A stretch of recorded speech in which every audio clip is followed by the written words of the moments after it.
Alright, everyone, we're gonna get started in just a couple of minutes with the summary wrap up of what we discovered playing last night, or technically early this morning.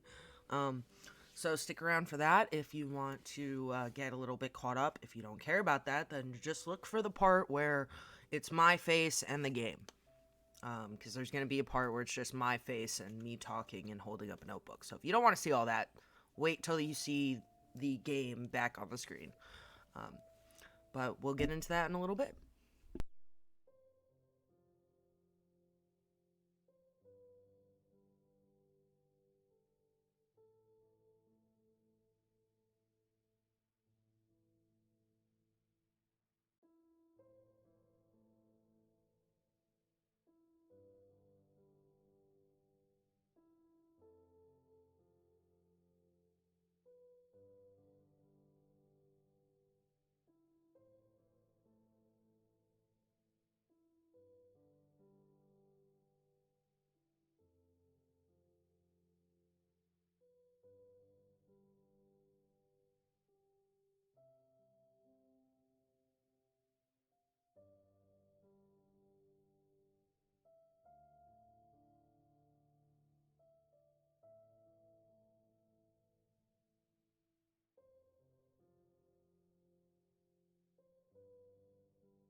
As soon as I'm done coughing,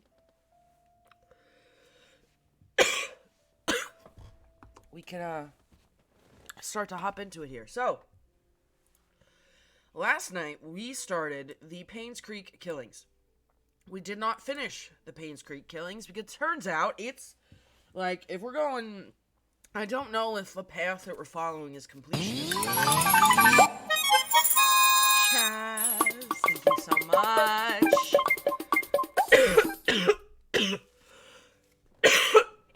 So, I had no idea when I started this game that it was going to take this long. I don't know if the walkthrough I'm following is completionist or not. I have a feeling it is. If we are going for the completionist thing, that's like over 12 hours when I looked it up last night. The regular story is just like 8.5 hours. We got about like 5 or so hours in, so we are more than halfway there. We have a lot that we learned. So it started out with who killed Vivian Roberts. Now, who the fuck is Vivian Roberts?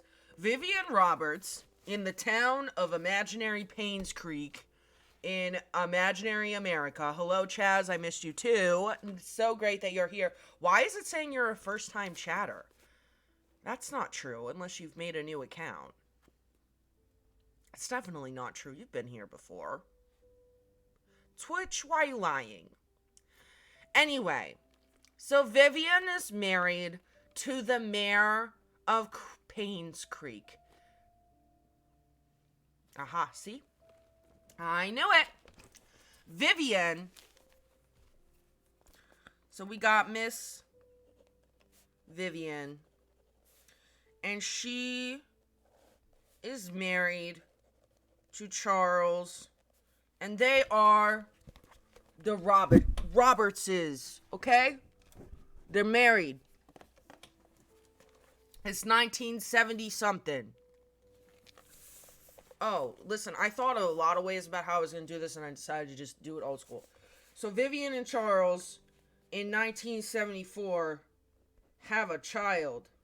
They have a daughter, Trisha, okay? When Vivian gives birth to Trisha, Vivian has to get hospitalized in 1974 for several months. She has a C-section and ends up not being able to have any further children after this. Now, this is important because Charles is part of a family that owns the mining company in town, the Roberts Mining Company. Remember, he's Charles Roberts. And his mommy, Magdalene Roberts, his mom, this lady, is very uptight about, for whatever reason, the heir of the Roberts fortune cannot be passed on to a female child. It has to go to a male for some bullshit fucking reason, okay? So, Miss Magdalene is not happy that Vivian has given birth to Trisha. And obviously there's now issues because Vivian cannot have any further children. Vivian spends several months in the hospital after Trisha is born. Like 4 months.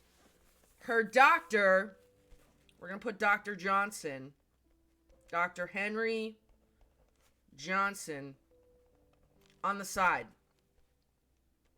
with the little dotted line because he is connected to Miss Vivian. He was her doctor. He took care of her. Okay? Vivian gets better. She goes home. But what Vivian doesn't realize during the months that she is in the hospital, Vivian and Charles, they're rich as hell, okay? They live in a giant mansion on a hill in Painscreek. Of course they do. And they have a shit ton of staff. They have a chauffeur. They have a butler. They have maids. They have a nanny. Now, there is at the Trinity Church, the Painscreek Trinity Church, the new pastor in town is Father Matthews, who takes over for Father Calvin.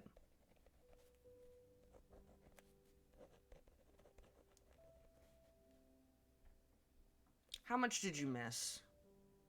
Because I cannot possibly... Oh my god, there's just so much. Okay, so Father Matthew shows up to lead the Trinity Church of Painscreek. Okay? And he has a cousin who we will draw a dotted line to, Sophia. Actually, we don't want Sophia to go there. Sophia, unfortunately, is going to go next to Mr. Charles Roberts because I bet you can't see where this is going. Okay.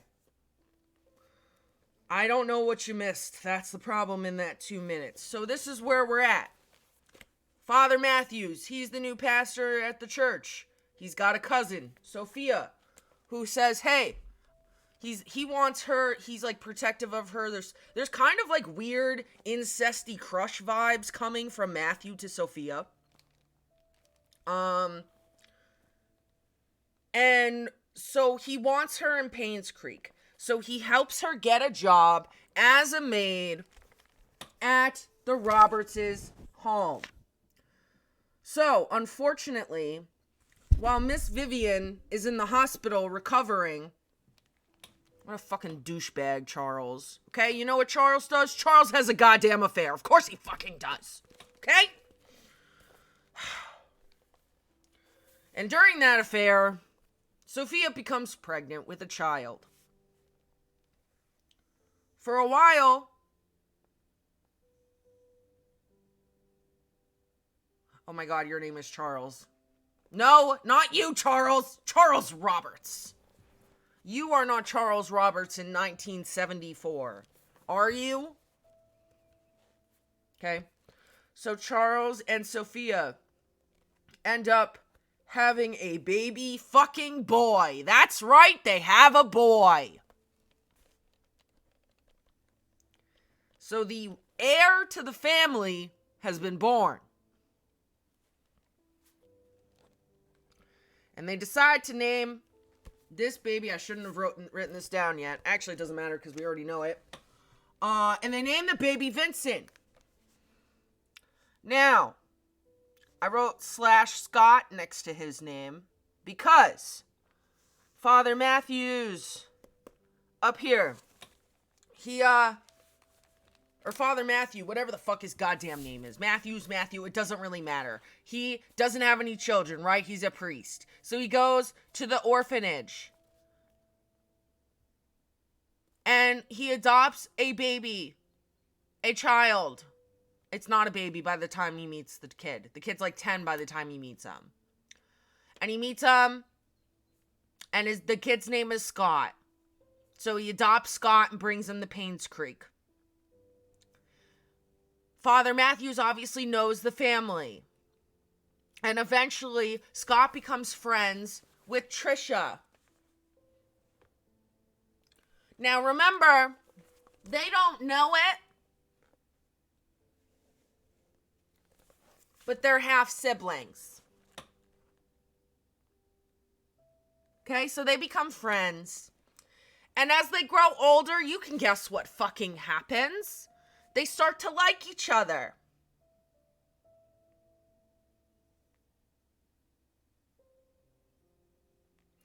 So obviously, they start to like each other. And people, yes, but no, they don't know that. Because nobody told them they're related. Because they start to get together and they're like, you can't be together, you can't be together, you can't be together. And they don't say why. Because Vivian knows. Charles eventually tells Vivian about the affair. Vivian finds out, okay? And she's very upset. Given. Rightfully so. But this is where Vivian is wrong. Vivian consults with Mr. Johnson. Dr. Johnson up here. He comes back. Okay? And she finds out about Sophia and this baby that are going to be coming. The baby is either... I don't know if the baby is coming yet when she finds out. I can't remember the timeline. There's a lot of dates and events. It's very hard to keep in track. There's literally 20 years worth of events. Or there's a 20-year gap.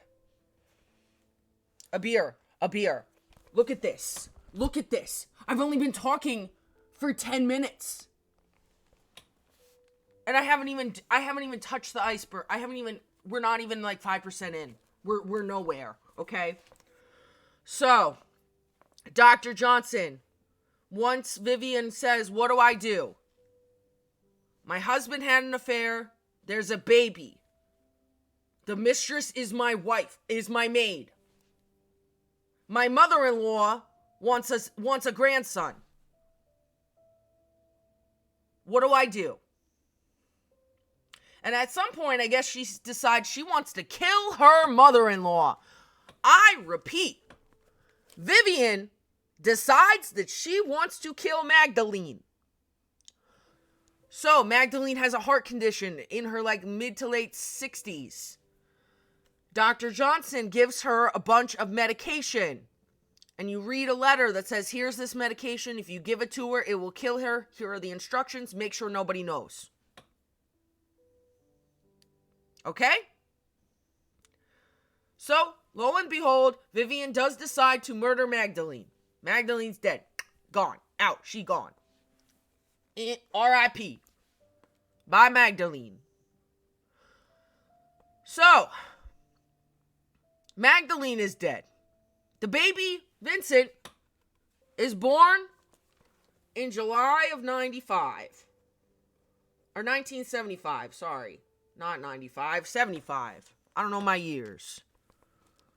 Okay?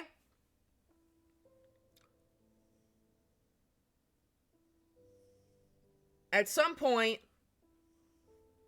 Vivian, along with some of her other staff, I don't even know where to put these people, Andrew and Bernard, no, not Bernard. No, Bernard, there is a Bernard, but Bernard's not involved in this. Andrew and Dr. Johnson, I don't know how Andrew gets involved yet, but at some point, they send Sophia a threatening letter. They say, meet us at the well. We know what you did. Okay? The baby has been born, because that's right, Andrew takes the baby. While they meet by this well on the property, they get into an argument, supposedly. And during that argument, Sophia ends up being pushed. She hits her head on the well, and she dies. She's done. Sophia, dead. R.I.P. Okay? And then, I don't know where the baby was, but they take the baby, they put the baby in the orphanage. They say his name is Scott. He gets renamed Scott. He's no longer Vincent. They leave the lady's body in the well. And everything is hunky-dory. Because everybody just says that Sophia and the baby left town. So Vivian goes on living her fucking life for 20 years. 20 years. Now it is 1993.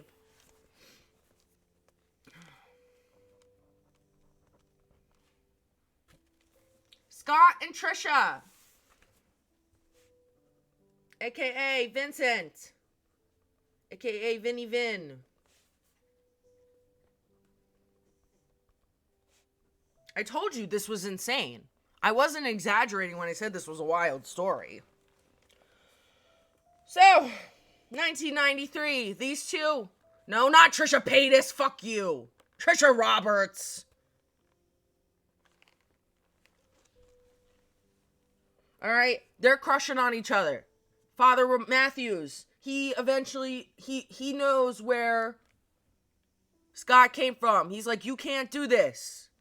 Vivian is like, you can't do this. And they're just like, you just don't want us to be together. Because they're not explaining that they're related. Because they can't really. I mean, So. At some point. Scott is talking to Andrew. Andrew is the groundskeeper. Remember, Andrew was there at the argument for whatever reason or another. Andrew is the one who takes the baby to the orphanage. Yeah, we've gotten to the incest part a little bit. And Andrew, I guess,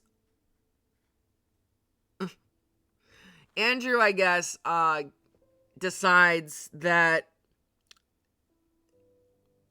he can't deal with what happened to Sophia. I told you guys.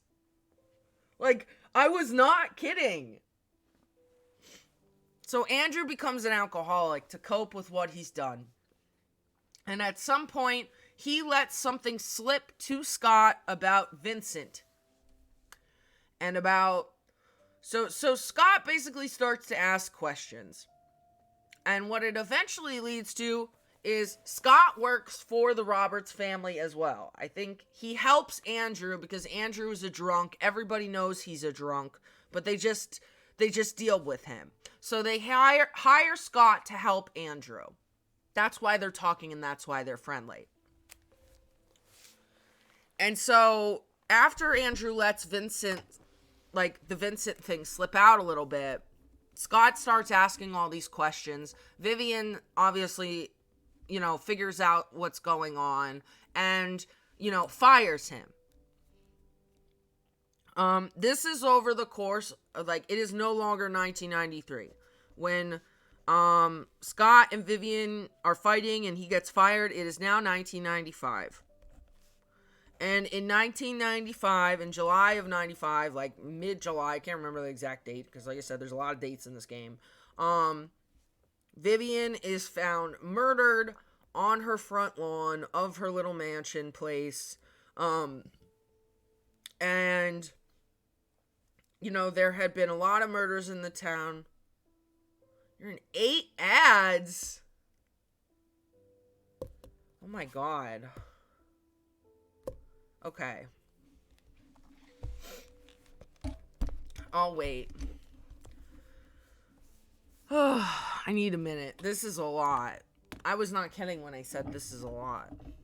But we are getting to the end of where I'm at in the actual game. Yeah, that's the struggle of not being a sub. Twitch is brutal with the amount of ads. But Scott knows that Sophia is his mom and that she was murdered. He knows that Charles Roberts is actually his father.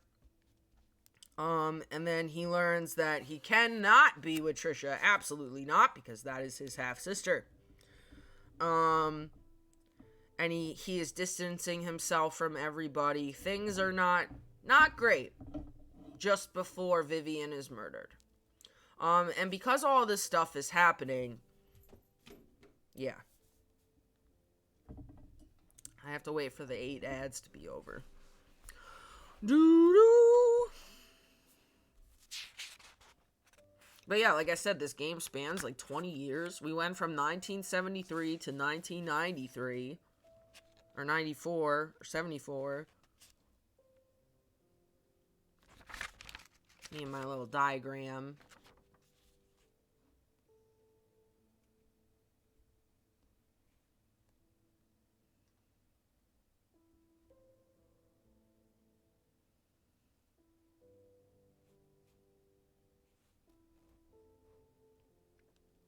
Music in this is kind of relaxing, but it's also very melancholy and sad. Which I guess is true, because a bunch of people get killed.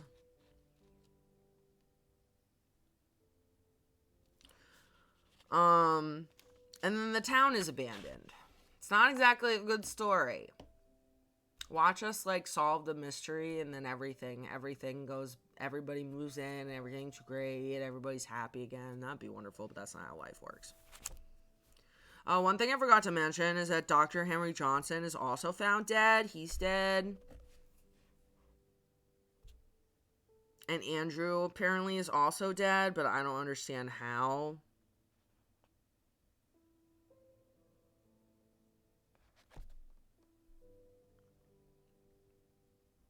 Something happened to Trisha. Okay. So,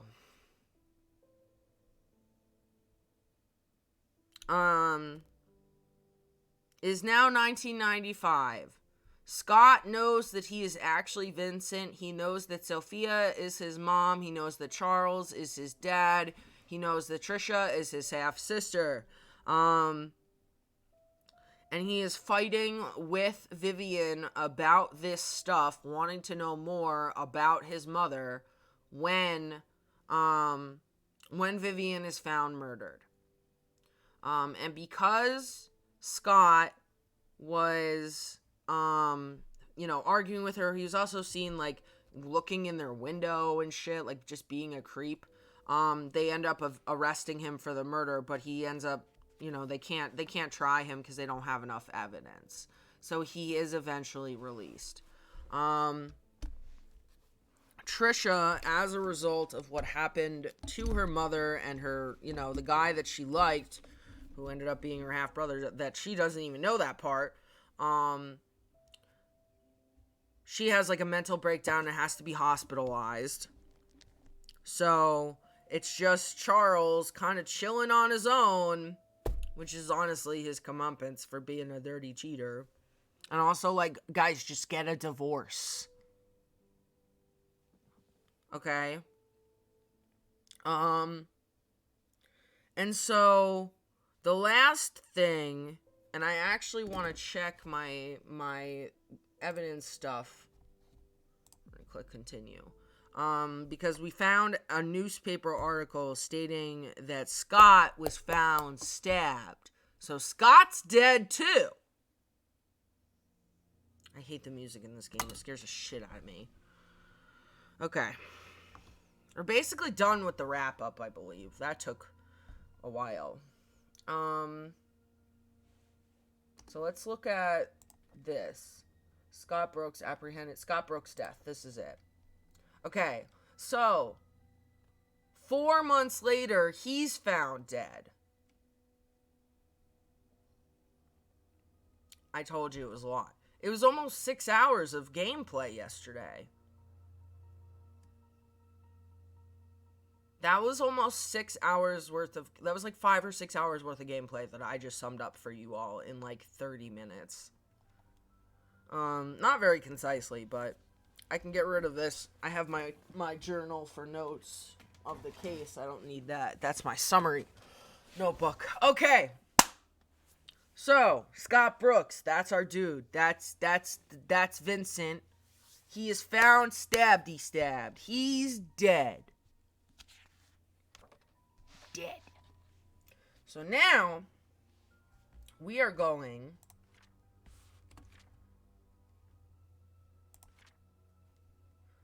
to Dorothy's house, which is, yeah, Scott's dead. If I didn't make that clear enough for you all.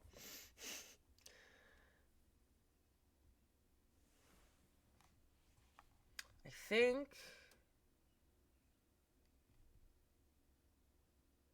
I'll be honest, I'm not 100% sure where I'm going to find her house. But I do need to...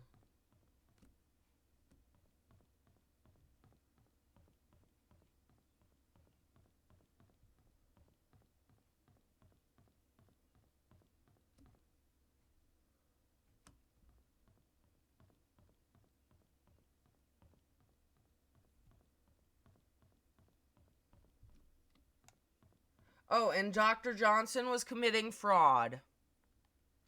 He was stealing from the hospital's from the Roberts' foundation. And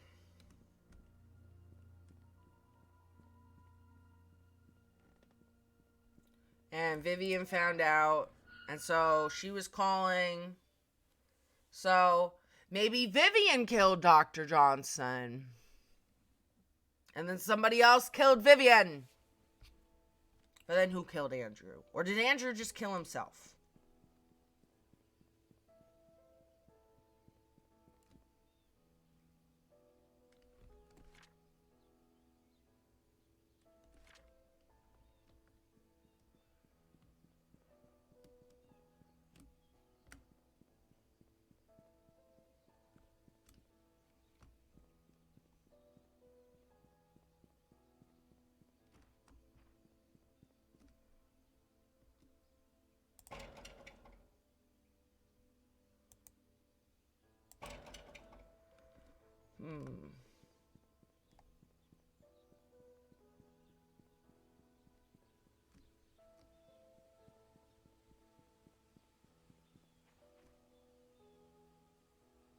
Well, that would...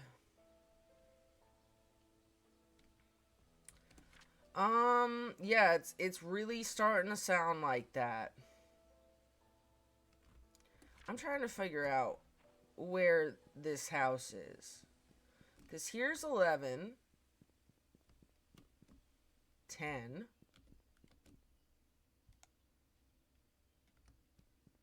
9,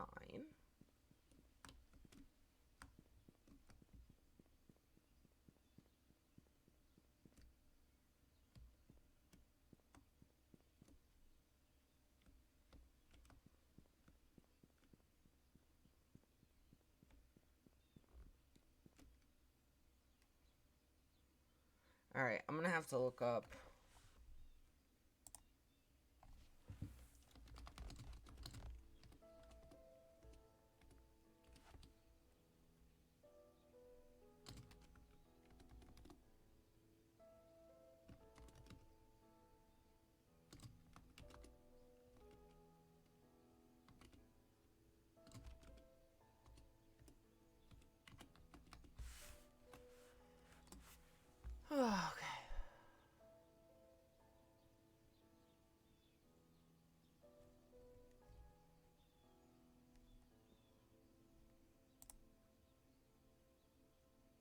I don't need where the key is. I'm looking for how to find the house.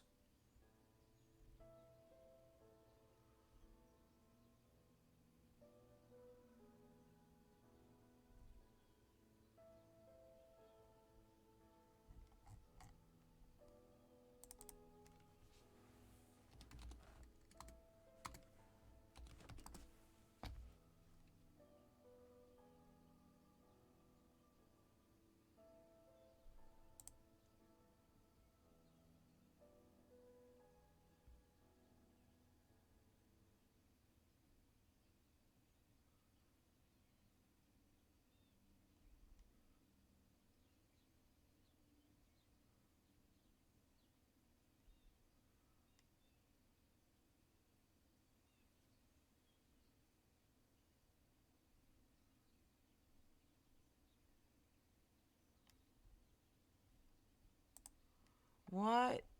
Where is the house?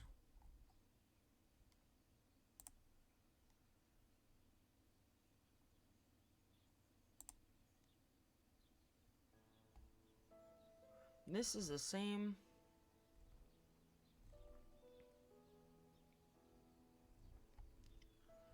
But I need to find the house. Where is the house? Like, why do none of these things mention anywhere about how to get to this goddamn woman's house? Because I need...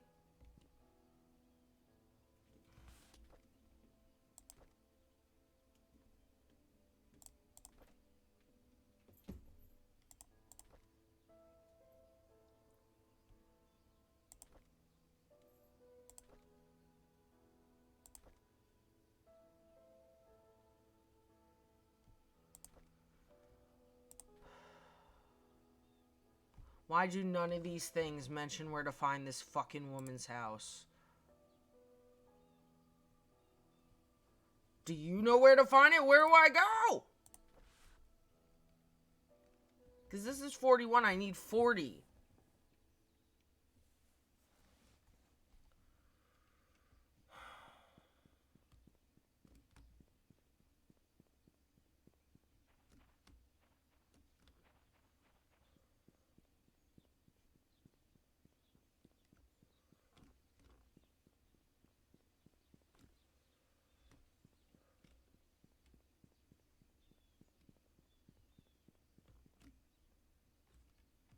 See, this is 39.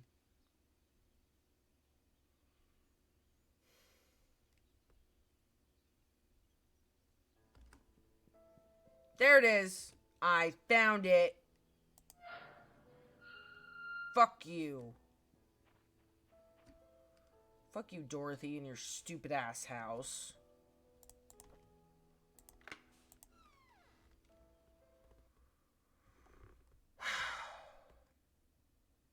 Guys, it was literally right there. I'm just stupid. Alright, we're in Dorothy's house.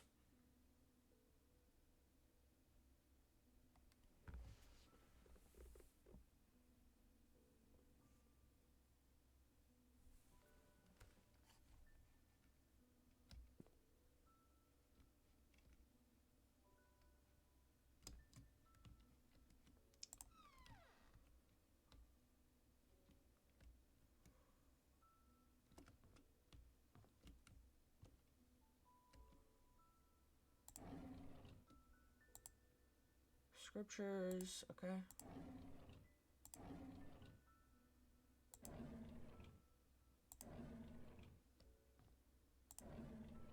Aha! February 2nd, 1975. So this is Dorothy. This is the nanny. Charles asked something of me today. He asked if I would be willing to stay with Sophia, that he'd arranged to have a house rented out a little ways from the mansion.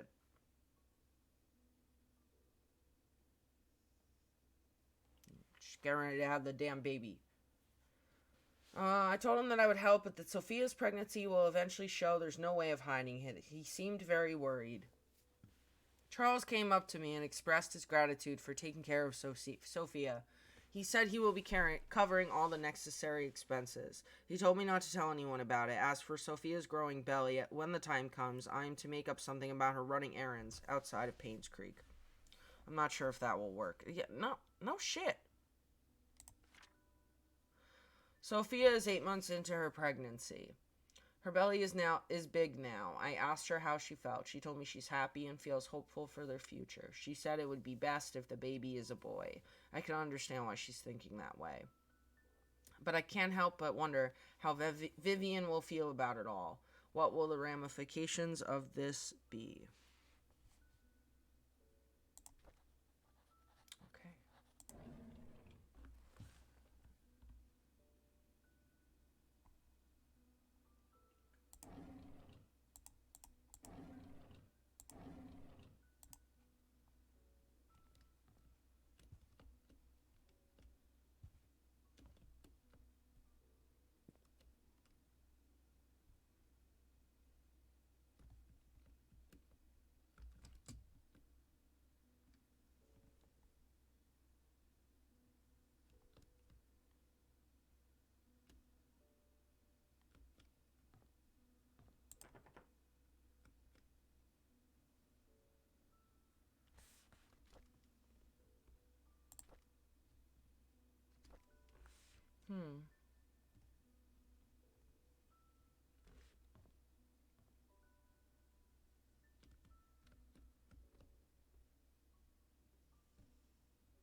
Where else am I supposed to go if I can't go up these stairs?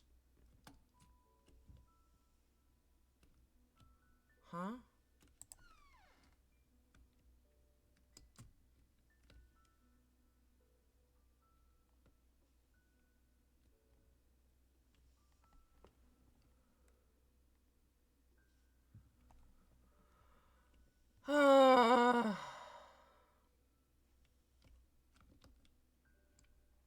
Because it's like, it won't let me go up the stairs.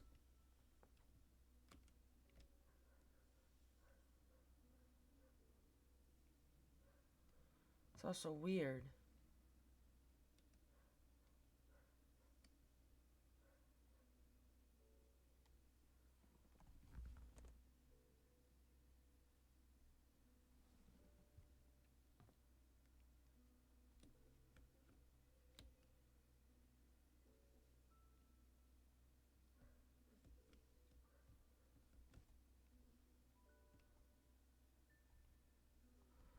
Oh, why is this so difficult? This should not be this hard.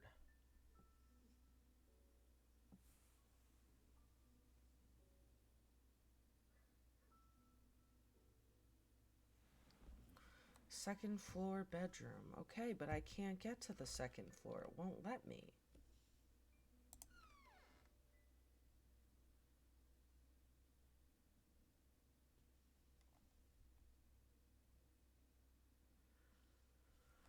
Ugh.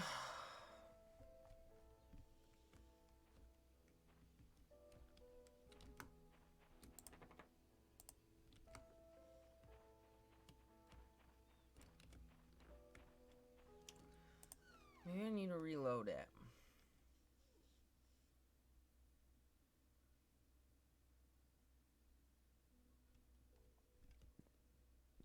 There we go. It was bugged.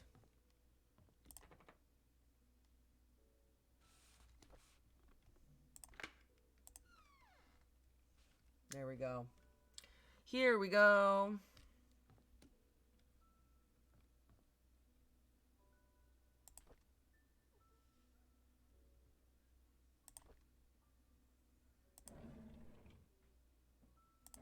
Oh, what's that?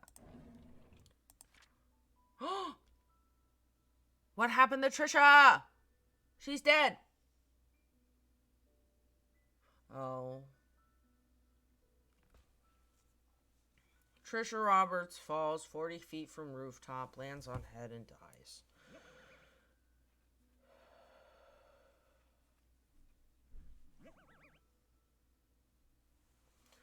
She was pronounced dead at 7:20. Starting her morning shift when she heard some sound.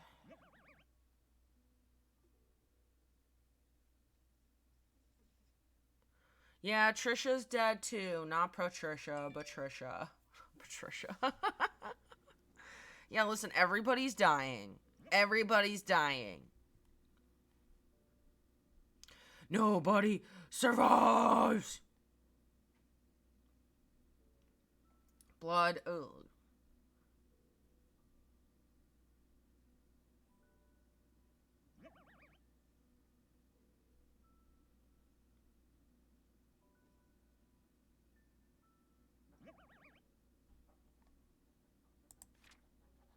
Oh, shit.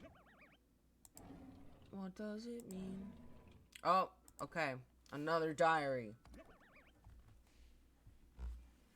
Oh, sorry. My friend keeps texting me. Not the good time, Mary. Love ya, but not now. Scott was released from prison this morning. Matthew went to pick him up. There's a lot of tension here in Painscreek. Most people think of Scott as a murderer. Charles tried to stop Trisha from seeing Scott, but it's no use. She was already waiting for him at the cabin. Charles is drinking again. He couldn't stop Trisha from trying to see Scott, yet Scott seems to be avoiding her. Trisha should not have been discharged from the hospital at this point. She still needs help and rehabilitation. Okay.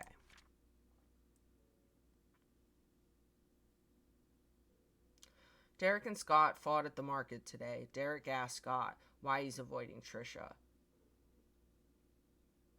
Scott didn't say anything. Scott didn't say anything. He just walked away. Derek told him not to come back anymore. Sad to see what's happening to them now. They used to be such good friends. Oh my God, Scott was killed. Yep, Scott's dead. Trisha's been going crazy ever since Scott died.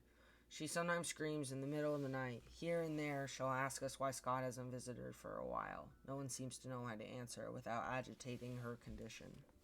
Trisha is finally being admitted to the hospital for another mental breakdown. Charles doesn't know what to do. I've asked for his permission to take care of Trisha at the hospital until she recovers. I think Charles appreciates my help. Bro, this is sad. Is there any good ending? Like, is there any goodness in any of this? Is there any positive to any of this? Fuck. Oh, great. That chest. What could that be?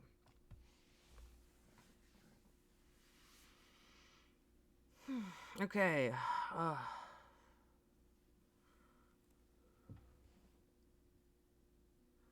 Dear Dorothy, I want to express my heartfelt gratitude for all you've done for me. You've taken care of my store on so many occasions. You've helped maintain its bright spirit.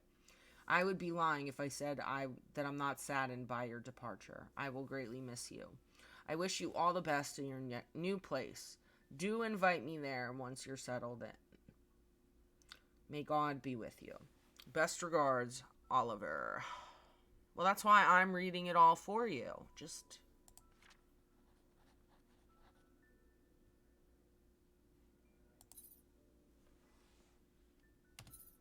taking that. All right. We have the key. Let's open this here box.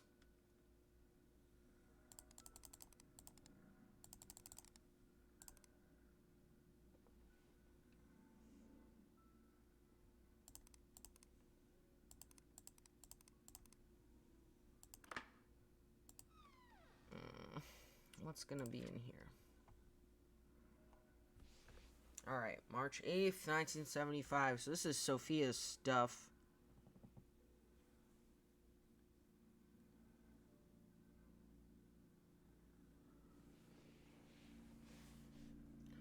How have you been? I hope everyone is treating you well at the mansion. It's been 6 months since my missionary work started here in Indonesia. Life here is hard but meaningful.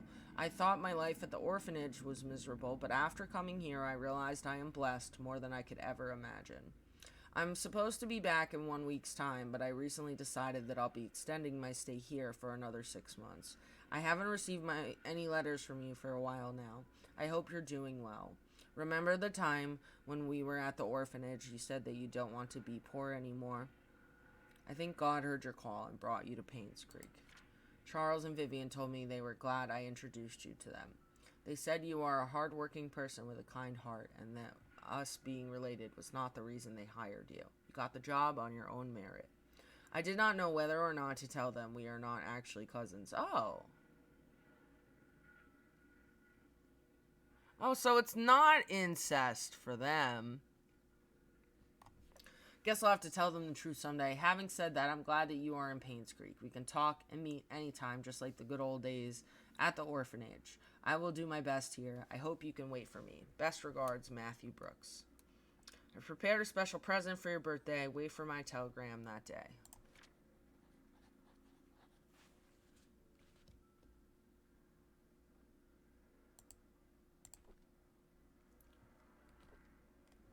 I know some people don't like me. Wanda always picks on me, and Bernard ignores me. Andrew, he's okay as long as I'm not in his garden.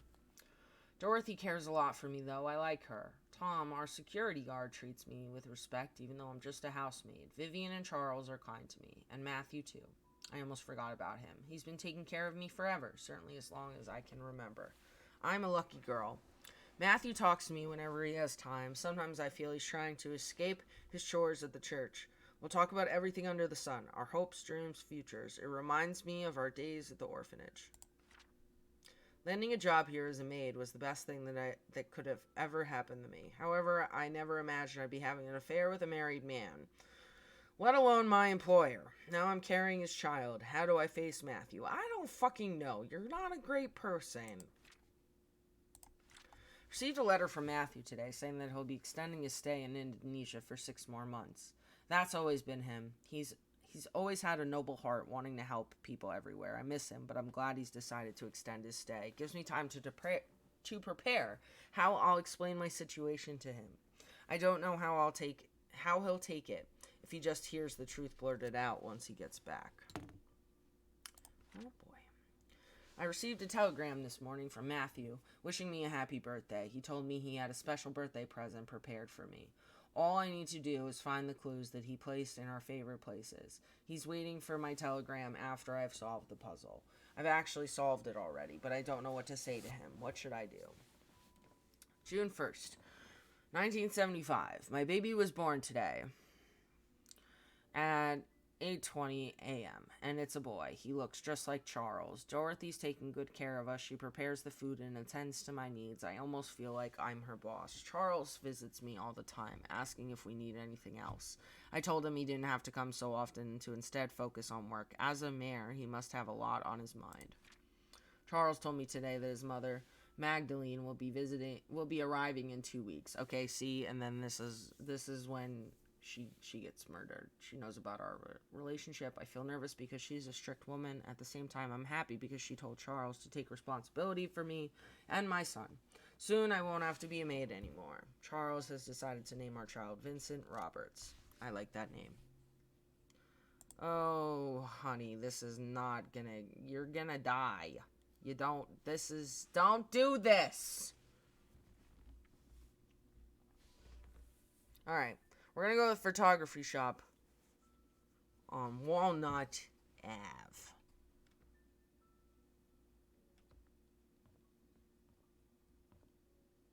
What's in here, though? Oh. A very scary looking bathtub, to be fair.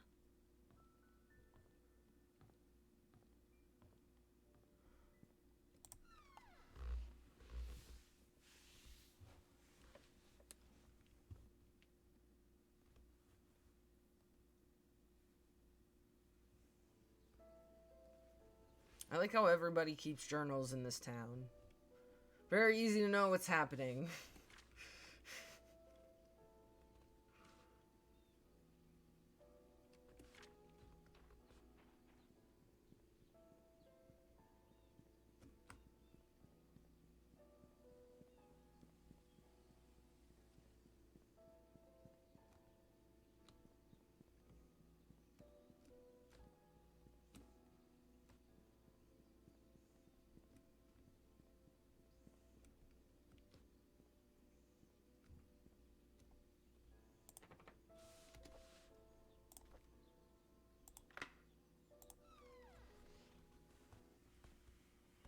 Photography time.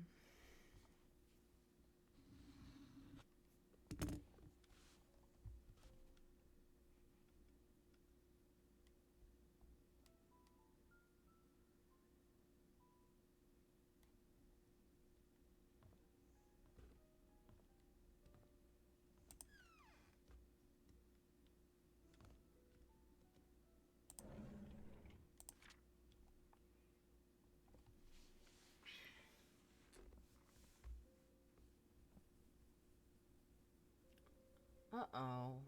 Father Matthew is not feeling well.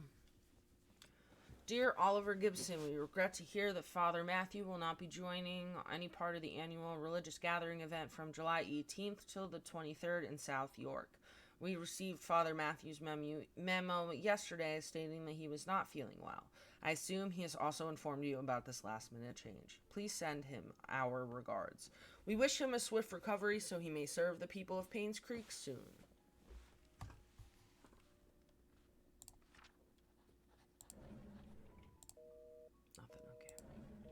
I always click those just in case.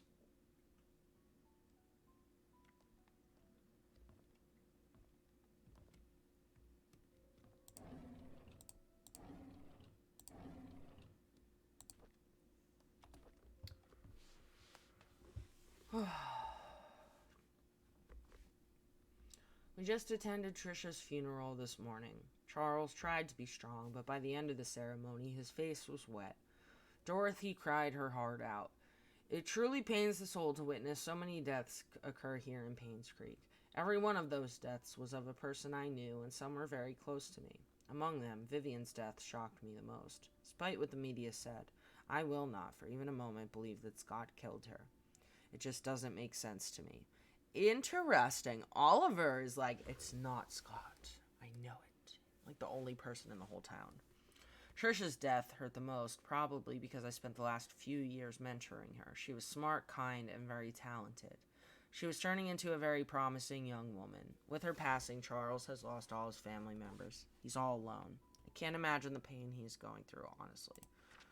Dorothy left Painscreek early February, a month after Trisha's funeral. The hospital closed shortly after. By the end of the month, Charles had packed and departed Painscreek for good. Wanda passed away on March 12, 1996. Her cancer had spread too far and too deep. The doctors could not save her. 2 weeks after her funeral, Derek moved out of Painscreek. Autumn is approaching. My photography store will be closing by the end of this month. I have many things to say, but there's no one left to confide in. Anyways, I've been thinking about retiring for quite a while now. Maybe the time has come. I really hope there's like something happy at the end of this game. Like even just a nugget. Just a nugget.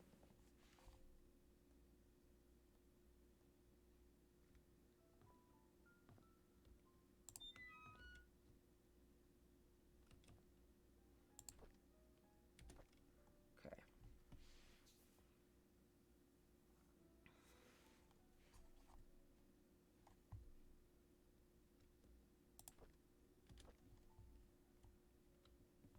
A shovel. Oh, God. Alright, we need to go to Andrew's house.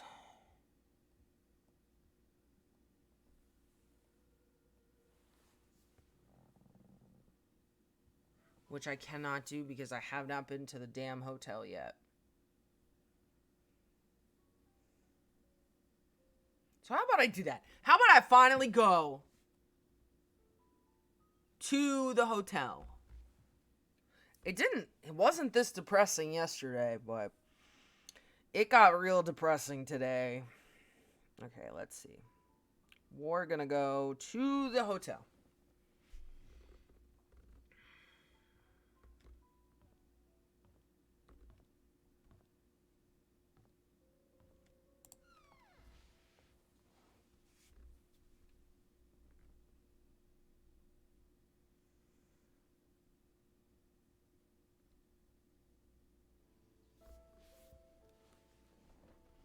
Right, maybe there's some good stuff at the hotel. I don't know.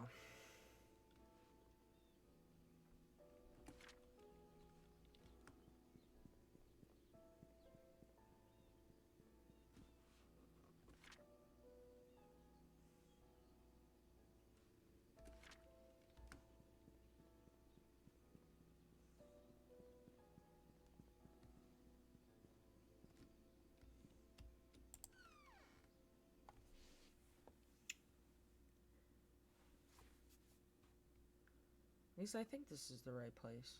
Yes.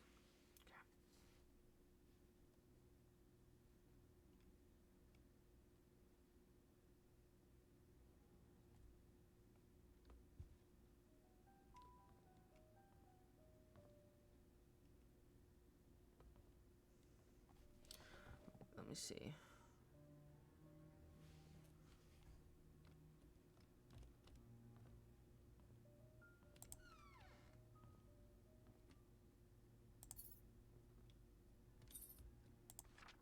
Here's the key that you requested.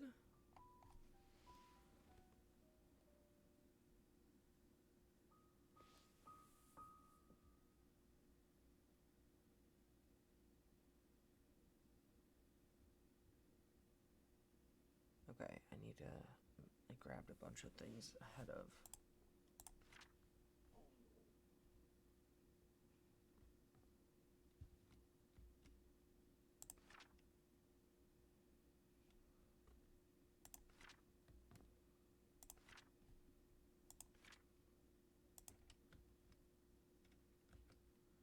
Aha.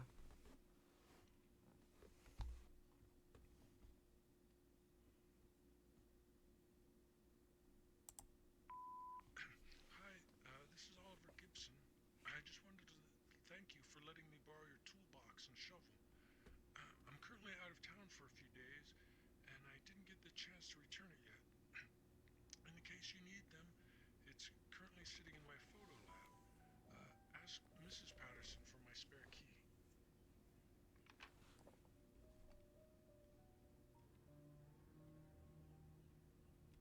Who is this? Painscreek Community Hospital closes its doors after 60 years. Marks an end to service. One of the leaders in long-term rehabilitation for the elderly in Newland finally closes its doors after 60 years. First opened in 1936, serving as a humble abode for treating patients and providing boarding for those in prolonged treatment. Saw the need to revamp the hospital. She founded the Roberts Relief Foundation with the main purpose to support the needs of the village of Painscreek, starting with the hospital. By the early 80s, the population of the village and local areas had started to decline. Many young people who went to college did not return, and the number of seniors was quickly rising. Yeah. Well, that's the thing. The hospital closed because there was literally nobody there anymore. They didn't need the hospital anymore, which, sounds crazy, but...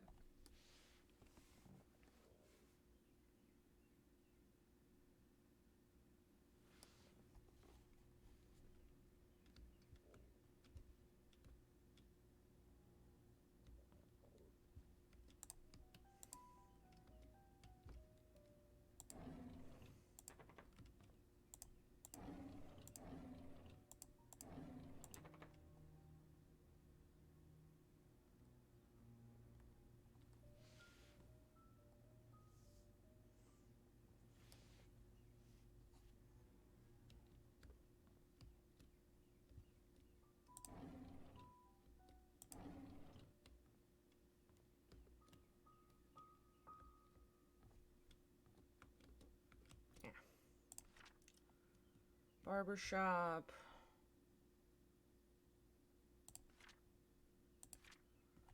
The church. Cafe. The directions on using the Slim Jim thing to open the car. The missing child.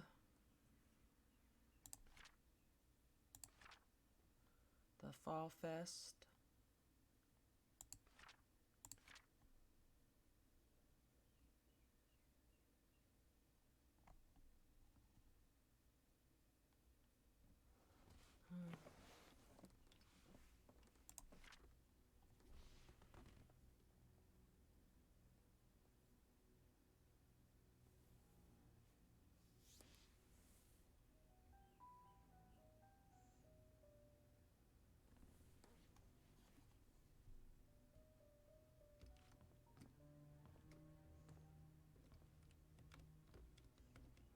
Uh-huh.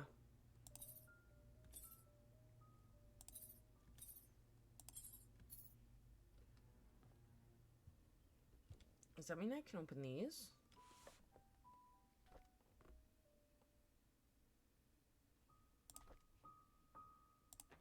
No.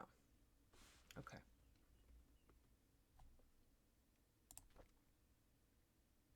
Wait a minute.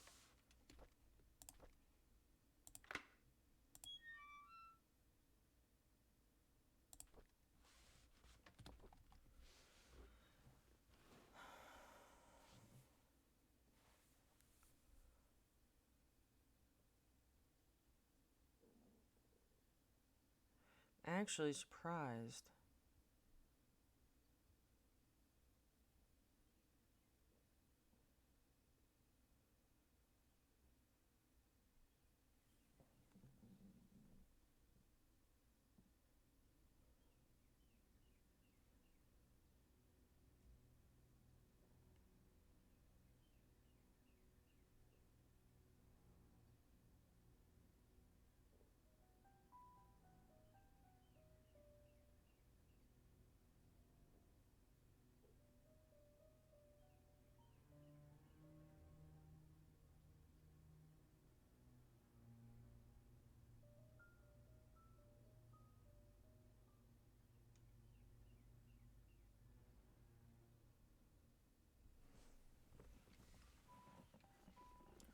Alright, ever since I received the messages and the key, I've been following this anonymous person blindly. What a fool I've been. I need to revisit my investigation notes and see if I might have missed anything.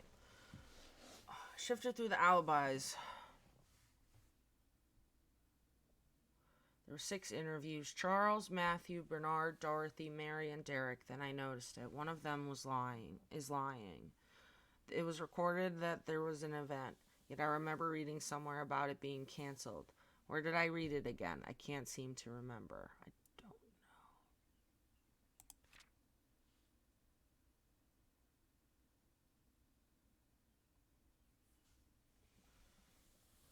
know. Oh my god, I just realized that the E in all the killer's messages is slightly off in comparison to all of the other letters. If I can find that typewriter, I can find who killed Vivian. I mean, I noticed that immediately. What's the button for?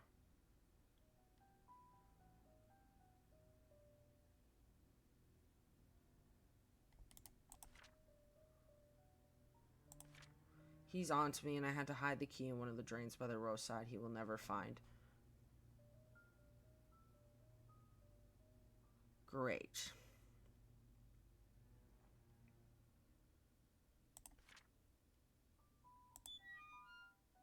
Actually, I'm going to open that back up. Open. Okay. I'm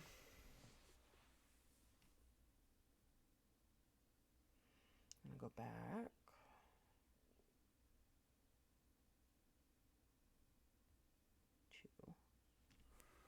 201.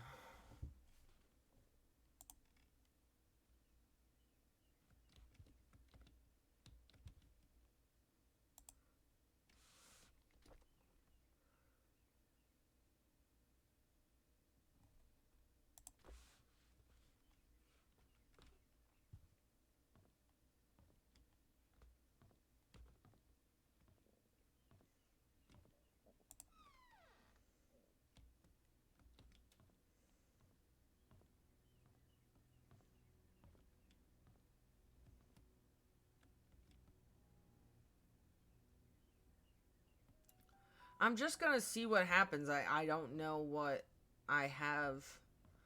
I don't know exactly what I'm following, so I'm just going through each location, which I think is gonna end up being completionist. What is this? Dear Steven, thank you for your rent payment. When rent payments are not received, you must pay an additional rent.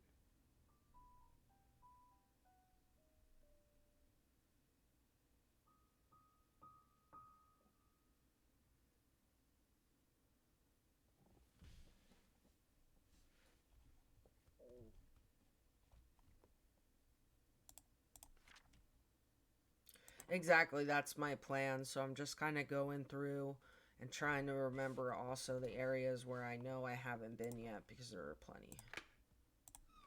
Although that list is slowly getting smaller. Okay.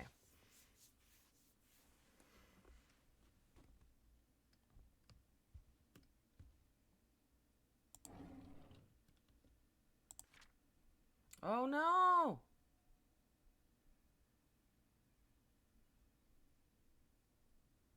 That's Trisha.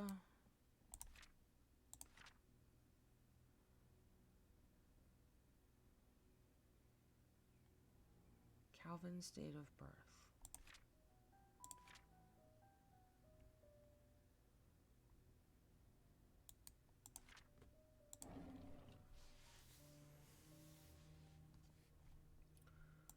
Okay.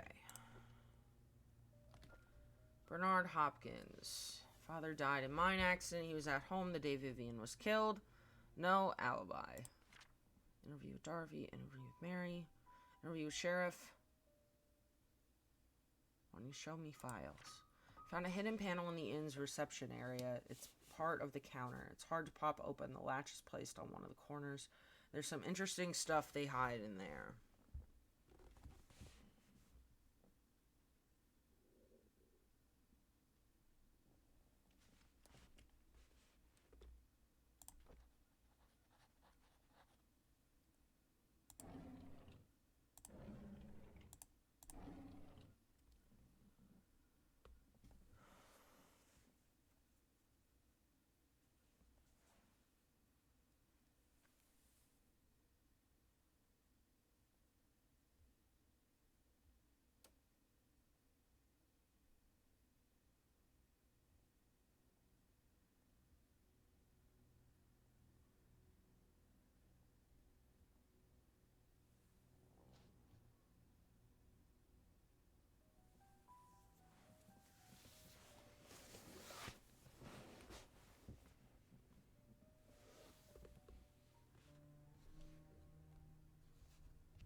Okay.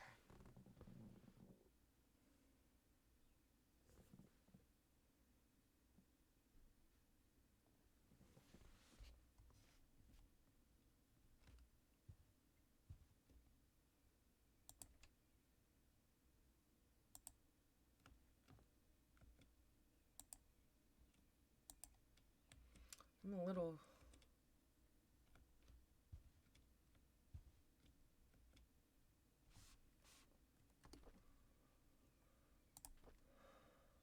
Oh boy.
Ugh, where the fuck?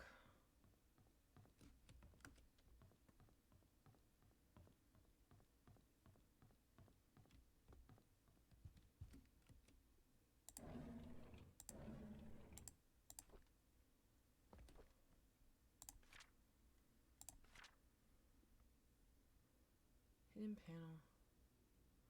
Part of the counter.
Okay, I'm gonna feel really stupid when I have to look this up because I can't find whatever it is I'm supposed to be looking for.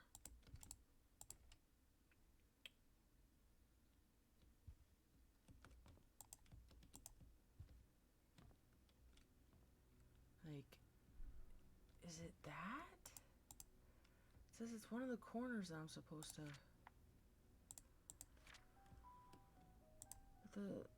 All the corners are... I'm gonna feel so stupid when I look this up. I really am.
There's a private investigator in town by the name of Steve Moss. Rumor has it that someone hired him to investigate Vivian's death after the police ceased.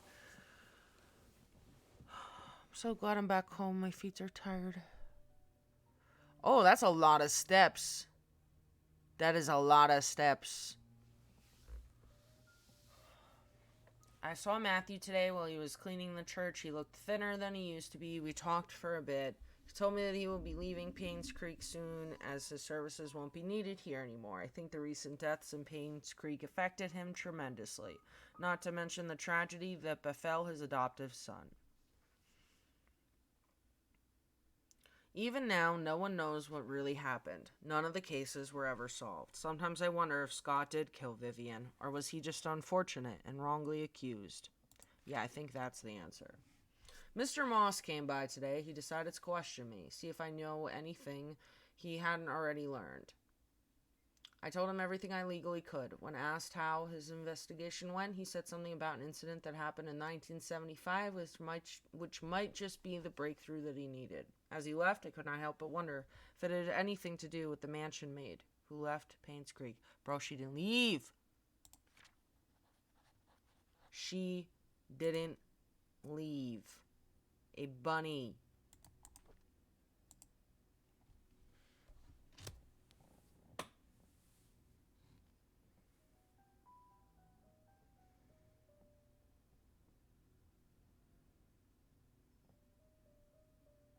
My money don't jiggle jiggle, it folds. I like to see you wiggle wiggle, for sure. Make me wanna dribble dribble. You know, riding in my Fiat, you really have to see it. Enjoy your sub and your emotes, and thanks.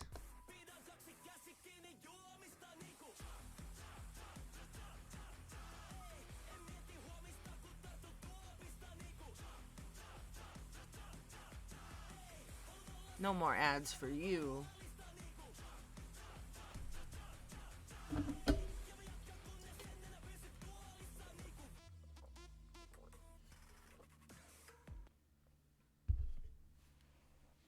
Okay.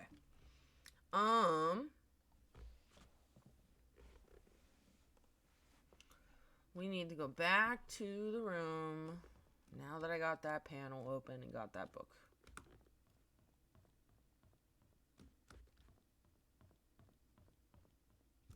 Glen Coco? Fall for you, Glen Coco. You go, Glen Coco. Show love 1000, show love 100.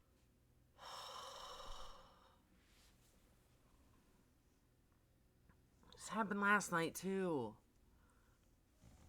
Thank you so much for the biddies. I very much appreciate it. Whew, okay, now that I'm done being scared by all the sound alerts, because they don't go off very often, so I forget them.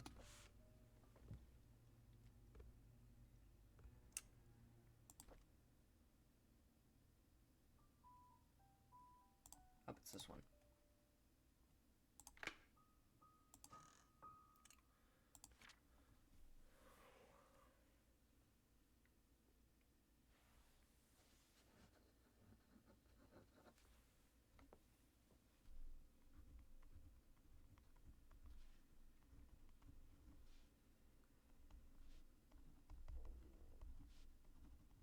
Okay, so we have another code in this briefcase, and I'm just writing down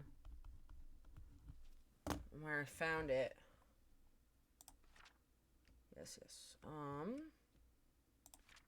Autopsy.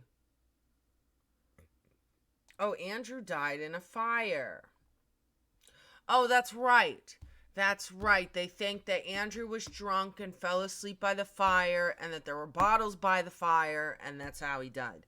I'm gonna guess that actually it was arson. I'm gonna guess that he was murdered.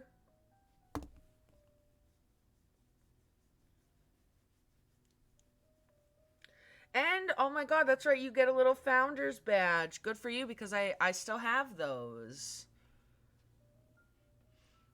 for people. So, 44-year-old white male with burns, found at home, 3rd degree across body, completely charred. Closer inspection, punctured lungs.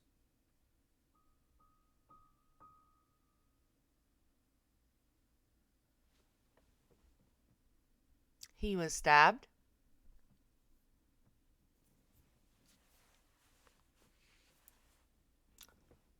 Just like Scott.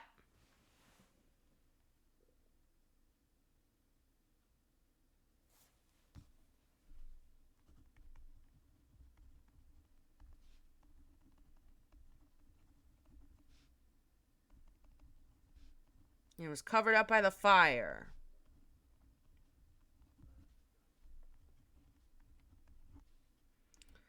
This is wild. Okay. Okay, Henry Johnson. This is the doctor.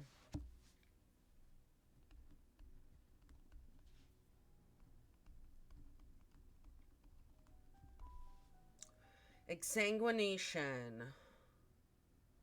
Exsanguination.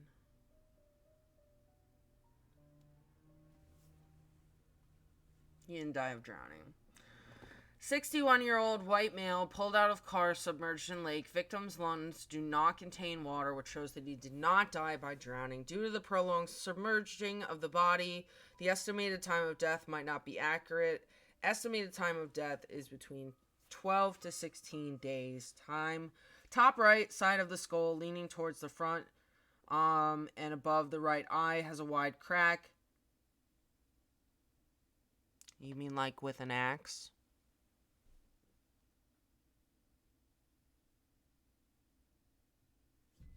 Victim most likely succumbed to blood loss before being placed in water. This bitch didn't drown. And he didn't kill himself. Oh.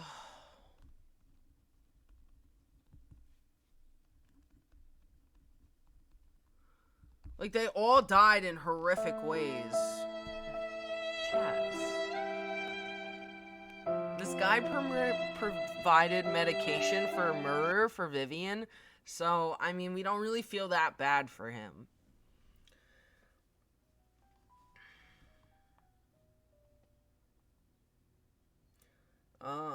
Victim, yeah, blood loss. Okay, Vivian, 55-year-old white female, found lying in front of mansion gates, pronounced dead, 12 centimeter wide and 7 centimeter deep crack, found at the right side of head, impact caused by strong force with a sharp object, lacerations on front torso and back sides of both forearms, died of loss of blood. Fantastic. Dartboard. Okay,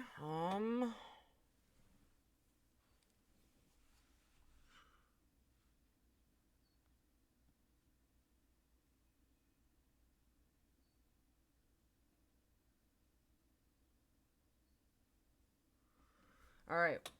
Let's go to 202. Let me make sure there's nothing. A bibble!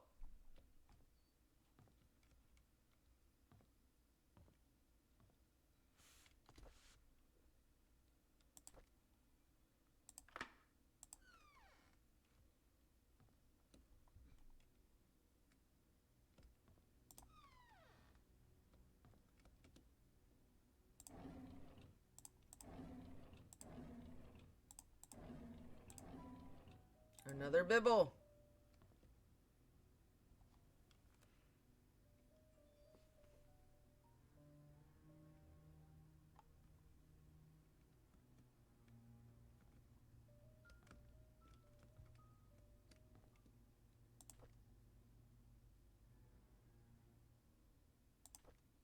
Okay. That's what I needed to come. Yeah, this is definitely looking like the completionist track. We just came in there just to pick up a hat and put it back down. Oh, so stupid. We got an achievement for that. We got an achievement for picking up that hat.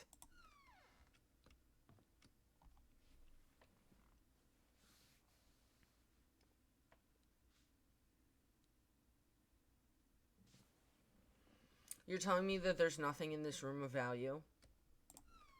That's what...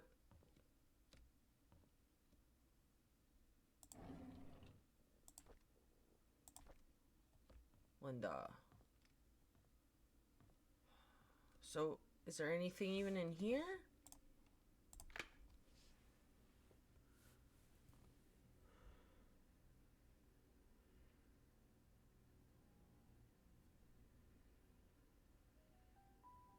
Yeah. Okay. There's nothing in here either, so there's not really a point.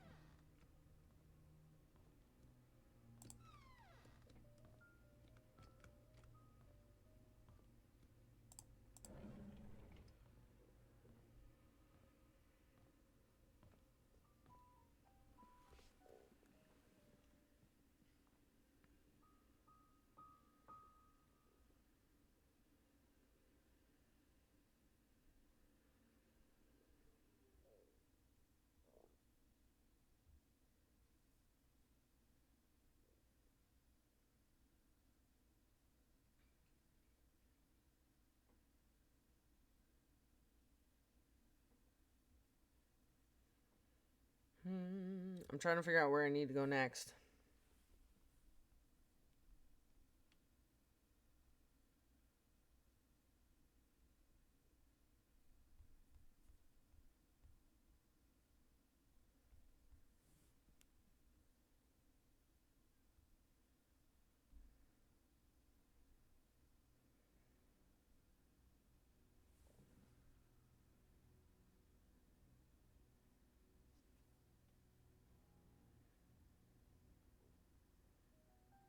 Alright, we went to Dorothy's. We went to the photography shop. Thing we need...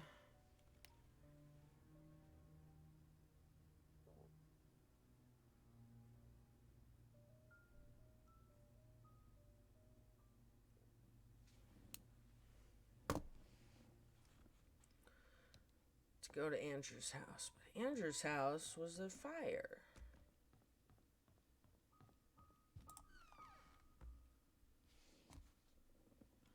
There was a fire.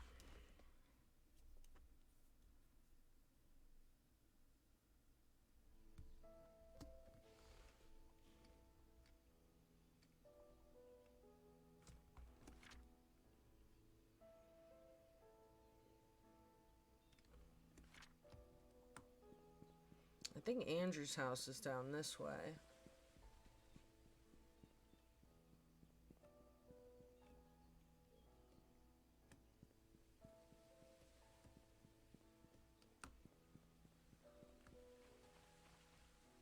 Eight, 2.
Aha!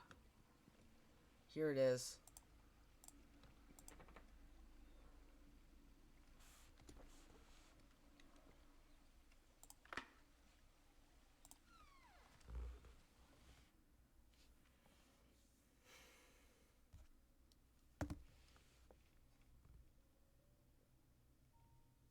Yeah, because this isn't awful and creepy.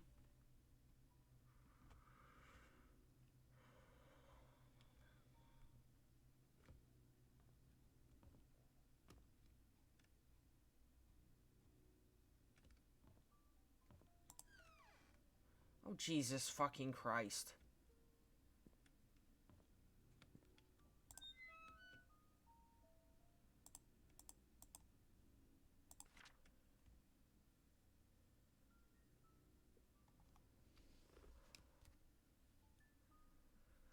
Dear Daniel, how have you been, my son? It's been a while since I last wrote to you. I am getting much better now. Dr. Johnson has assured me that I'm recovering well. I'm now working full-time at the mansion. The hallucinations are gone. There are just 2 more checkups to do, and I'll be done with rehab. How's Mom doing? She's still working at that restaurant. I hope she spends enough time with you. I don't blame her for leaving, and I wish I could be there for you. I'm sorry things turned out this way. Please forgive me. I have been saving my money and plan to... We don't know. Okay, let's go. Ooh, that sounds yummy. I'm jealous. I have to cook for myself for the next couple weeks because Robert's gone. And I miss him.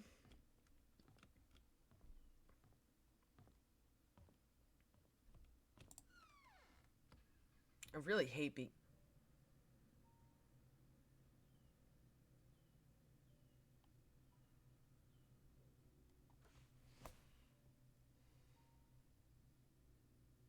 Ma'am.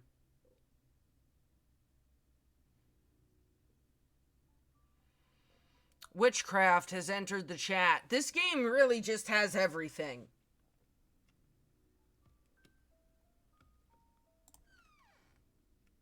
Fabulous. Let me guess. The ghost of Sophia. You know...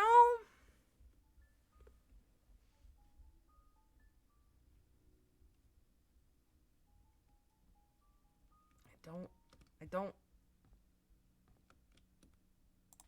don't like this. Right? Like, this game really has everything. It's incredible. Hate to admit it, but Scott is a good kid. He's hardworking, takes care of me when I'm drunk, and he's a man of his word. I'm starting to like him.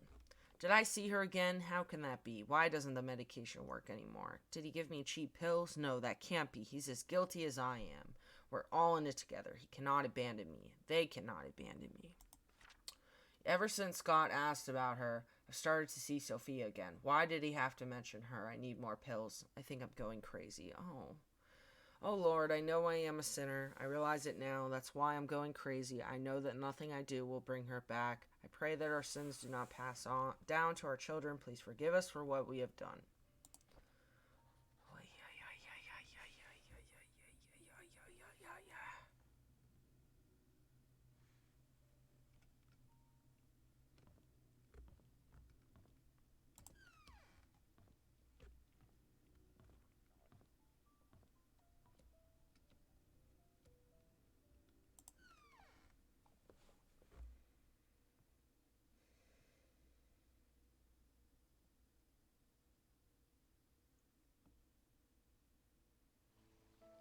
There's the ghost of Sophia! There she is! She's mad. Go away.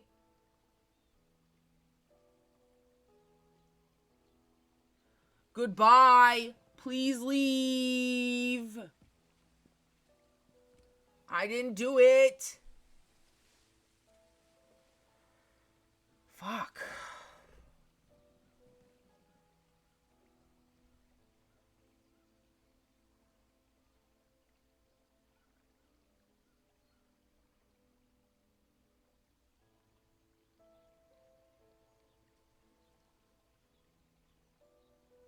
Okay. We can go to Bernard's house. I wish that would go away. It's supposed to be a glimpse. Oh, she's gone.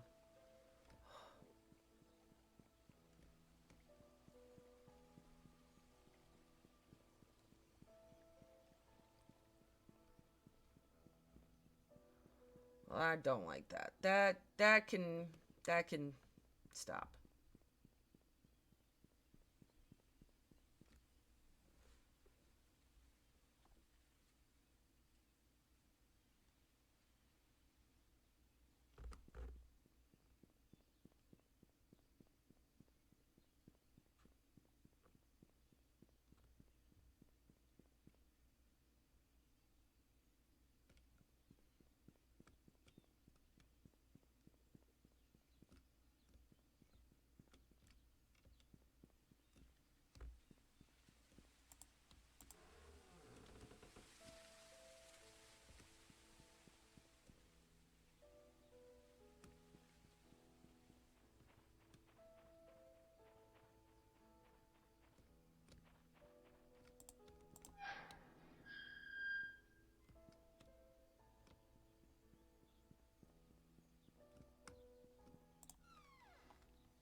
I hope this is Bernard's house.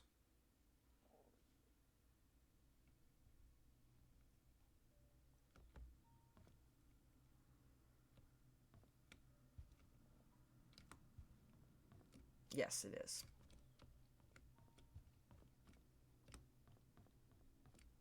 All right.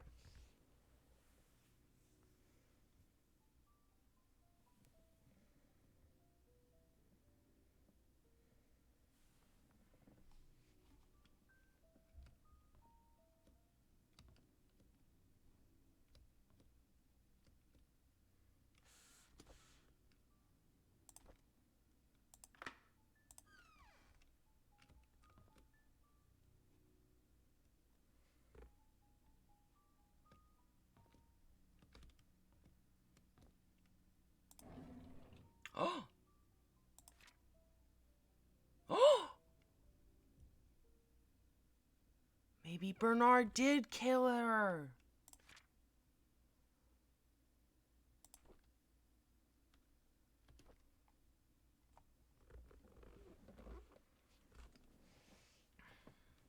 I drove Vivian today since Derek is out of town with Charles. As I was driving, we talked. She expressed that despite having successful business, she felt empty and tired. Trisha hates Vivian for trying to stop her from seeing Scott. She seems to be really bothered by the name Vincent, and her relationship with Charles seems to just be for show. I wish I could comfort her. She's going through so much right now. If only I could confess. Oh, something happens. Because he obviously doesn't feel that way about her at first. He's saying, I have respect for her. I admire her. What happened? Trisha brought up the name Vincent. Vivian has been pretty quiet. Even during dinner, she hardly spoke. I can barely remember the last time Vivian appeared happy. I don't think anyone can blame her. Wanda hasn't been coming to work for a while now. Her illness is getting worse. I wonder how she's coping. Wanda is somebody who worked at the mansion but got cancer and wasn't there all the time. Derek wasn't available to drive Vivian again, so I offered help. It's been a month since I first drove for her. She's been opening up more to me, telling me about the struggle she's faced with, her rocky relationship with Charles, how she really dislikes Scott. Sometimes I would give her some suggestions when she asks what she should do. Other times she just wants someone to listen to her. Mostly I am just happy to be with her. Vivian seems rather distraught lately. During the afternoon tea gathering, I stood outside the room and tried to listen to the conversations. She feels miserable being with Charles. They hardly look at each other, let alone speak. Personally, I don't think Charles deserves her. I finished reading Vivian's biography. Half the facts were incorrect. The writer should have done his homework better.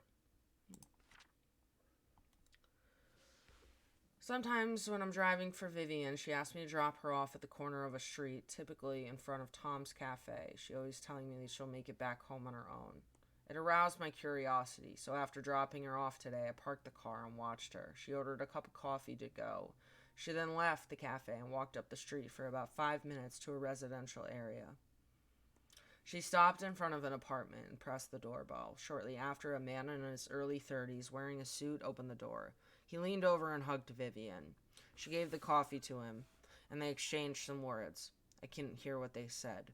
They then entered the apartment together. Okay, I think I know what we're about to find out. We're about to find out.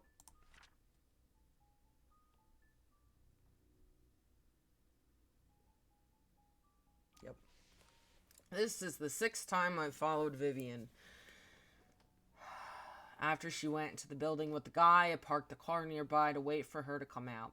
Is this considered stalking?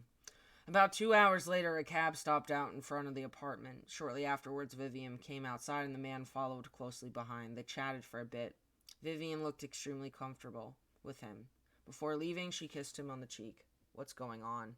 I tracked down the guy. He works at a bank. The place they meet is his apartment. How could she do that?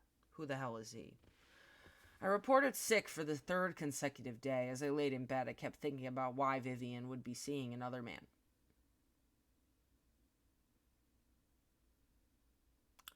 No matter what Charles did to her, she has kept her faith in him throughout the years. How could she be having an affair now? She's better than that. She's supposed to choose me. Yeah, of course. Of course it had to go there. Why not? Why would it not?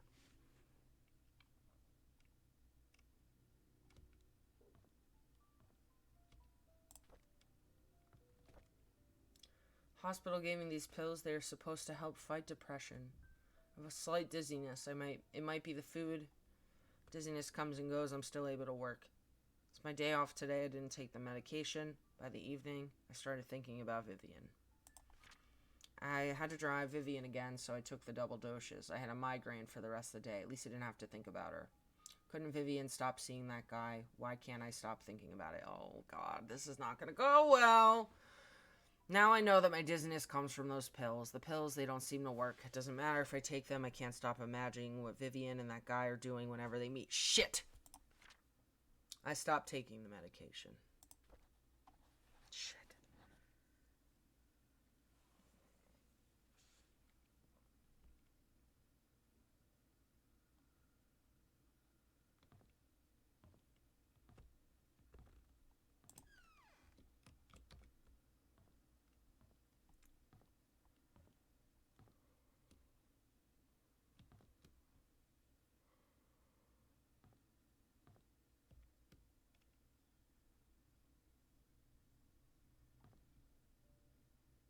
What's this?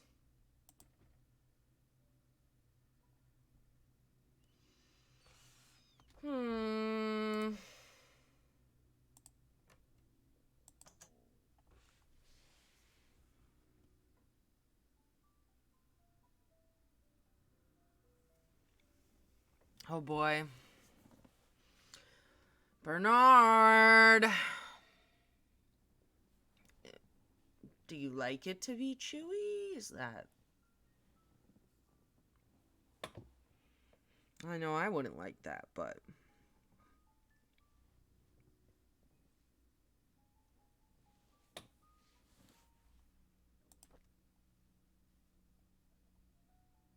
Cool.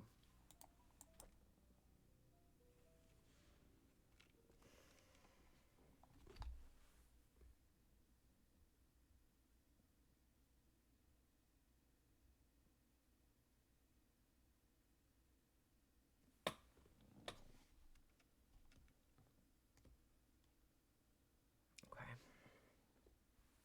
Think I need to go to Wanda and Derek's next. I think I'm close to solving this.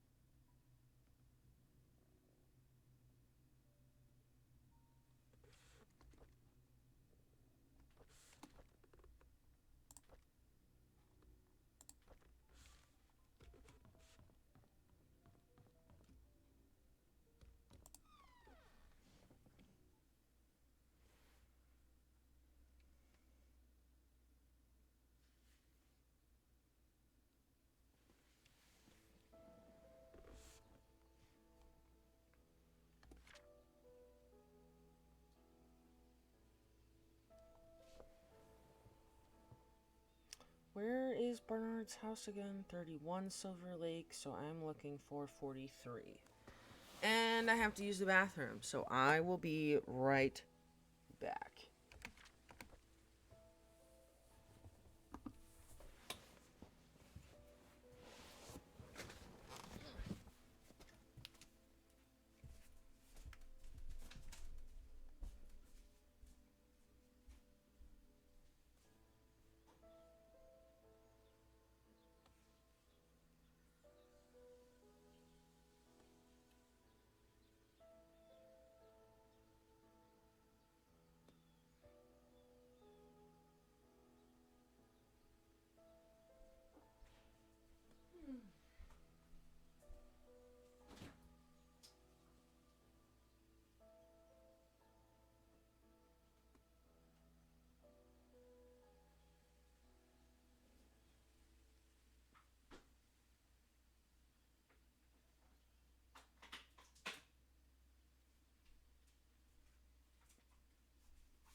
Okay.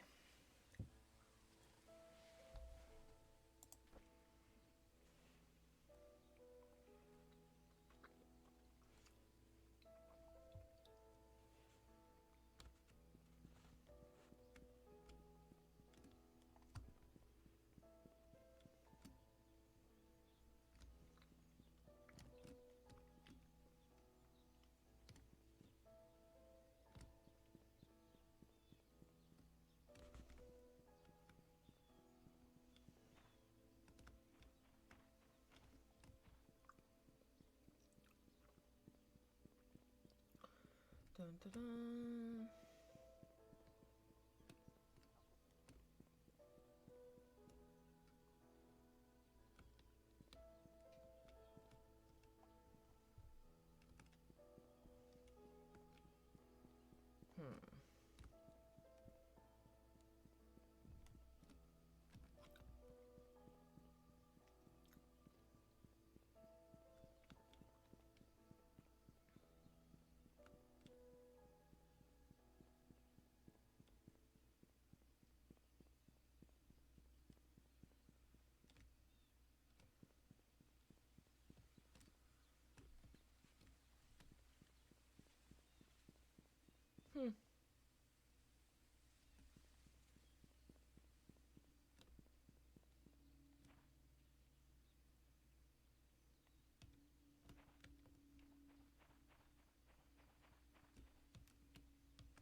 Okay, I'm not... I need to find... I'm gonna come back for that because I don't know...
That's what I'm looking for. Derek turned 4 today. Vivian organized a small party for him. I really appreciate what she has done.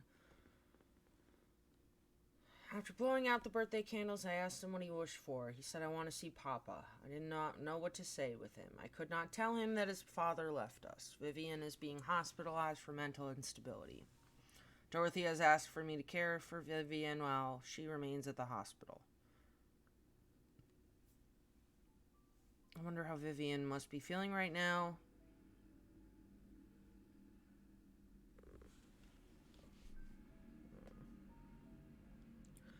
I am holding in there. Trying to...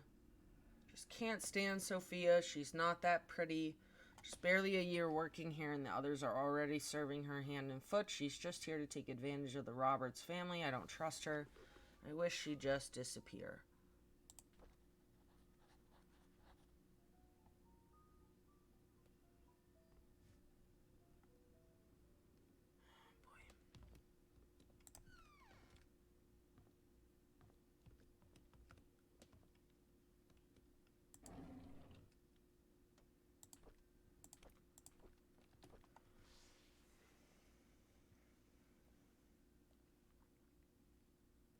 I'm gonna have to get up and grab some water soon because I'm thirsty, but my water supply is low.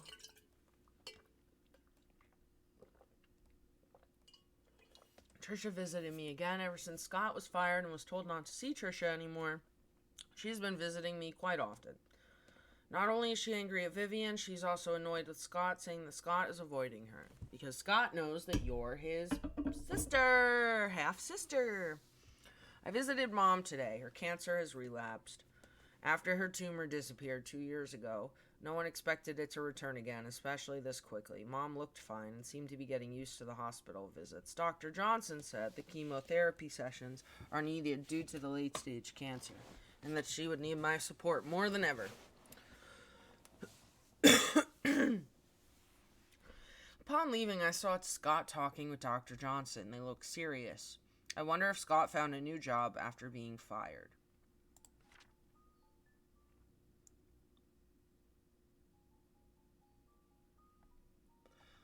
Dr. Johnson's body was found near Cherry Creek Lake today. The police came and interviewed Vivian. Apparently, she was seen with Dr. Johnson a lot. Vivian was heard with her voice raised at the police during the interview. Trisha got frightened and locked herself in her room. I don't know what's going on. The police came to my house to interview me again about the death of Dr. Johnson. I am so tired of all that has happened recently. Scott came back with Father Matthew today. Their lawyer came too. Reporters were waiting at the church asking why they would allow a killer back to Painscreek.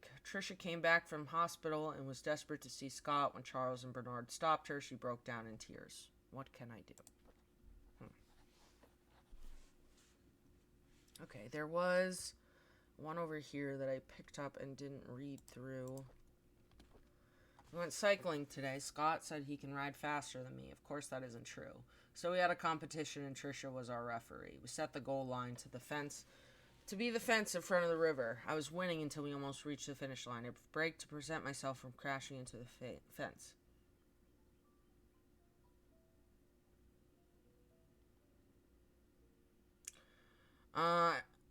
But Scott didn't brake. He pedaled harder as he approached the goal. I yelled at him to stop, but he didn't listen. By the time he crossed the line, it was too late. The brakes did not stop him in time. His bike hit the fence, and he was launched into the air, landing on the rocks. I ran to him. There was blood coming from his head and scratches all over. Trisha came up to him and tended to his wound. She seemed to be sobbing, even though Scott was the one bleeding. I think I'm hurting more than him. Oh. While cleaning the garage, Charles approached and asked if I would like to be a chauffeur. He said his current driver wants to spend more time with his grandchildren and is planning to retire. I have by the end of the week to decide. It's a good opportunity. I'd get a raise in salary and I'd get to travel across the country. I think I'll say yes. Trisha came today and suggested we make our very own time capsule before I start my new job. I thought it was a good idea. We buried the box near the big stone in the cemetery. Before leaving, we made a promise to each other that we will open it up in 10 years. 2000.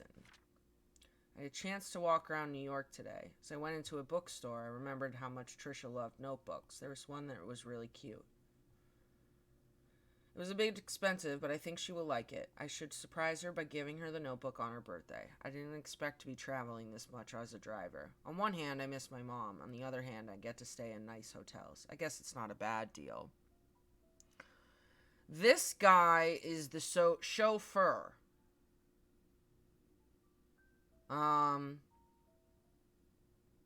Stay in nice... Oops. Charles treats me very well. He even gives me extra allowances on these trips. Maybe I'll get something nice for Mom next time. We went hunting near the river. According to Scott, there's a nest in the drain hole that sometimes has eggs. I told him it might be dangerous, but he assured me that it's fine, so off we went. Sure enough, there were eggs. I didn't know what eggs those were and decided to stay a little further away. Scott started collecting them when I noticed something moving. Trisha was able to shout out that it was a snake. I stood there frozen, not knowing what to do. Scott turned and saw the snake. He then spread his arms out and slowly walked backwards. Trisha was behind him. He extended his right hand with the stick toward the snake and slowly placed the bag of eggs on the floor.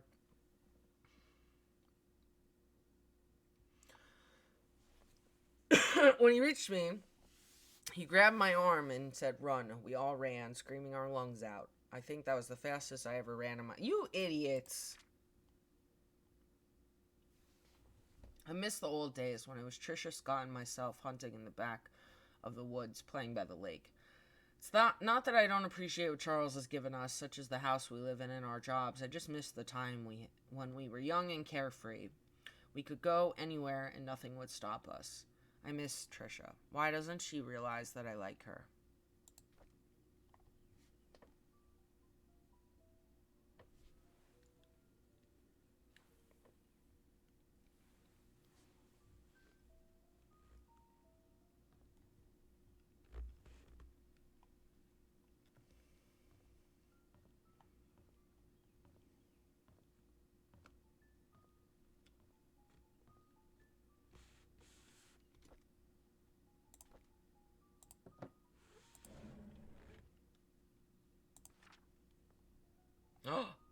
A psychiatric evaluation of Derek.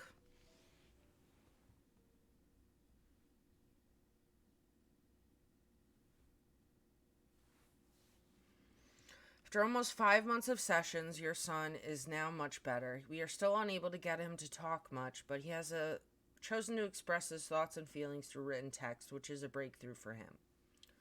During his last session, he wrote the following. Dad was standing in the middle of the road. He was waving to me. Mom was crying, and her tears dripped onto my face. I woke up. Kitty was purring and licking my face. I think she wanted to go out. Mom doesn't like me to make noise when it's late at night. Says it will wake everyone up. So I was very quiet when I opened the back door. Kitty flew away. There were some noises behind the wall fence. There's a door that's always locked, but there's light behind the keyhole. I walked to the door and looked through the keyhole.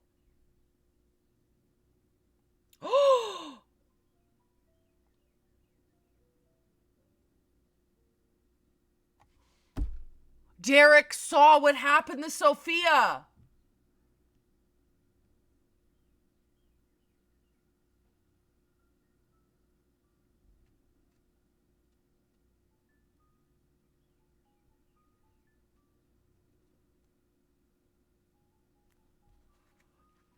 There were 4 people. 2 of them were fighting. A baby was crying. Then one of them fell down and hit her head. She stopped moving. Her eyes were open. I wet my pants because she was looking at me. Well, that's the thing. He did say something. In this psych session, he said something, but they couldn't tell if it was real or not. We haven't been able to grasp fully if what he wrote was real or imaginary.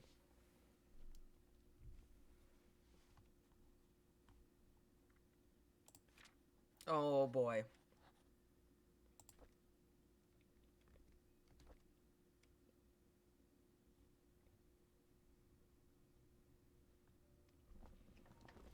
The school called. The principal told me that the kids have been calling Derek names, saying that he's a bastard child.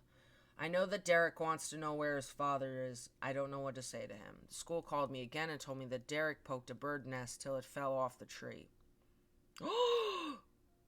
Oh my God. After that, he stoned the chicks to death.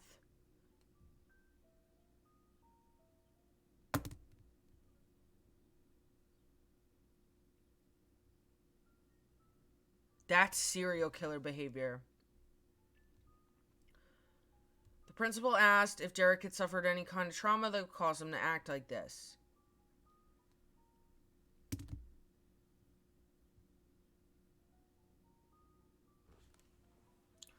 Derek poked a bird nest till it fell off the tree. He stoned the chicks to death. I could not tell the principal, that Derek witnessed Sophia being killed. He was only 5 when that happened.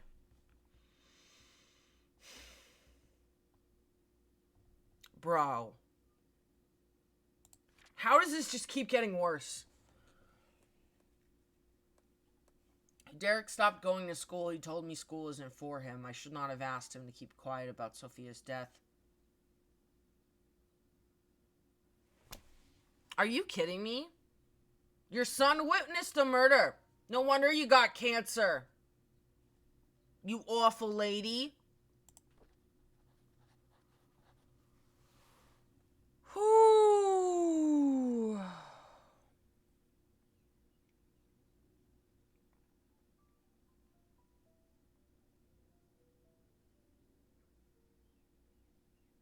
All right, I think the next step is the cemetery, which, to be honest, I'm not even 100% sure how to get there.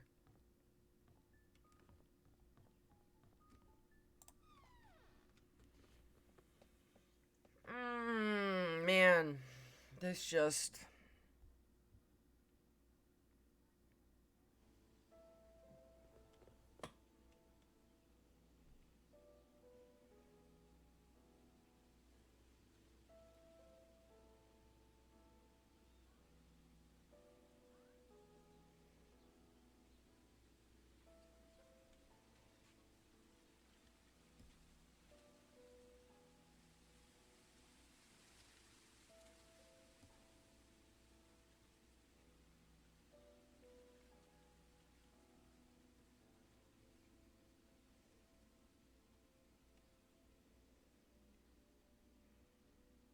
Okay.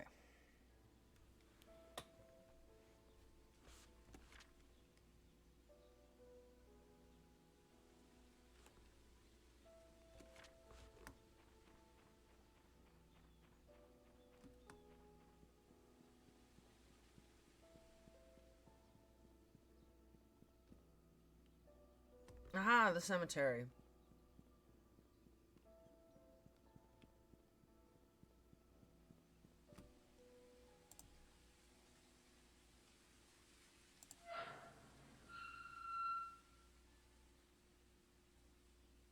I haven't unlocked this. Why is it already unlocked?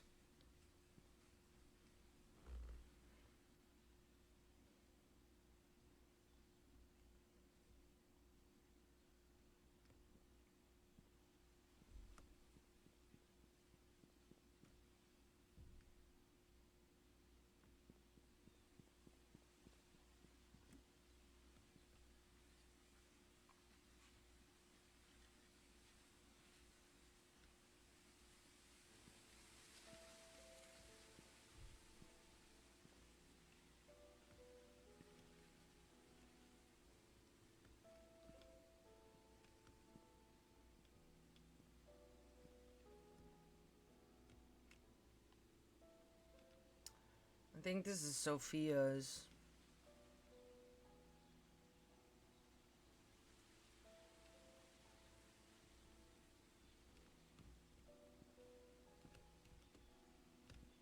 Wait. This is Father Calvin.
I watched him through the window till early morning, all the time thinking how we have drifted so far.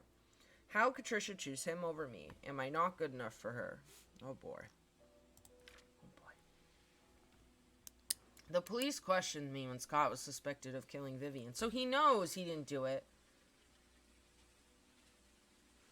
Wow, Derek, you bitch!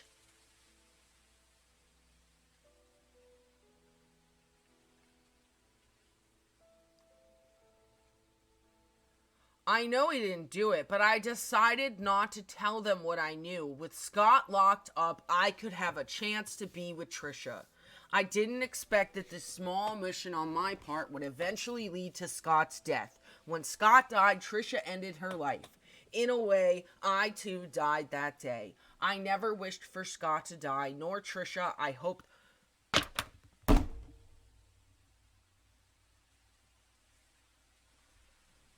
Damn.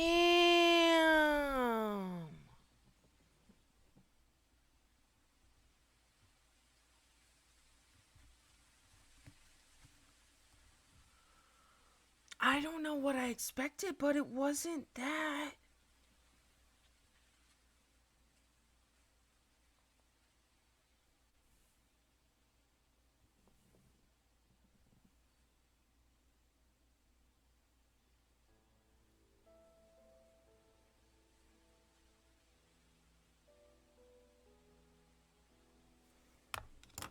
Alright, now we're looking for Sophia's hidden gift. Holy shit, dude.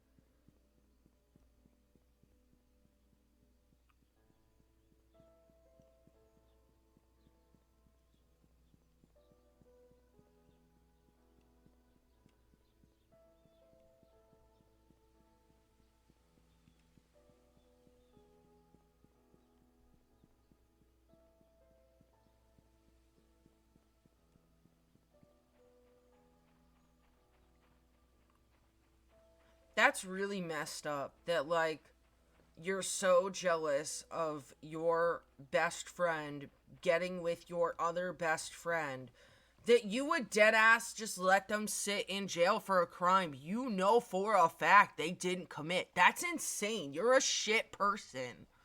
Oh.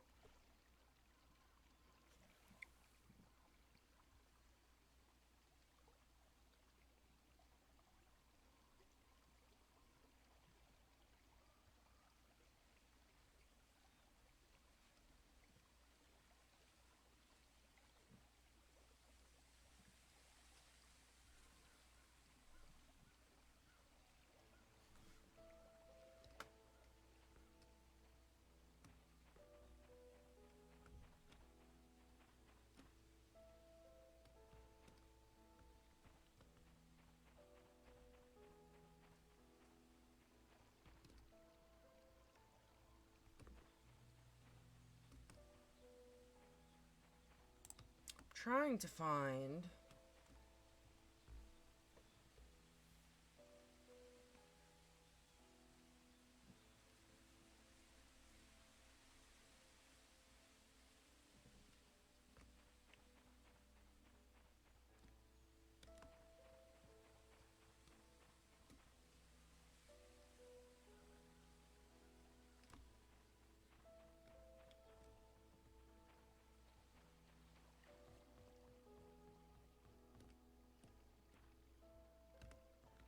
Oh.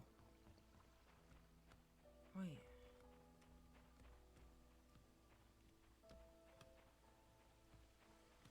There it is, the birdhouse.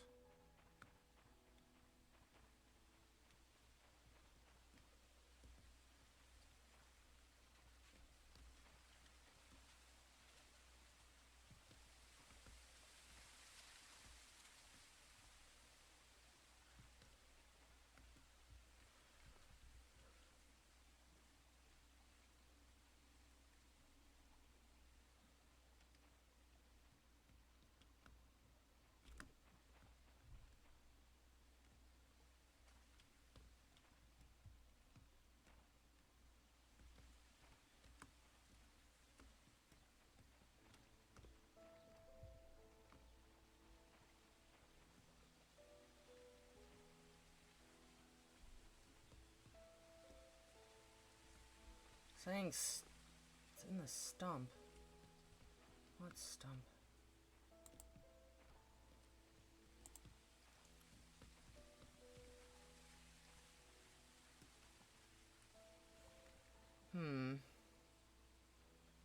Yeah, I'm like really upset with this Derek thing.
I found it.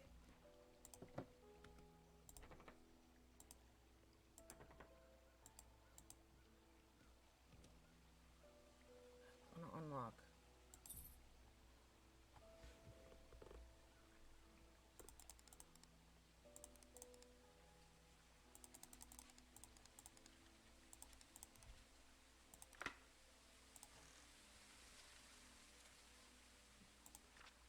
Dear Sophia, it's been quite a while since I last wrote to you. I've been busy. I hope you're doing well. Father Calvin has been guiding me on how to be a man of God, to grow my faith in the Lord and my compassion for people. When I see those who have no beds to sleep upon and no food to eat, my heart goes out to them. I wish I could do more. Father Calvin has been handing me more and more responsibilities. It seems like he might be retiring soon. He even gave me his favorite desk in the study room. I've changed its code to 0318. The day you first came to the orphanage, which I think I've already used this code, but I'm writing it down anyway.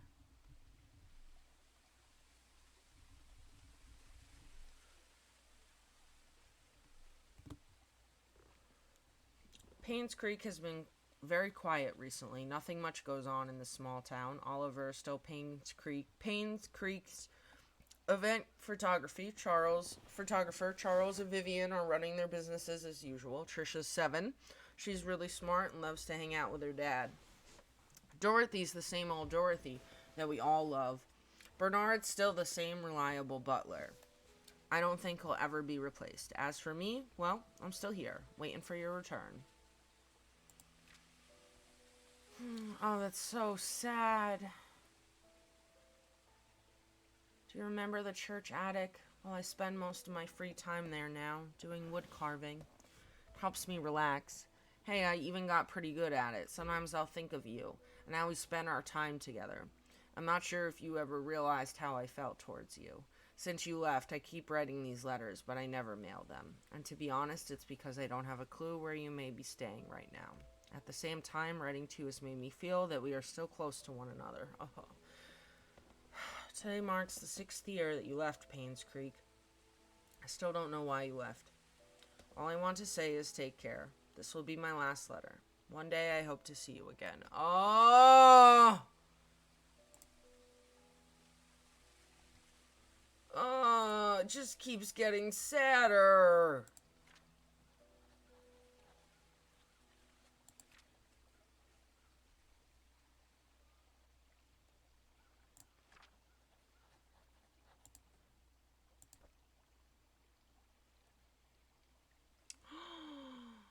Oh.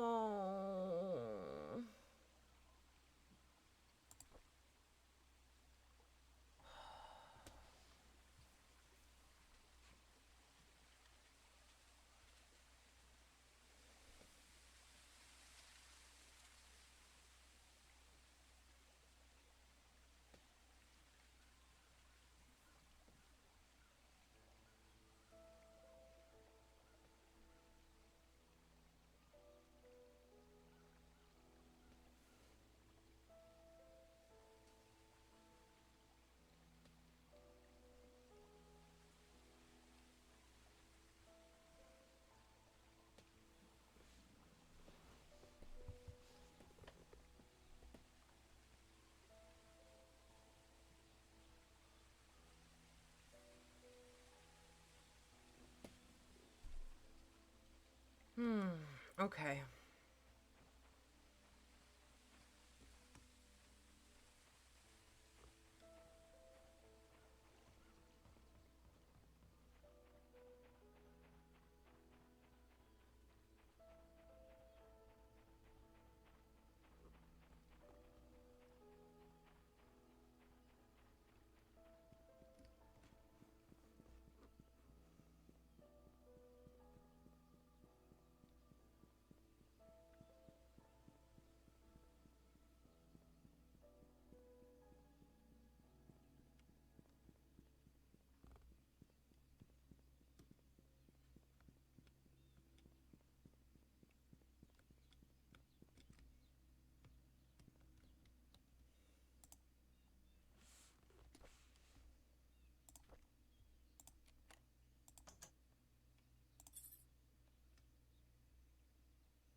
Okay, there's very little I haven't explored now.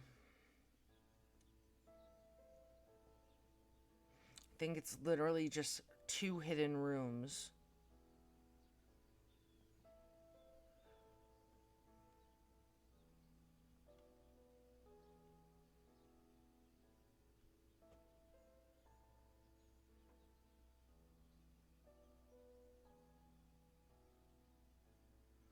Yeah, because we still don't really know who killed Vivian. Like, we're still missing some things.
I'm trying to figure out.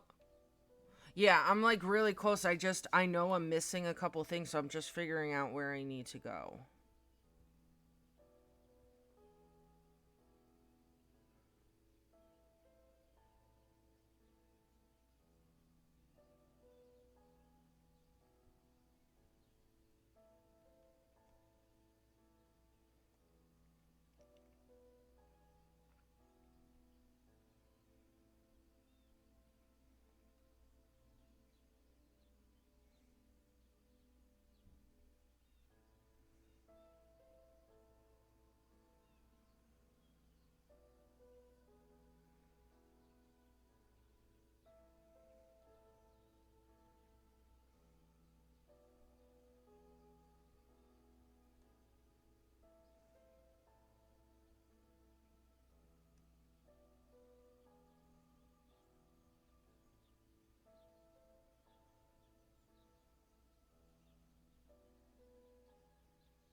Hmm.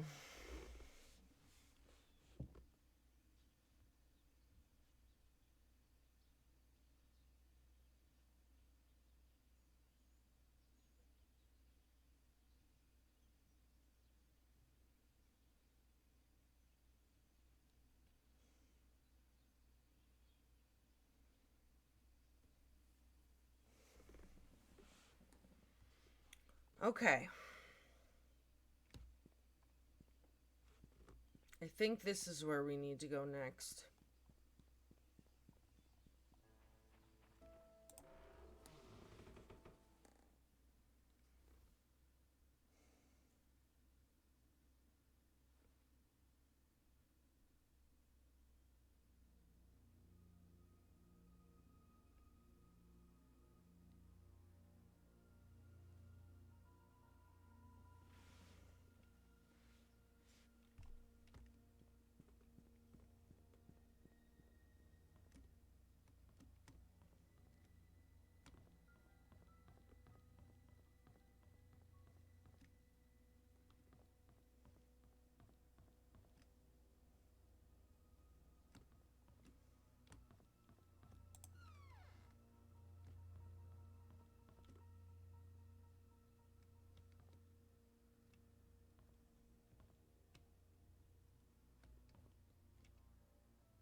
Oh boy.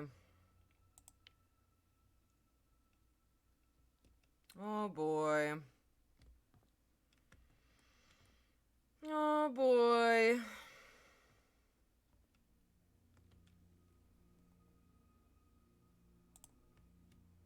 Oh, the bloody axe.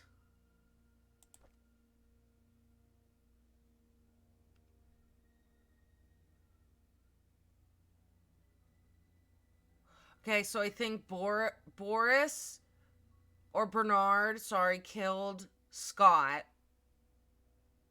And Father Matthew killed everybody else. As revenge for killing Sophia!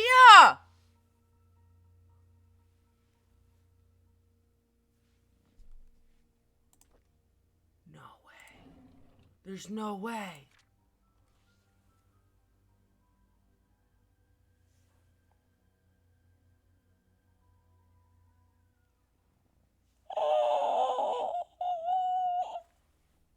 Bitch.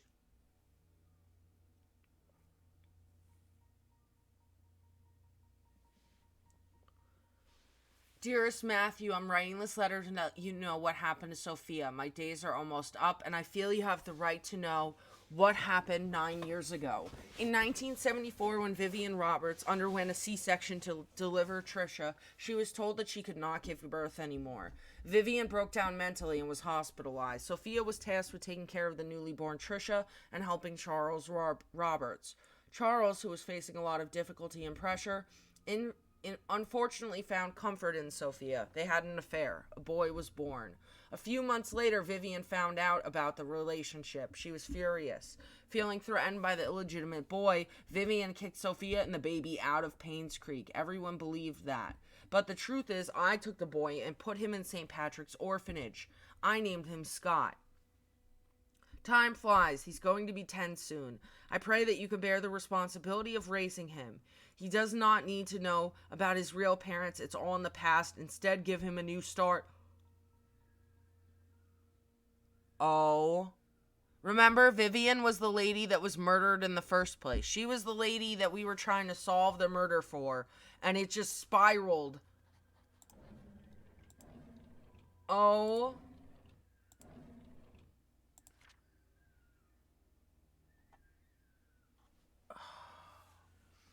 It's been more than 2 years since I started work at the mansion. I like this place a lot. The people here are nice to me. Thank you for your letter.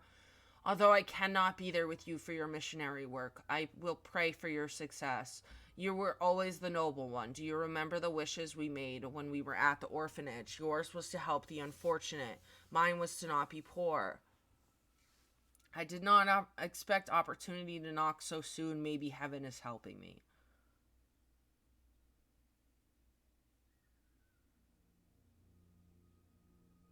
With all that has happened these past few months, my wish might just come true. I'd love to tell you more about it, but it can wait until you're back. Oh.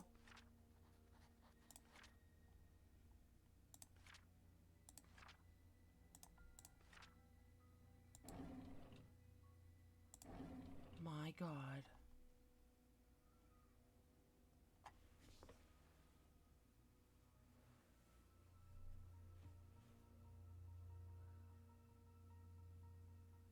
Okay. So once I hit this...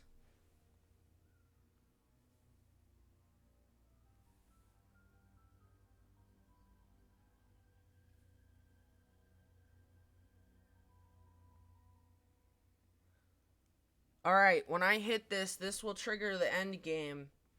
Are we ready for the conclusion? This is...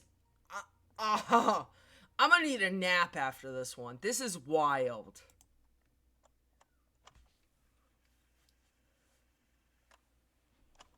June 6th, 1995.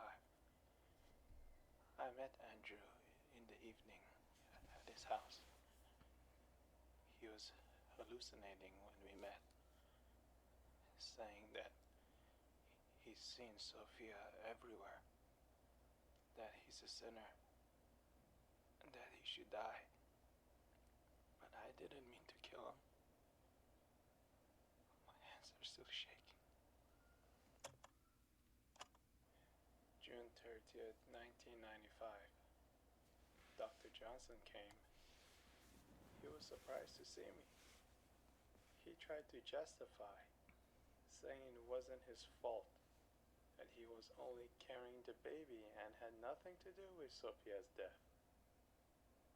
When I revealed the truth about Magdalene, his face turned white. He didn't expect anyone to know the truth. He deserved to die. July 19, 1995. Just like the doctor, Vivian came alone. Instead of feeling guilty, she called Sophia a bitch who destroyed everything she had. I didn't feel any sign of remorse, feeling of guilt, or repentance from her at all. So I gave her time to express herself. And then I killed her.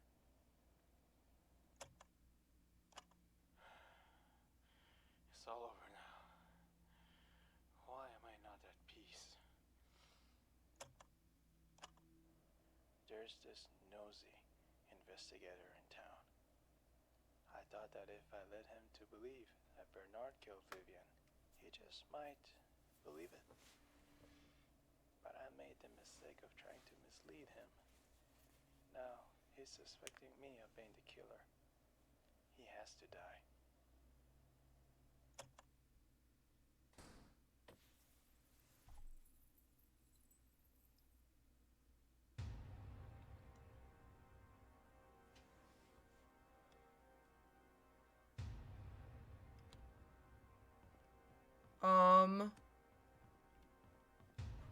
Oh my god. I don't like this. I don't like this. I don't like this!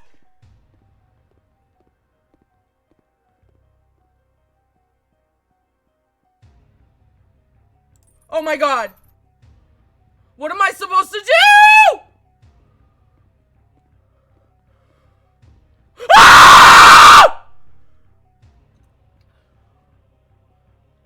What am I supposed to do?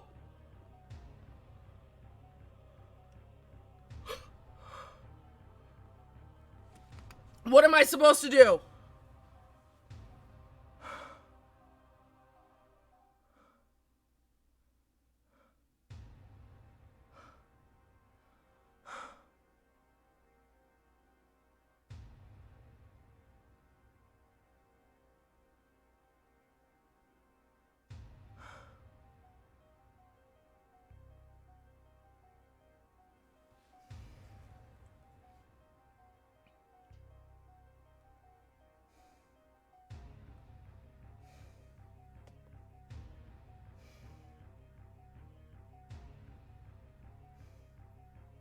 I need a minute. I'm like...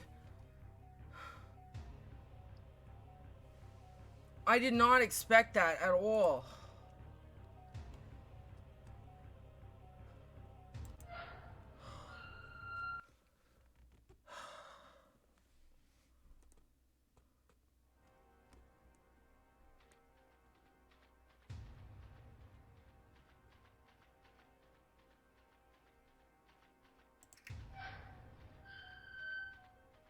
I don't know where I'm supposed to go or what I'm supposed to do.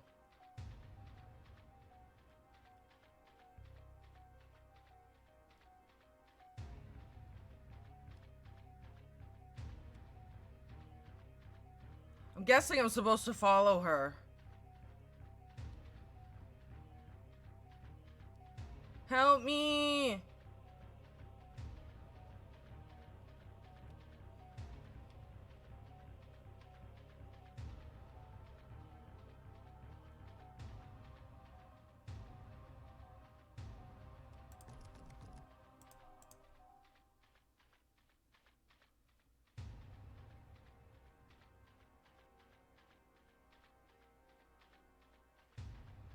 I have no idea where he is.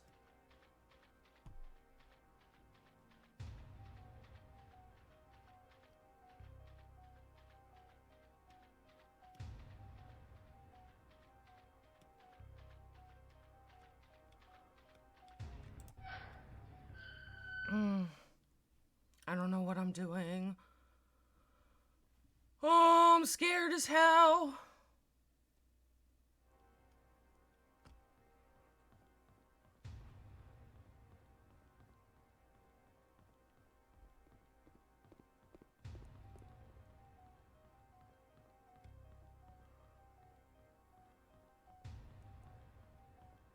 Oh, God.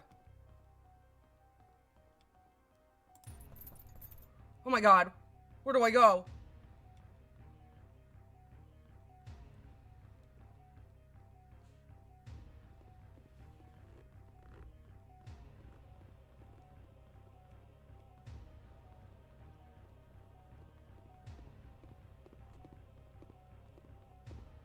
What am I supposed to do?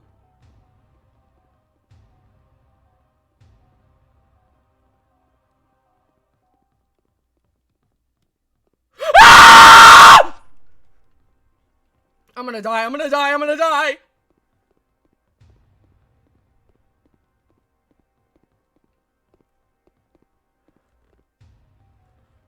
Girl, what do I do? Help me!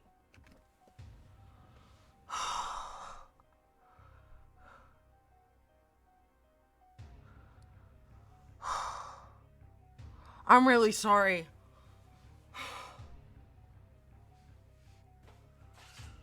Dead! Fucking dead! Clearly I need to...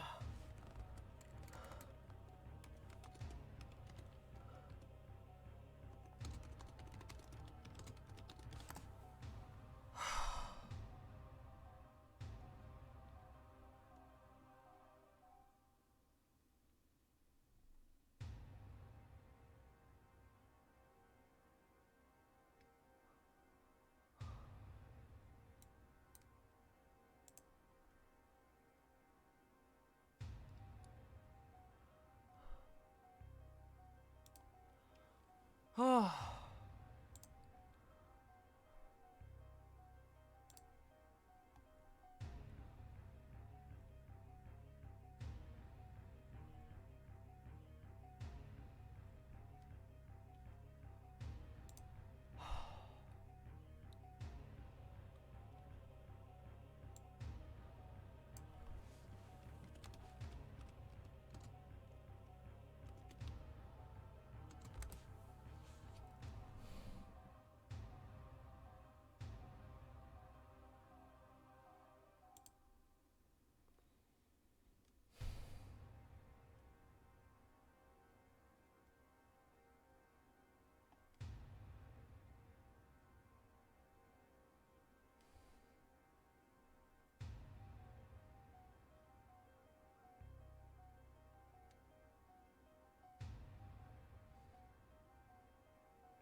Okay, apparently I have to run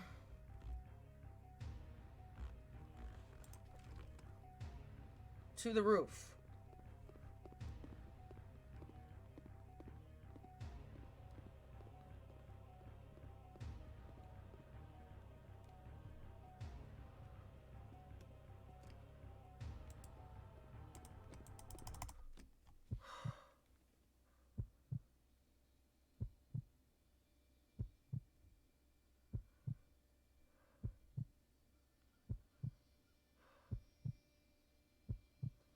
Oh.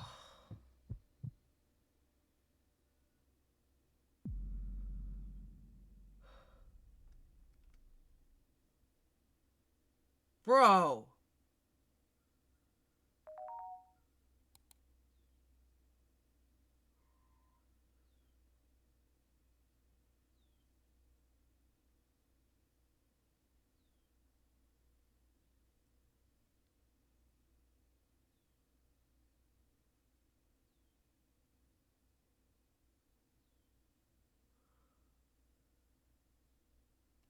Bro.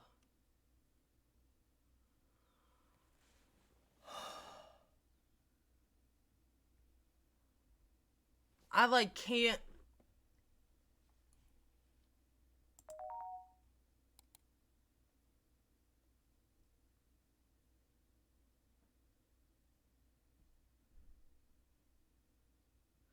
Yeah, who hired him?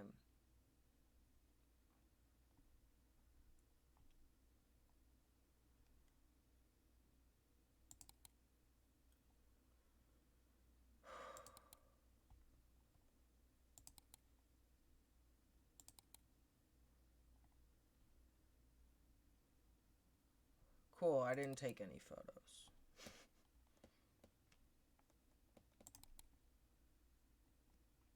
Oh my god.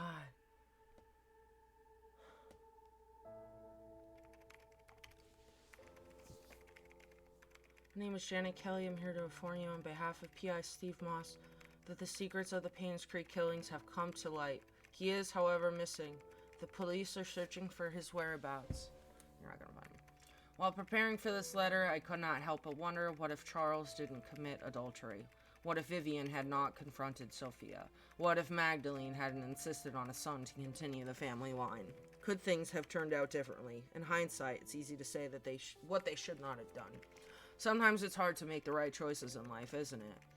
Did Derek really hate Scott so much that it led to his death? Could Matthew not have sought revenge for Sophia? And why did Henry Johnson choose to be an accomplice in Magdalene's death? The truth was that everyone made a choice they think was the best, but not necessarily the right one.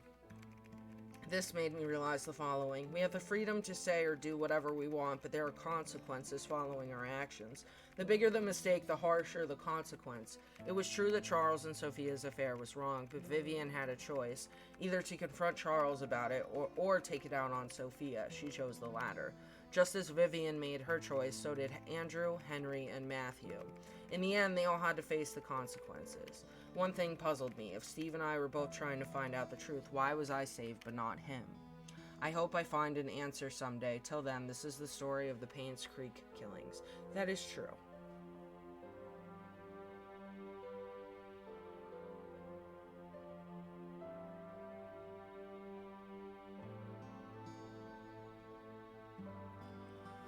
Woo!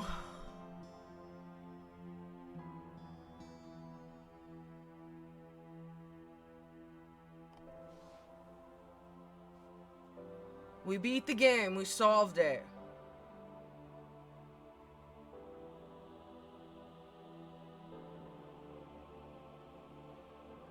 Wow. Oh. That's wild. Wild.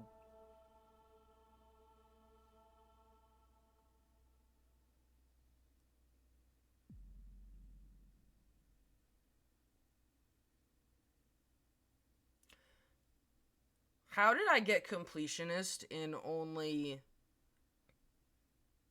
like 9 hours? Not even?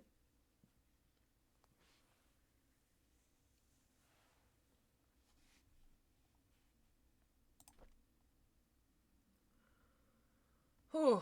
Well,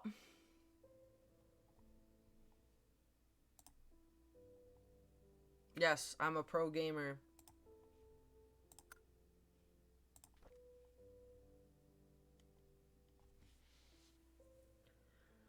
Okay.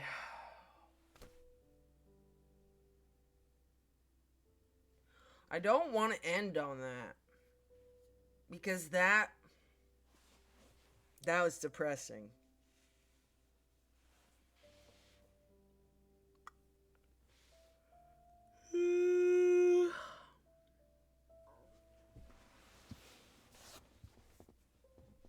No, it really wasn't.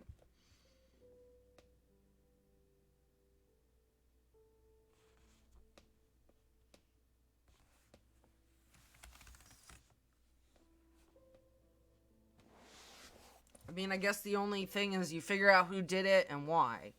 Like, it really sucks that Father Matthew, like, lost his shit and killed everybody. Like, that's really... That sucks.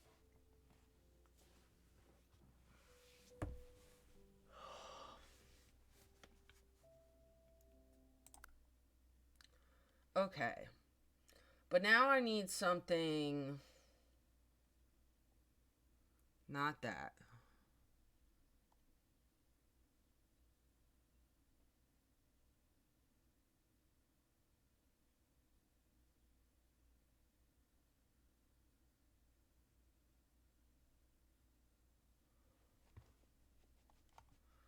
It looks like I missed a couple achievements, a couple things, but only 8.1% of people who play this game do the completionist achievement. So, look at me go.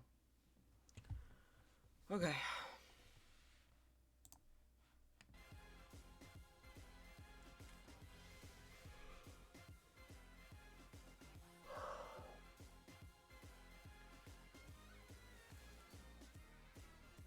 You know what we could try?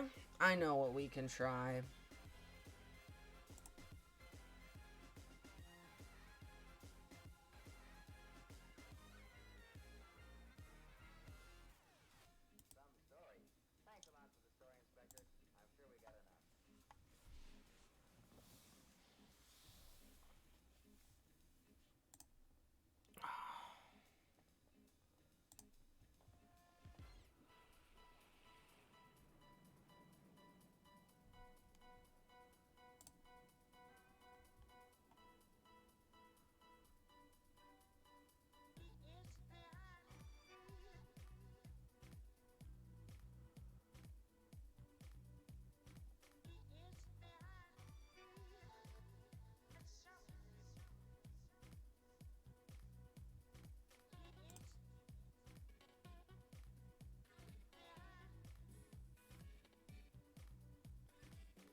Downloading.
Alright.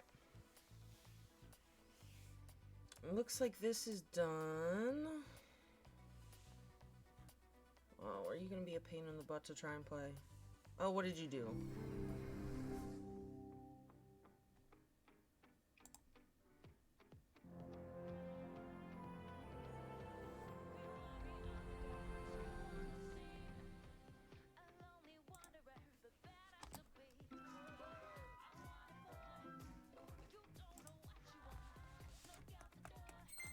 I don't... How do I get this to go away? There's currently something on the window, but I don't know how to get it to go.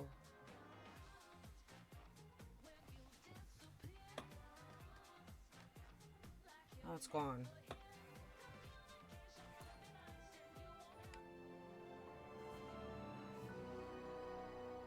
Alright, I'm gonna have to...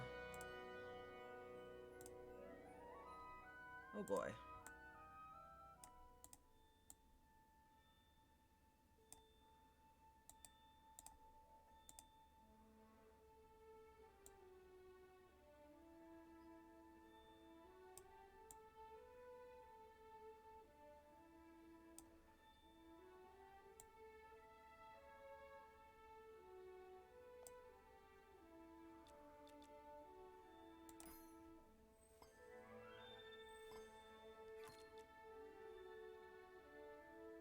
We're gonna start a new one.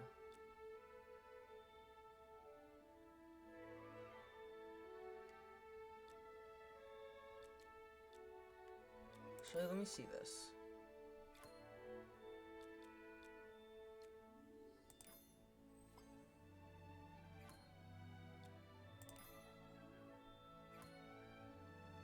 Yeah, guys, we're going to Disneyland.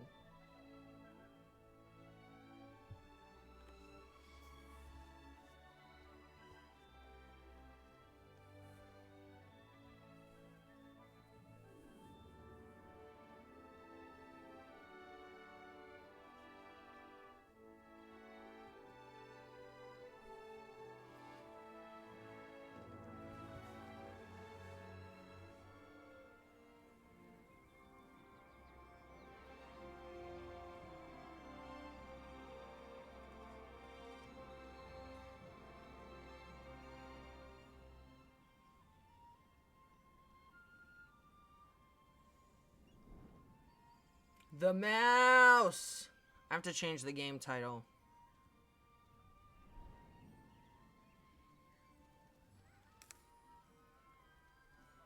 Oh, I'm gonna have a gender identity crisis. Fucking A. Okay, hold on.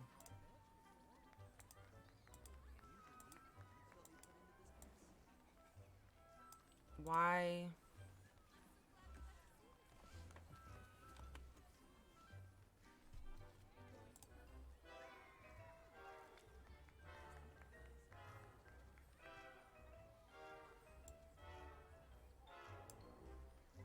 Yeah, Mickey Mouse Murder Mystery.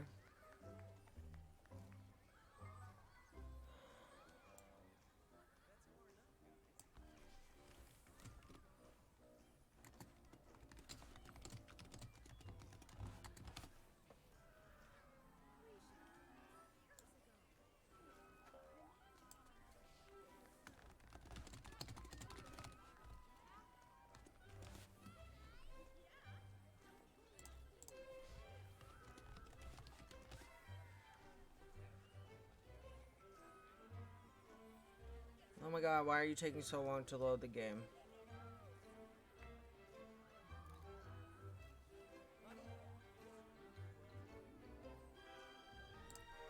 Why?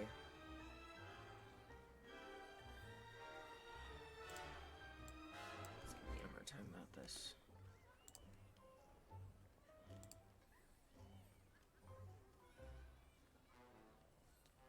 Mickey Mouse Murder Mystery. Could you imagine?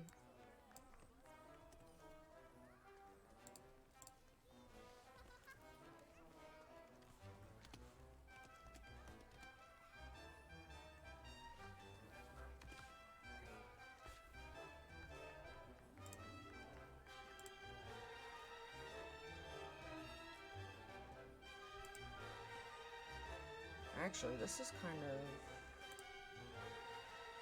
I like it better in windowed mode. Can I keep it in windowed mode? Okay, what do I do?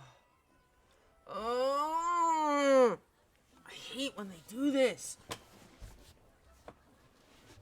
Alright, I need to get some water, and then we'll have a meltdown over which character I'm gonna be, or which gender I'm gonna force my character to be.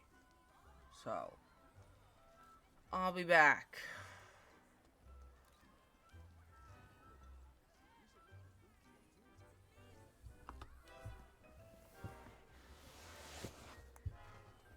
have a meltdown in DMs. No, it's just... I hate when I have to choose a gendered character. I hate it, I hate it, I hate it.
Okay.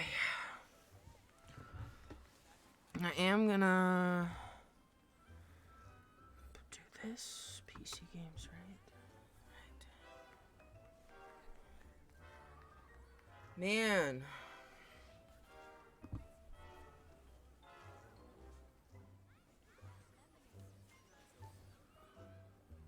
Whew.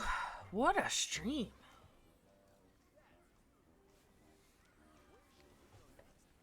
Fucking depressing murder.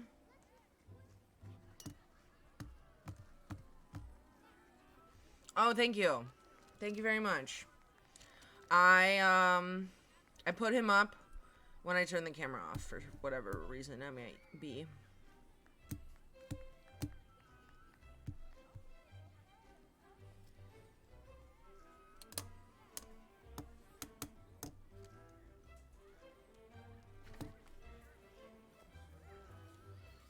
Yeah, if you don't know, Chaz, I'm obsessed with Snorlax, so everything is Snorlax around here.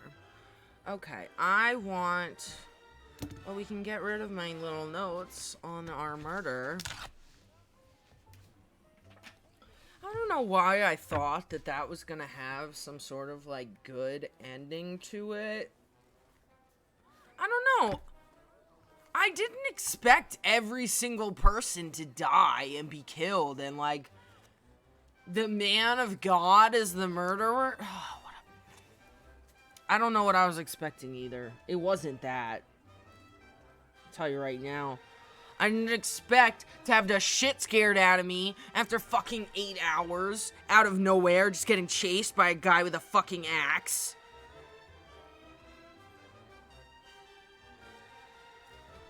That's the thing, I didn't know it was gonna be that bad. I didn't know it was gonna be that bad. So, I don't know. I'm literally having, like, some weird feelings. I'm just like, that... Was that worth... Like, I don't know. I almost feel like that would have been better for me to watch somebody else play on YouTube instead of me playing it. I love how Chaz, you're like, stop thinking about it, Steph. Stop thinking about it. You're right. Wait. Guys, you know who's perfect for this moment? We're going to turn on the just chatting screen for a second. Hold on. Gay Mickey. Gay Mickey.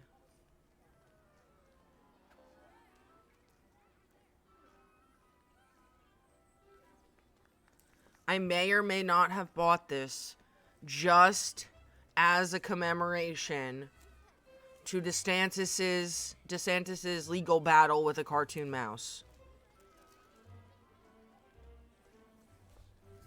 So,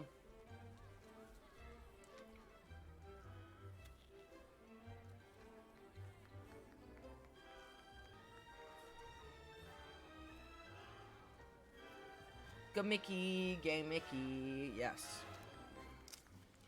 MICKEYCOCKS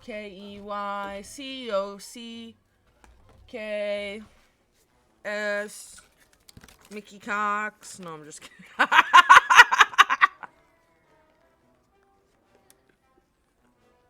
Why would I say that? Oh God, I'm going to hell.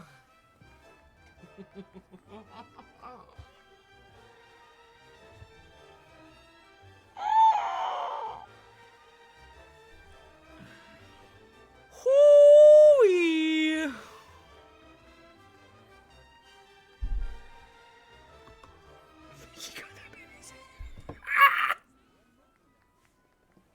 My God. All right.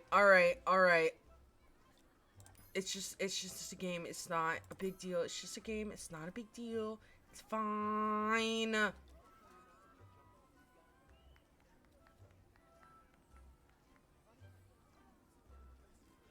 Is it not? It's not showing.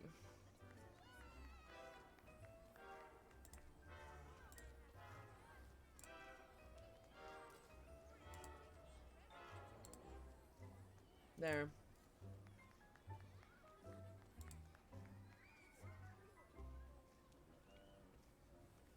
I fixed it.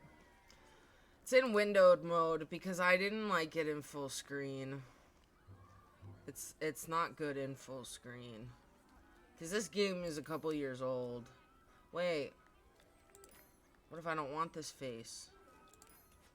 Well, I don't want that one. And I don't want that one. And I don't want that one. So, you got 4 faces. You got white, black, brown, and Asian.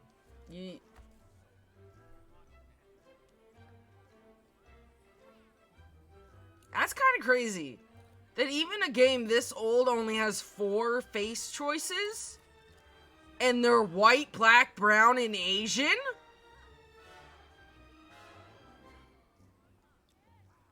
Well, I guess I'm picking this one.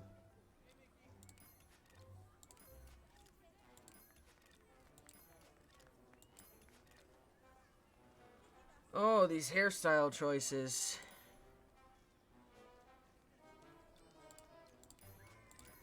Do you have purple?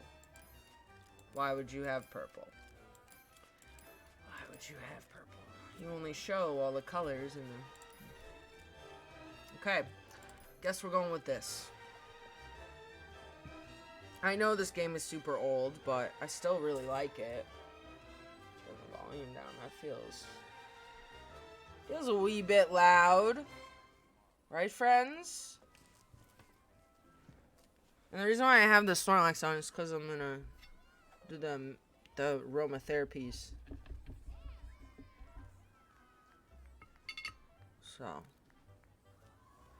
but I like this game.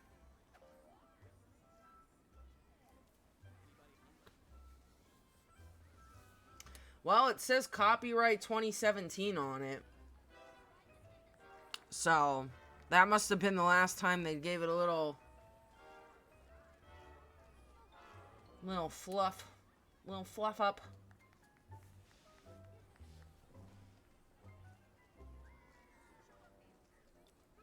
Alright, shirts. Not that ugly ass shirt. So yeah, you can tell this game, those shirts are so 2010. This one's cute though, and it's purple.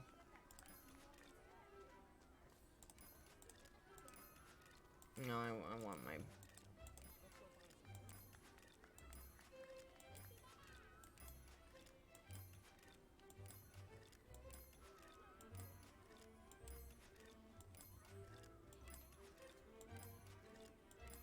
There it is.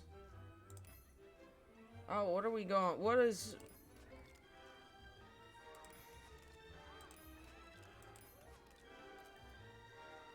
I like this one. That one works.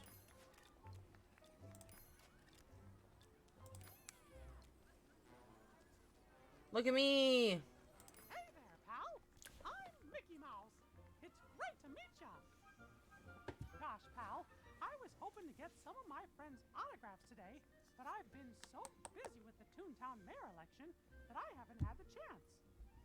Say, do you think you could ask Donald to sign this book for me? I'd sure appreciate it.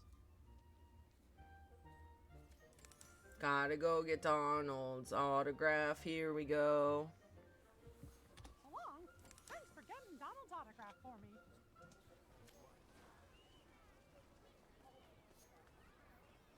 Don't worry, Mickey, I got you. Hi, folks. It's great to see ya. Aw, shucks. You know Mickey will give you an autograph.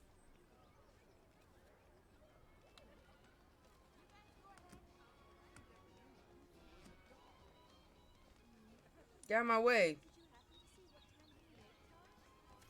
Why, hello!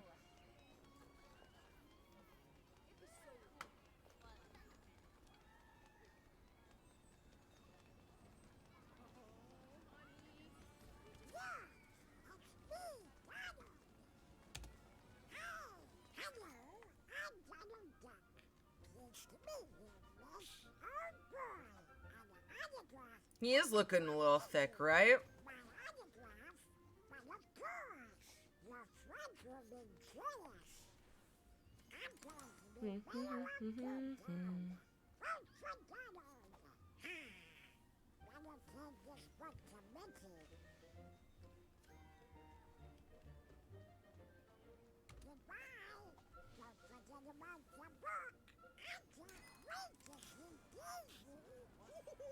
Check it out!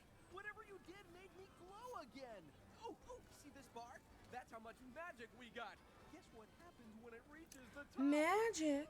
I don't know, but I sure want to be here when it does.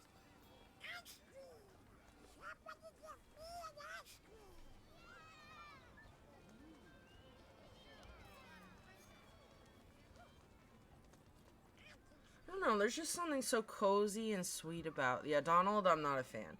Donald's really annoying in Disney Dreamlight Valley. Although they've made him a little bit less annoying. He doesn't blow his top and steam up all the time like he used to in the beginning, but he's still annoying. Wow! You got Donald's autograph. Thanks, pal. But actually, this autograph book's not for me. It's for Goofy. He's been wanting an autograph collection, and I thought it might be nice to help him get started. Do you think you could bring the book to him?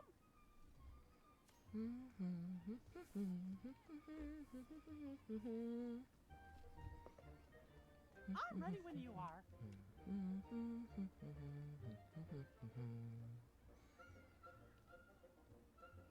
Did you forget what you were gonna say?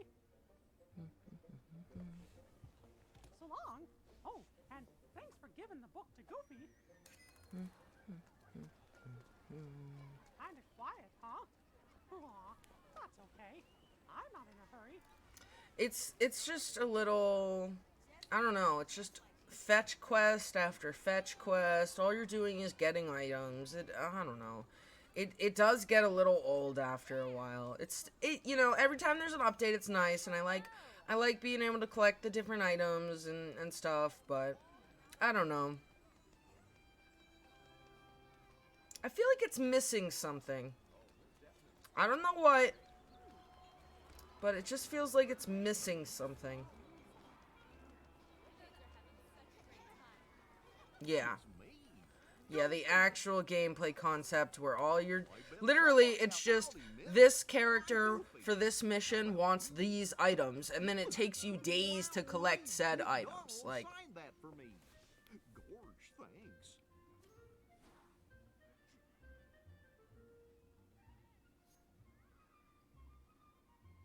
Yup, I'm right here.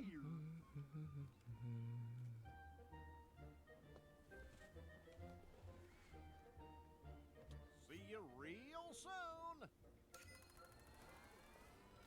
Yeah, that really is what's missing. There's no mini games. There's like it's just There it is! Hover over the map. It'll show us all of Disneyland. yeah. It's Animal Crossing with Disney characters.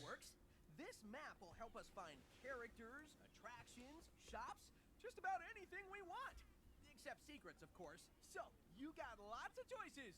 Where do you want to go first?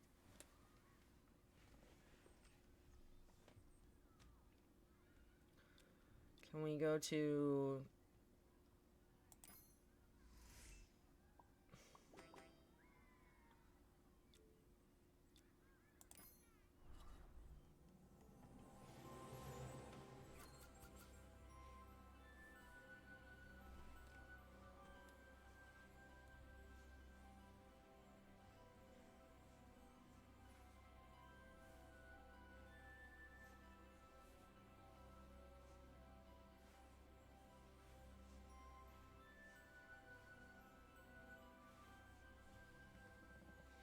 a Remy cooking game? That would be cool.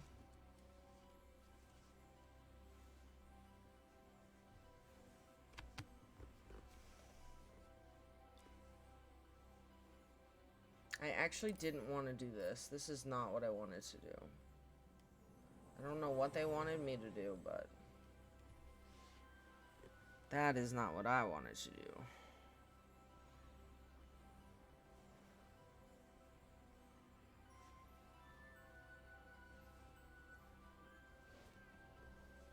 Yeah. I never saw Wall-E or Cars. Ratatouille's good, though. Well, ball me up and throw me away. Will you look at that? Want to see where it goes?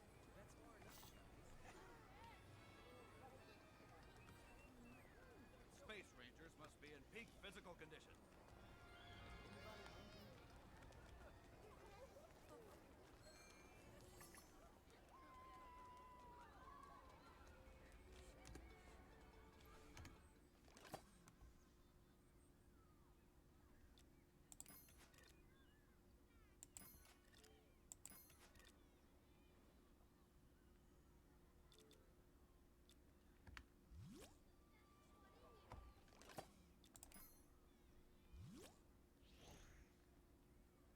Cool.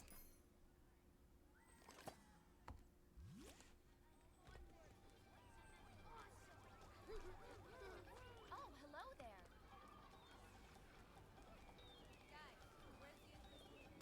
Blue punch buggy. My name's Stitch. You be my Achibaba friend. Good. Oh, Stitch tummy empty. You find lunch for Stitch? Taka. Come back, hurry! Stitch starving. If Prince Charming can find a glass slipper, we can find this. Just keep your eyes peeled, and I'll give a shout if I see something. Look, there's one. Told you we'd find him.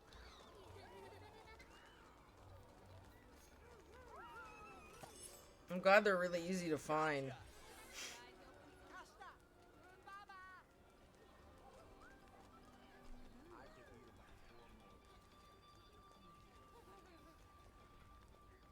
Jiminy Cricket, another one.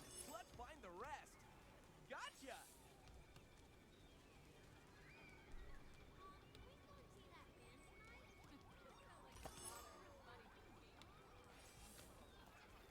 Gotcha. Got to go on the Matterhorn.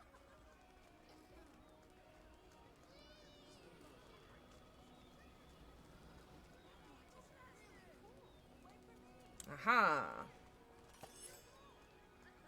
Gotcha. One more.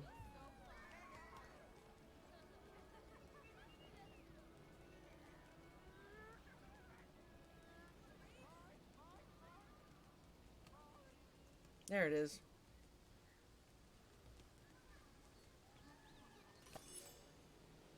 Dippity doo-dah, we found them all.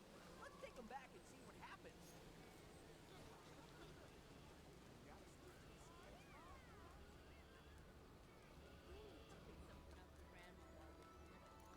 to Stitch to give him his lunch.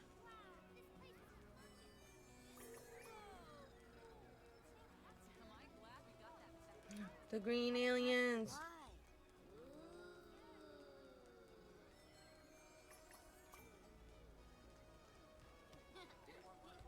to play. Come here. Yeah, the eyes. I get what you mean. Like, the darker part of the eye looks really weird. If that wasn't weird looking, it would look fine.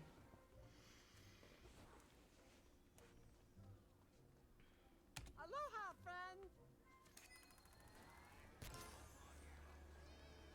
Whatever.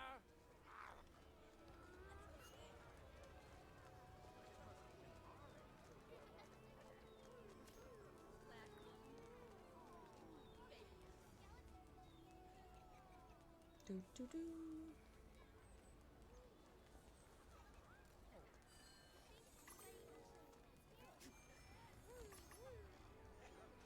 This population is happy and peaceful. Surely Star Command has an outpost here.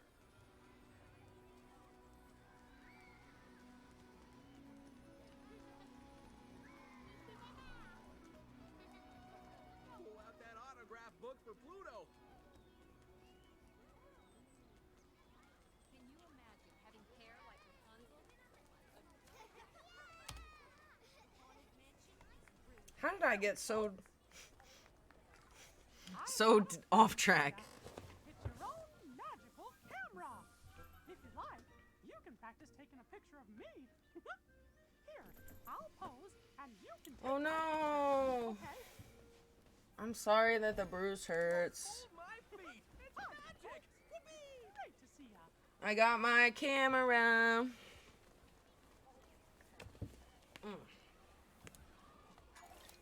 Aha.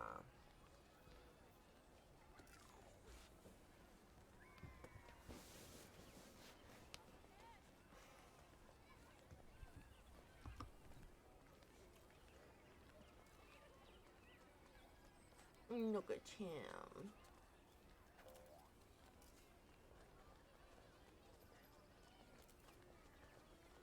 Yeah, I think you mentioned that. This is Winston. He is a big attention lover. A big baby. Right, Winnie? Can you put her into the mic?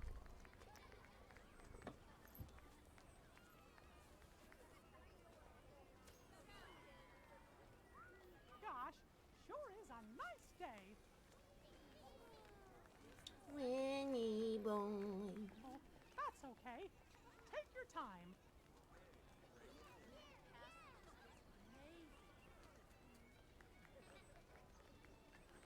Gee, I'd sure like to hear about all the fun things you've been doing. Mickey Mouse! Aw, guess you're a little shy.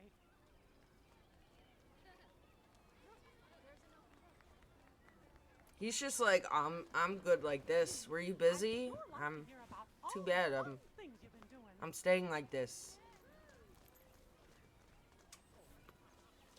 Oh, you big gooby. You big gooby. Huh?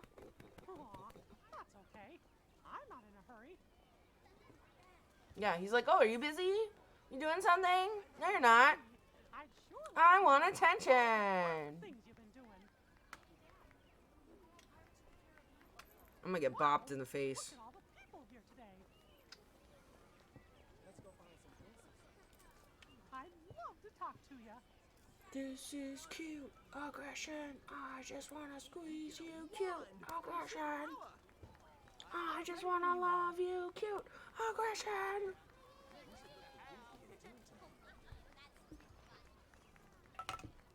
Gee, I'd sure like to hear about all the fun things you've been doing.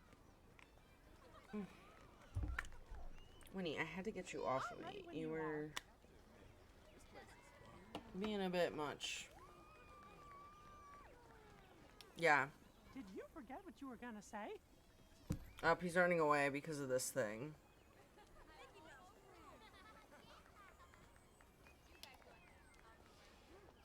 It's my face, mister.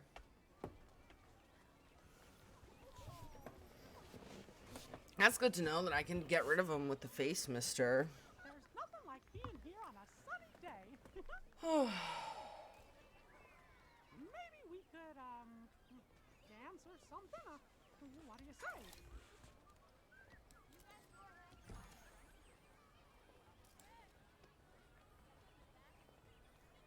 Okay now, do what I do. Ready? Smile!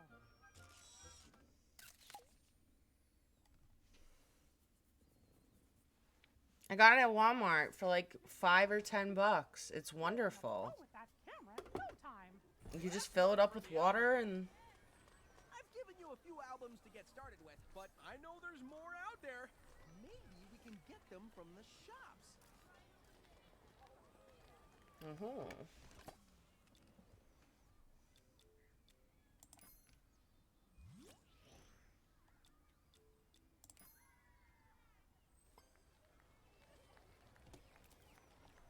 Say, pal, could you help me out again? I'm making a photo album for Minnie, but I still need pictures of Goofy and Donald. Would you mind finding Goofy and taking his picture for me? Thanks. See ya, and thanks again for helping me get Goofy's picture. Hot dog! The whole gang's here today. Hot dog, hot diggity dog.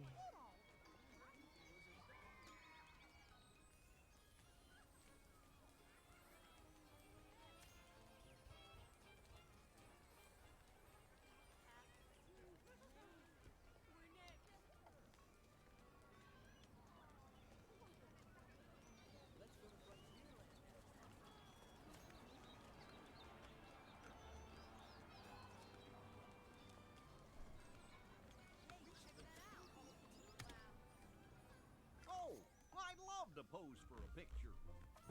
Come on, let's pose together.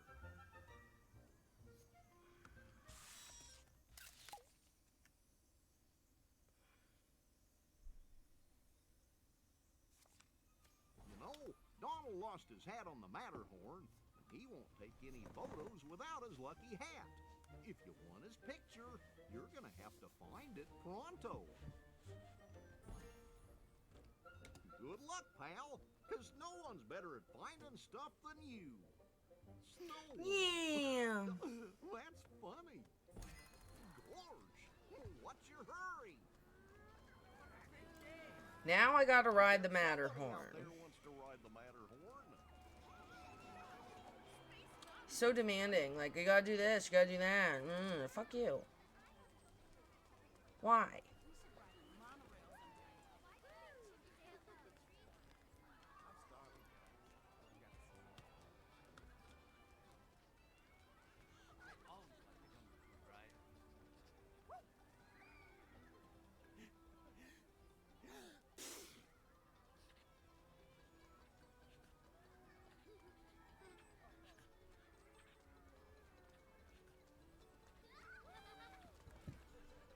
Not being Mickey's.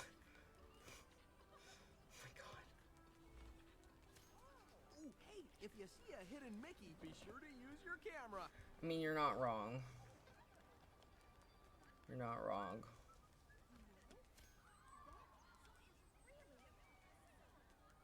I want to see a Mickey Mouse movie. Hey, my little cousin is close. Where's my camera? I just want to give Winnie the Pooh the biggest hug. Yeah, Jungle Cruise sounds like a great idea.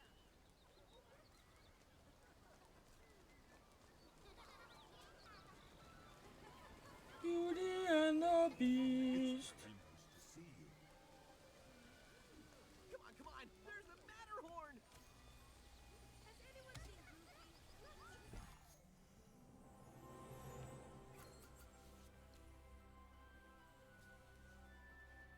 No, this is not Dreamlight Valley. This is Disneyland Adventures. So we're running around Disneyland talking to the characters. Honestly, it's better than Dreamlight Valley in my opinion. It's just a very old game and nobody plays it anymore. Taz is like, yeah, this is a better Disney game. Get it together.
Something's in your way. Jump space. Okay.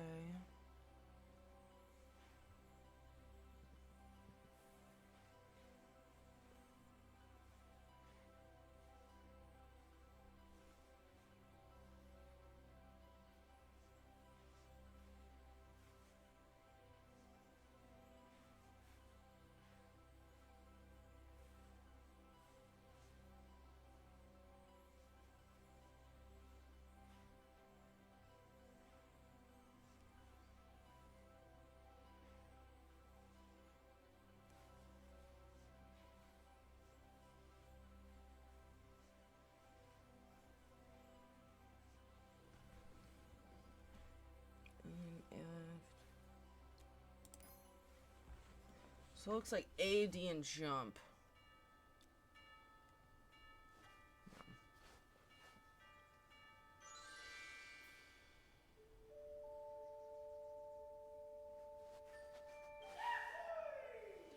Look out! Sorry about that. Say, are you ready to hit the slopes? Hold on tight now. This wind will blow your ears back.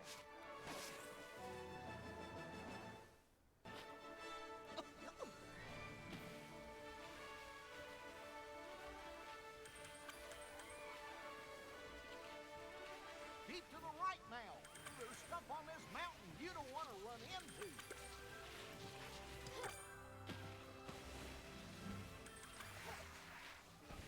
You see? Oops. Whoa, whoa, something's crackling.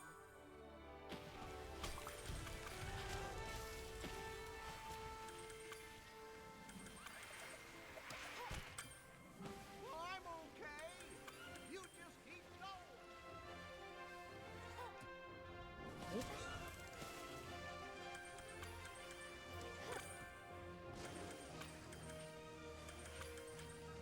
Looking for Donald's hat.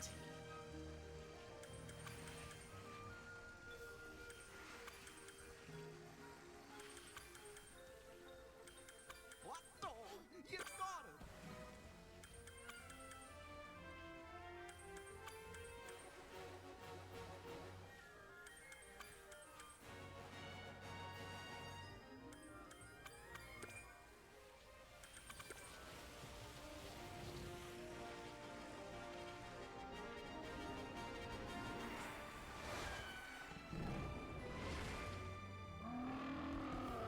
Ah.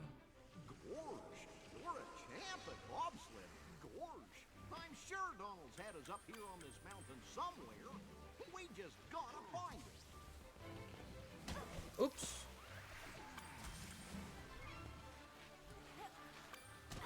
Just shake it off. Watch out! Yeti!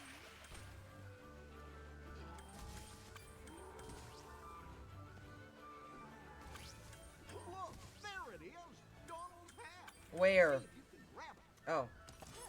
There it is. I got it. You did it! Oh, boy, Donald's sure gonna be happy. Oh, This is literally a game made for children, so I should be able to play this. careful now! Don't run into any icicles! Like that.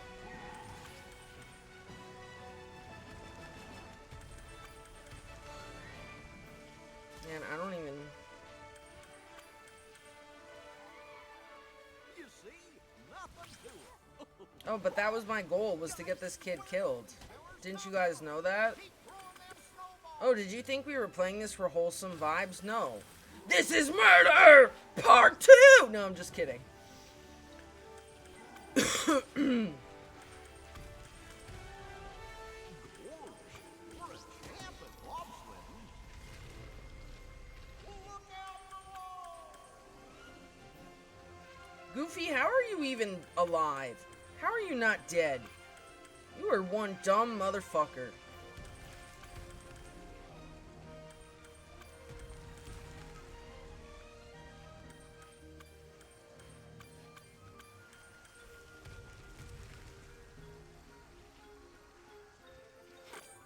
You see? Nothing to it.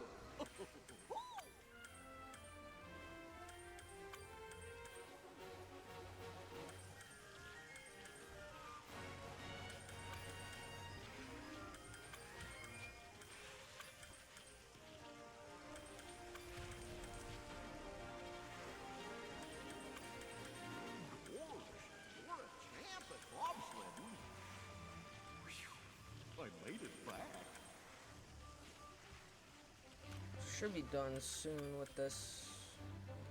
Yep. Gosh, sure is quiet here. Hope there ain't any Yetis! Look out! Avalanche!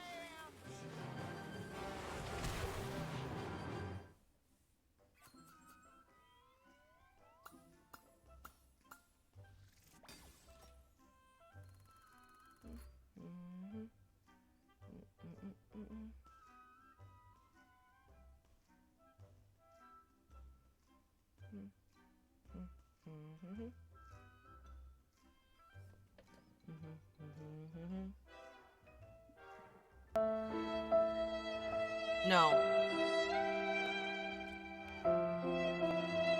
No, I did not have enough murder.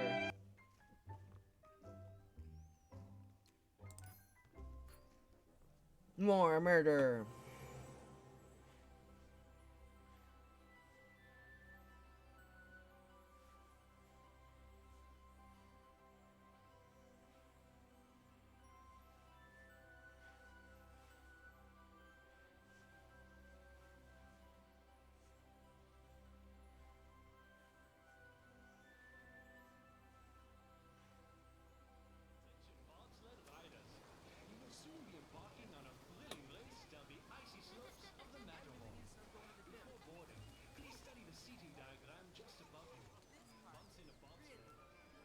Get out of my way, bitches.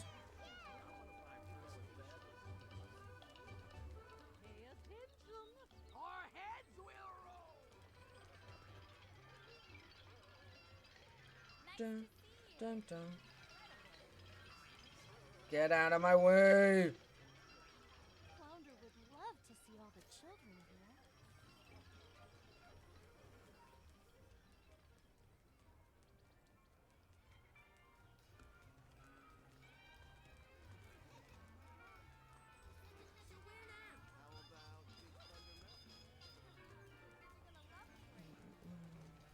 Why don't you get a slice of pizza to tide you over? Good old Goofy. He'll give you an autograph.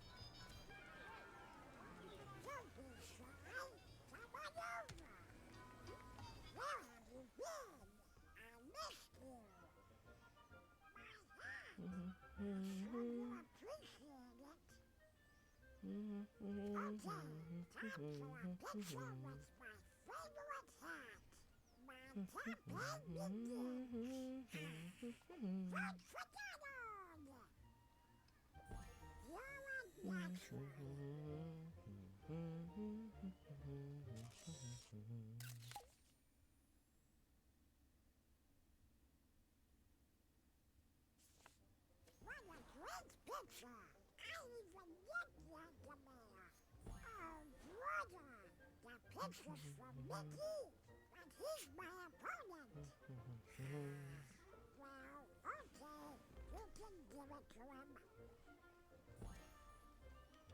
Bye-bye.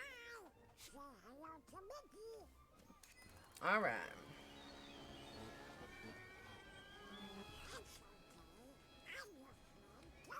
That's right. They've all magically moved, or they're all in magically two places at the same time.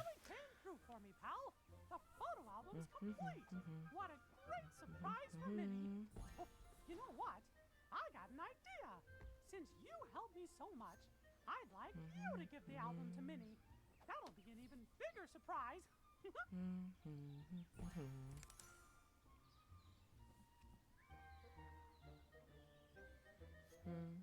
Aw, guess you're a little shy.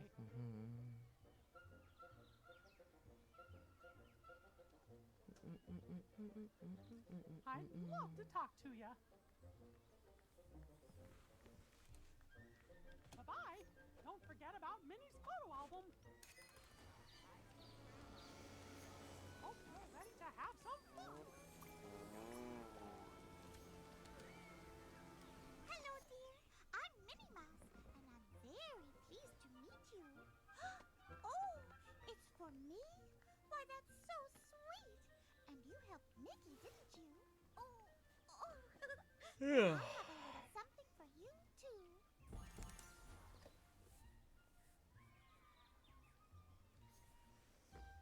Ooh. Bye now. Take care. Okay, level 3.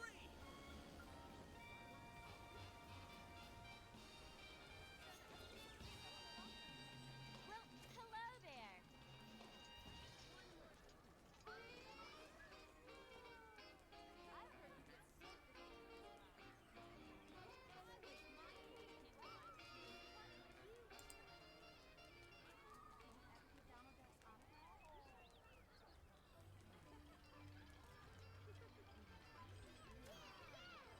Excuse me, please? All right. Could you come here for a moment?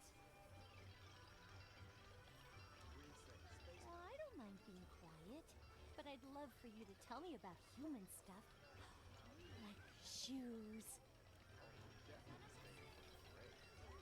No, you first. I could talk forever, now that I have my voice back.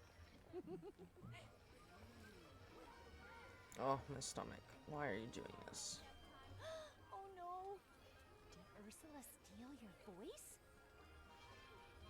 Okay, pack it up. Isn't this fantastic? Gosh. Let's see. Do you like, swimming? Oh no! Did Ursula steal your voice? No, you first. I could talk forever, now that I have my voice back.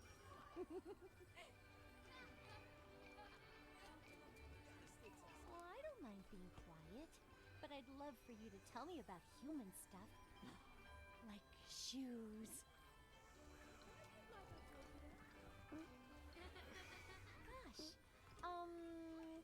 Hi. I'm Ariel. Oh, I haven't met many human girls yet. Thank you for coming to talk to me. Isn't it amazing here? Oh, there's so many things we don't have under the sea. Gosh. Do you think you could help me find some dingle hoppers? Oh, I'd love to add more to my collection. Forks. If you see any, oh, please bring them back. Bye. And don't forget, look for dingle hoppers. Gosh, now I can see people dancing and walking around.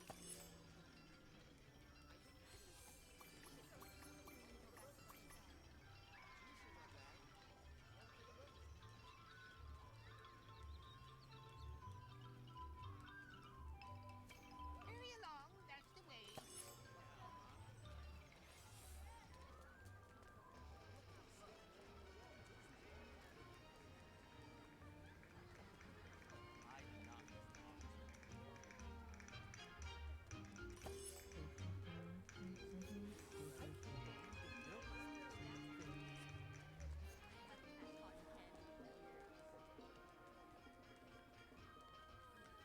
Oh, hi.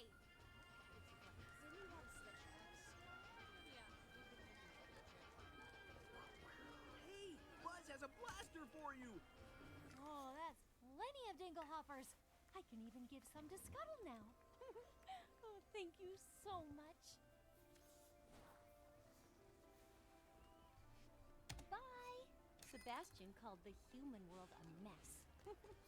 But I think he just worries too much.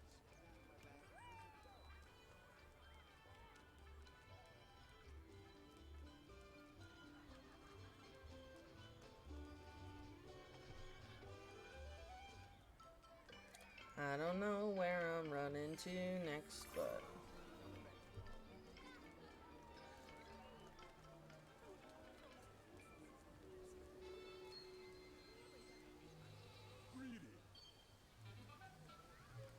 Alice in Wonderland, let's go! Well, it seems that some people appreciate being in a spin. Perhaps I shall meet a friendly howdy-do bird today. looks like Alice, you're it. Alice, but Alice will do nicely. Oh dear, I'm having a bit of trouble in this curious place. You see, I've lost my favorite ribbon. This one that I'm wearing is nice, but I really would rather have the other back. I don't suppose you could help me find it. You will? Oh, thank you. I wonder if perhaps I dropped it at the tea party. If I did, the Hatter would know.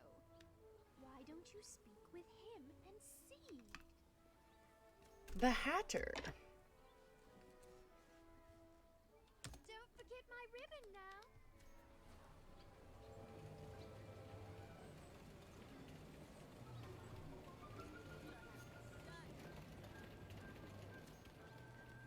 This way! No, that way! How do you do, my dear? Yay, blood tests being booked. We love that. Why, I'm sure I have no idea what you're talking about. Unless, of course, you mean a ribbon of milk for my tea. Oh, it's just so silly, I tell you. All the photographs in my picture book have gotten up and run away. Good. I'm glad you get a little break from the needles. Them, you know. Yes, yes. You do that, and I'll take a moment to think about that ribbon.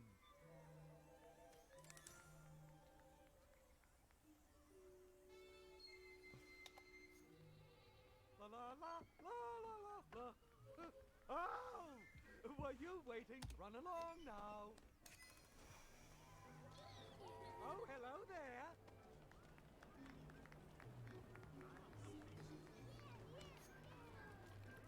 Ooh, hey, if you see a hidden Mickey, be sure to use your camera. Oh, I'm so excited. I don't know when I've ever been so excited.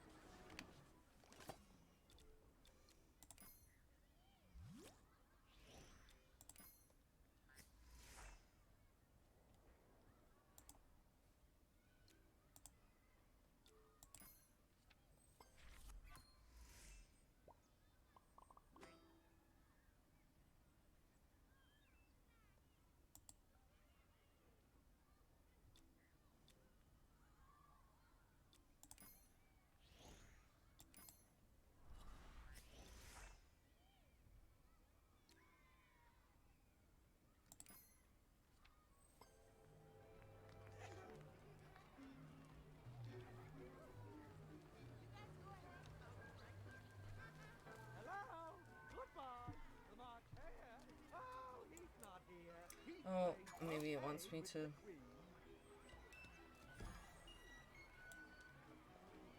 Won't work yet. Gotta go get the right album first.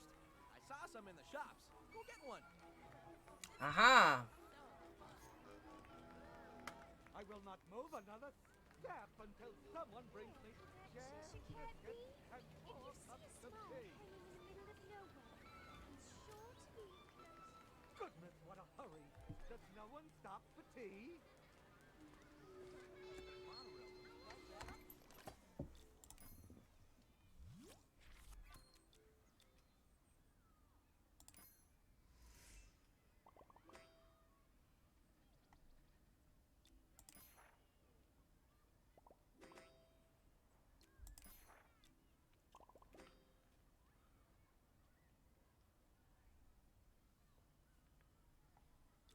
Okay.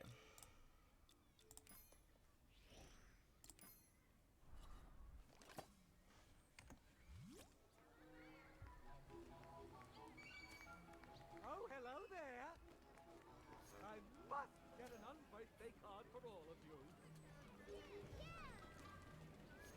Is no one going to provide me?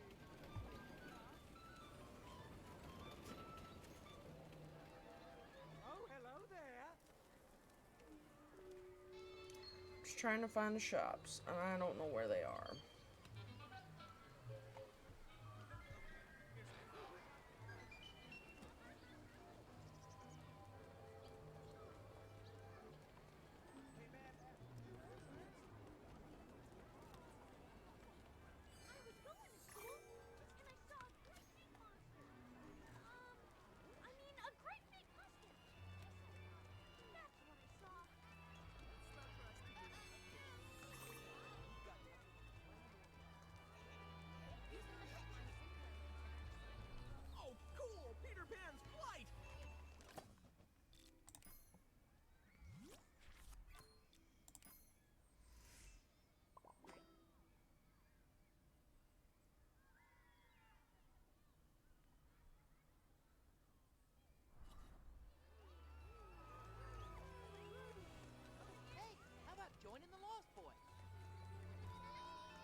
I am looking for... Goldfish and she blows bubbles at me.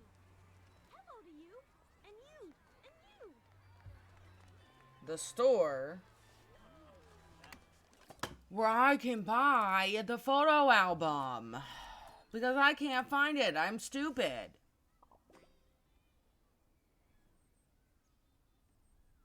Like, it should be... Why can't I find it?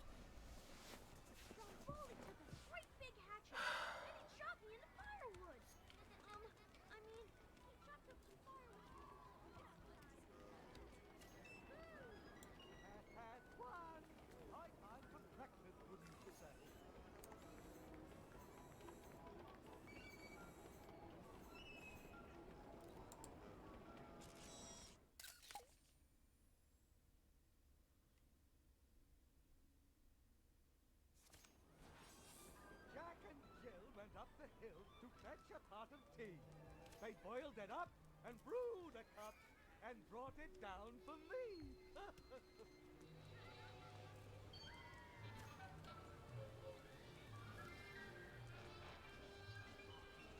You gotta be crazy to forget the Mad Hatter.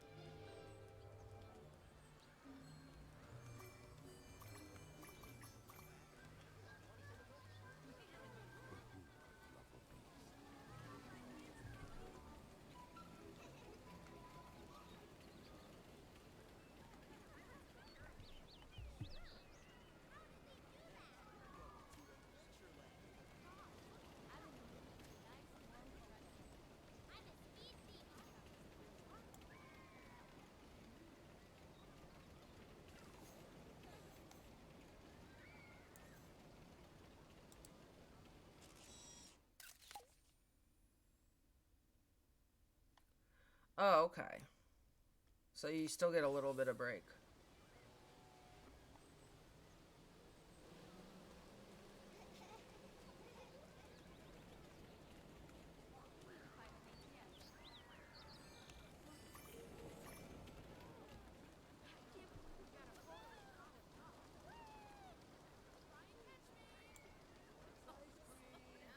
Guy, get out of here.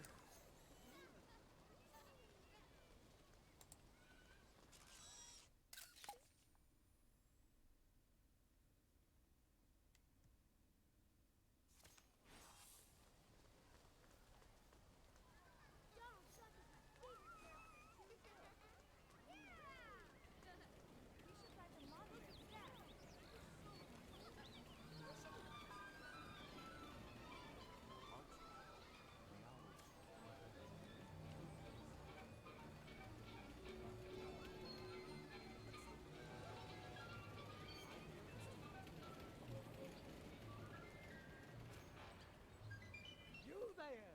Do hurry over. I'm in need of your assistance. You found all my pictures. Oh my, how will I ever thank you? You must tell me, really. Of course, I have been thinking about this ribbon you're looking for, and I know the very one you mean. Why, I believe I saw it at the tea party. Yes, I'm sure it's there. Quite sure. Remember now, it's always time for tea. I do say everyone should have a hat. The bigger, the better.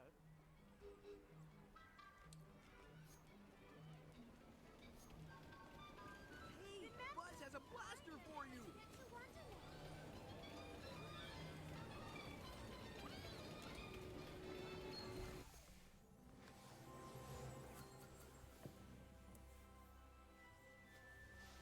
Yeah.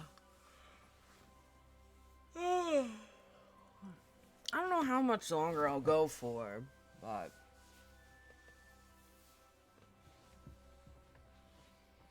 I have to cook dinner, but I already went to the store yesterday and got things to make, so at least that's taken care of.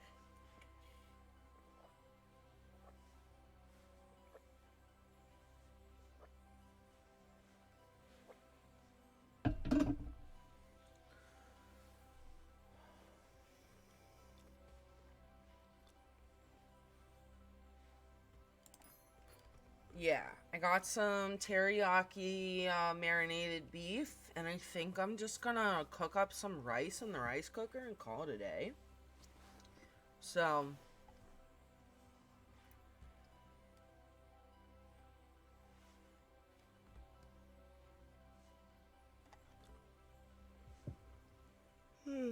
oh my god, I'm sorry I keep yawning, guys.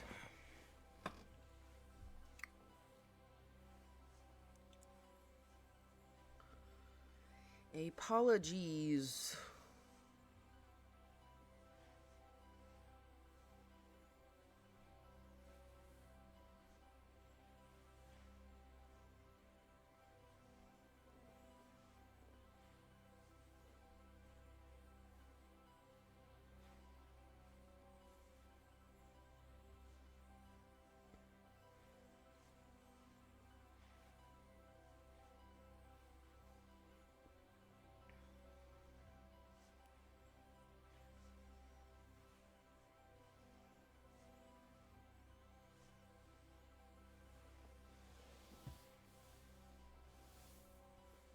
Alright, let me smoke what I packed.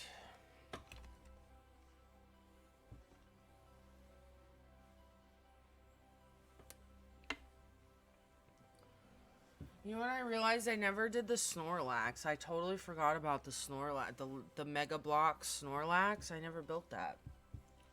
Maybe I'll build that off stream.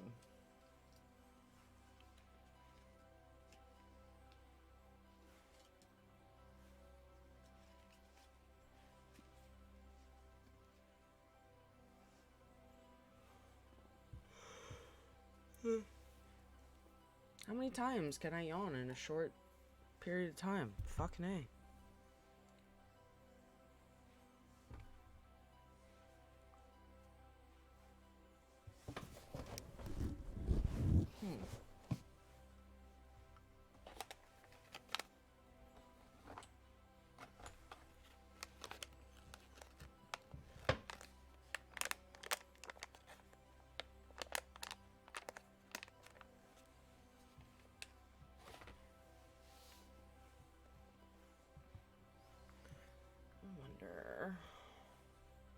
I just realized that I am running low on one of my favorite strains, and I don't know if the store sells it, or not sells it, but I don't know if they have it.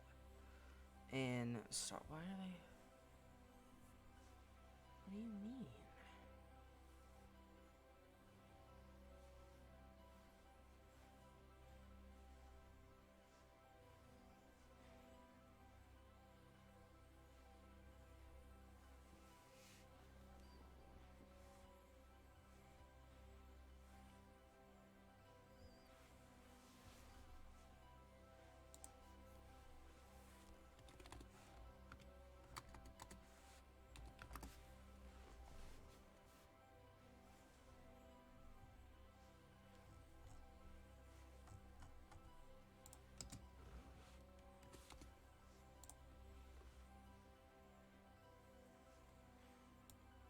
Ah, that's probably why I can't order online. Because they close in 20 minutes. Well, that's okay. I could just get some tomorrow after I go to therapy.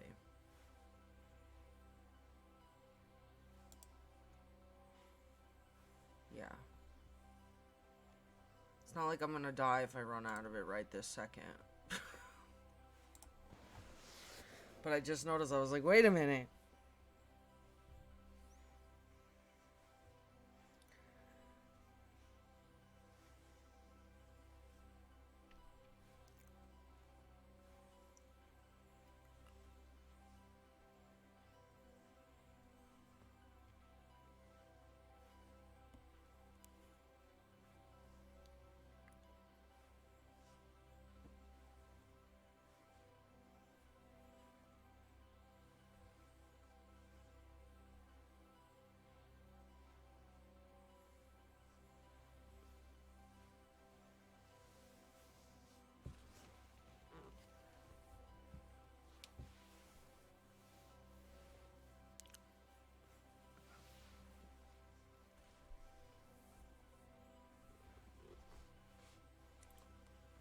Okay.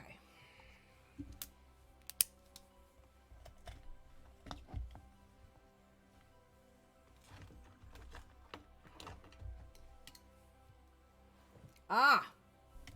I was like, I know I have a second container. I know I had 3 and I only finished 1. How am I possibly... Because I didn't. Because I had another one. It was just blocked. Aha! See, there we go. There we go. Alright, you are the newer one. I'm sorry, I'm entirely talking to myself. I'm not really paying attention. I need to do this so I can play the game. And we can go look for Alice's, what is it, her hair ribbon? What is she looking for? So, yeah.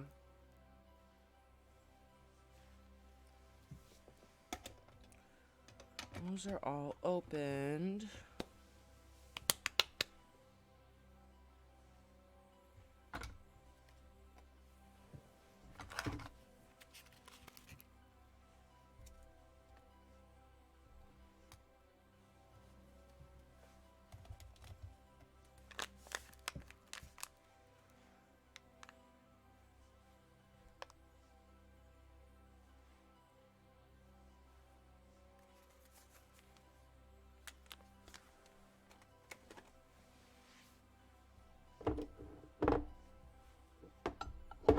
Shit.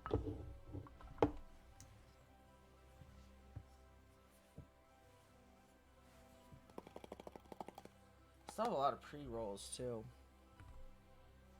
Like I have 2 that are Moonrock pre-rolls, so they're covered in stuff. I've still got, how many of those? So I still have 3 of those, 2 of the purple marm. Why am I like this? And people watching this are probably, what are they even saying? What do their words even mean?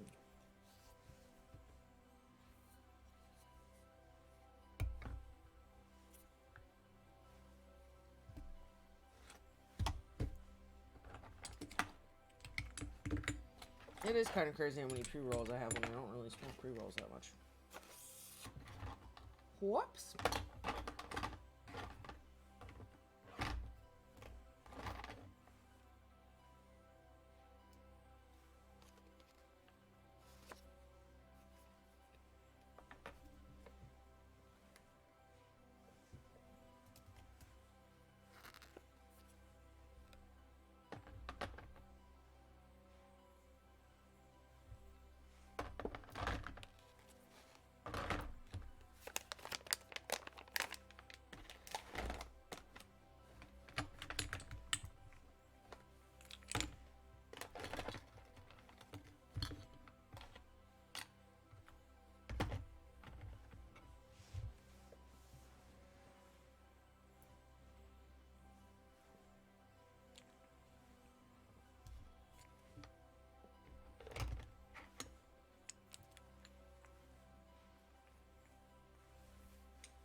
I will be right back.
I'm sorry, my stomach is giving me problems. That's why I had to pause. I'm trying to come back.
Okay.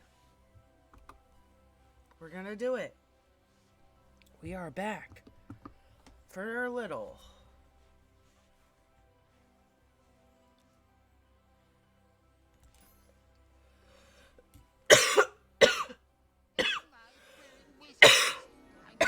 I'm late. So very, very late.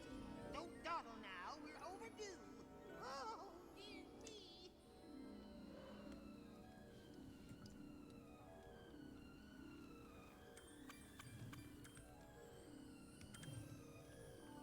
Oops.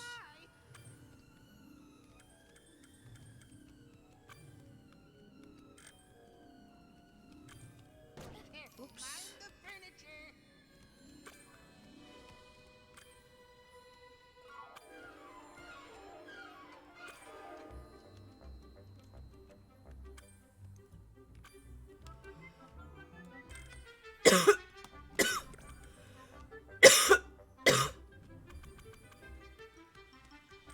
Can't you fall any faster? No.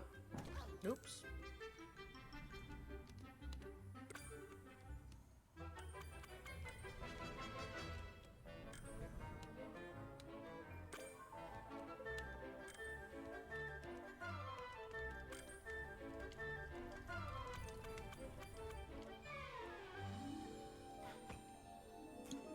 Cool.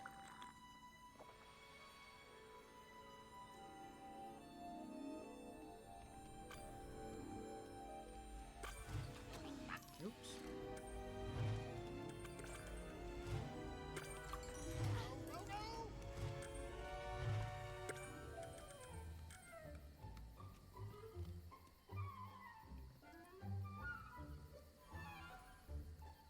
Oh God. Bravo! And they say, Shit. I'm not all there. Oh shit. And they say, I'm bad at this. not all there. Now, by the way, if you'd really like to know, he went that way. Don't like the pose part.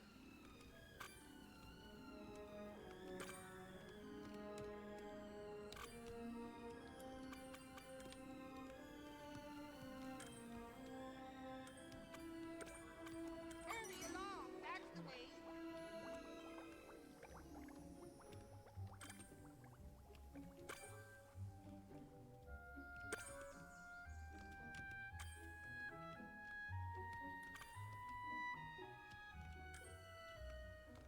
A-E-I-O-U. It's you. Hello. Haven't you done well? You've done everything correctically, I see. Now, explain yourself. What exactly was it that you wanted? Oh. There's no need to get carried away. How very strange. Who are you?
scientifically, you know. 10 past 2 is the most delightful time of day for tea.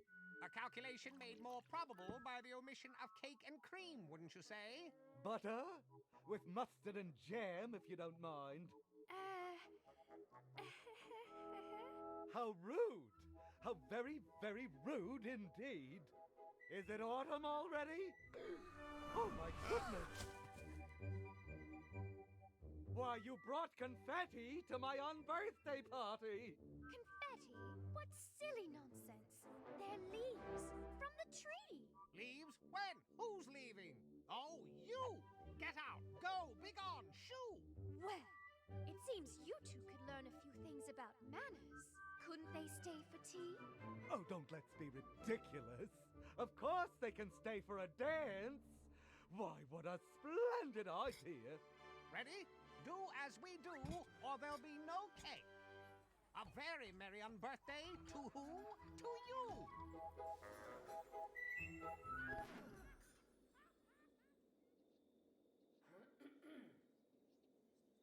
Oh, that's too bad.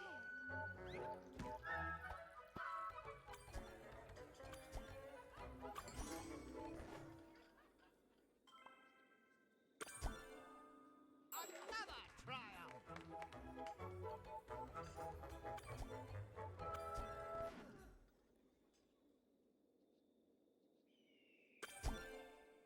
Exemplary!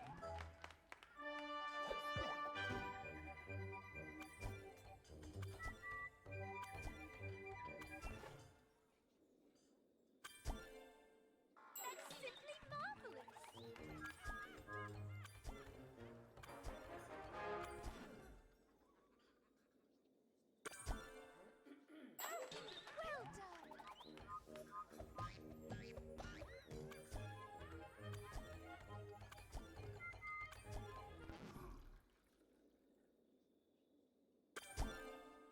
Oh, look. Look at you.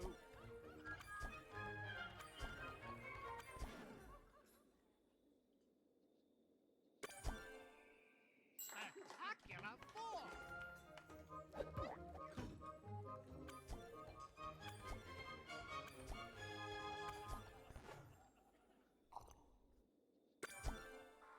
That's simply marvelous.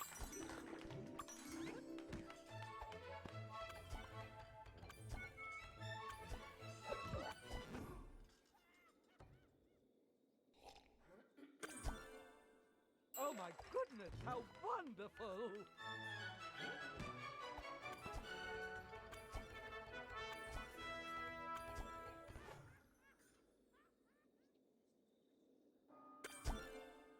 Another triumph!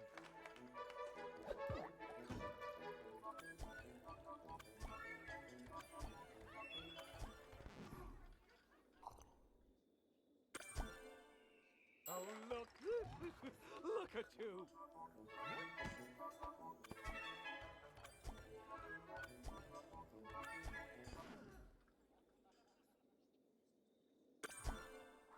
That's simply marvelous.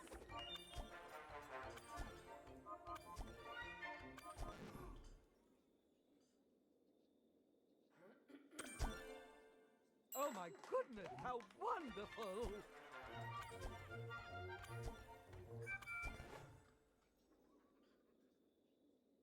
Well done. Oh, my fur and whiskers! I'm very, very late. Oh dear, I'm here. I should be there. Have you seen the time? Time? Never met him. Does he have a brother named Big Ben? Oh my, oh me, no time for tea. She'll have my head for this. Steady! Don't get excited! What on earth is the matter Time with to say goodbye. Hello, I'm late, I'm late, I'm late.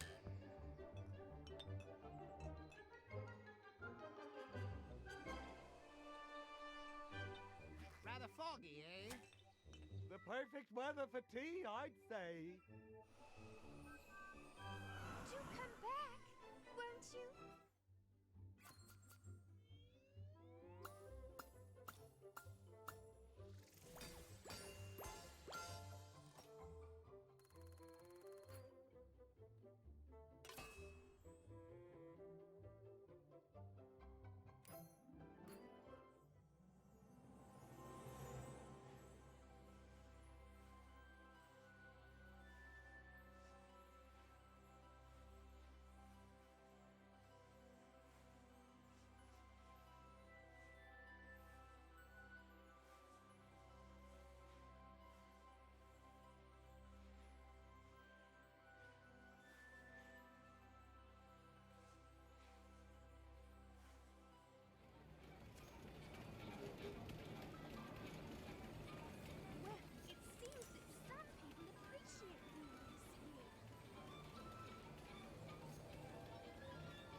Now you simply must go and tell the Hatter how grateful I am.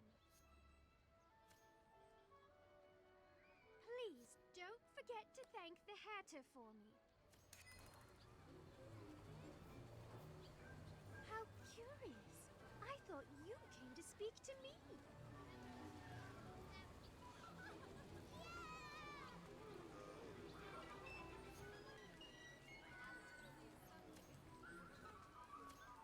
Stop! Oh dear, what a muddle. No, we've no time for you to thank me for that silly ribbon. We have a much more serious problem on our hands. My favorite teapot is gone. You simply must fetch it back for me. Why, it has to be here somewhere. Oh, and the teacups. Don't forget the teacups. More cups, more cups. We simply must have more cups. Is no one going to provide me with a clean cup? Let's see if we can find someone to get an autograph from then.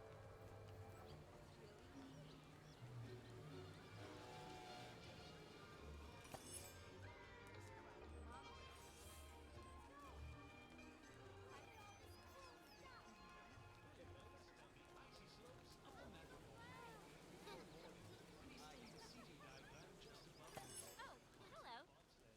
Stow glasses, cameras, and any other loose items in a secure spot. Then, hold on for a thrilling alpine adventure. It's a nice day for a visit. We should come back to your brother's wedding.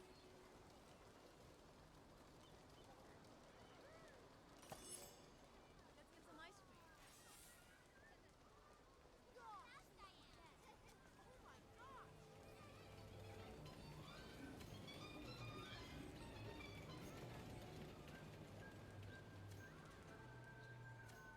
Good day to you. Looking forward to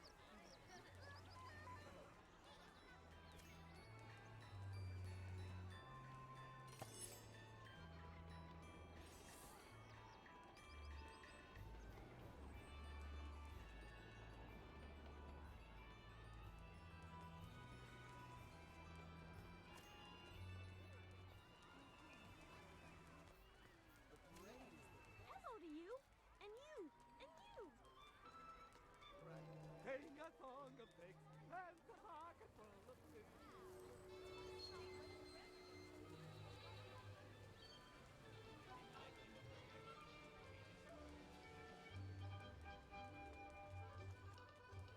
On you go! Quick, quick, quick!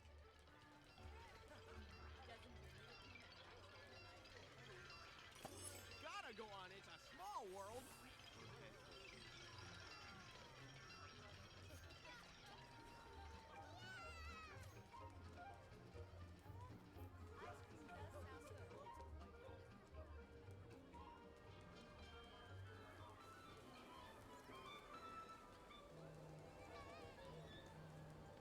Why, of course, it's 2 o'clock. It's Tuesday. Callooh, Calais, what a splendid day.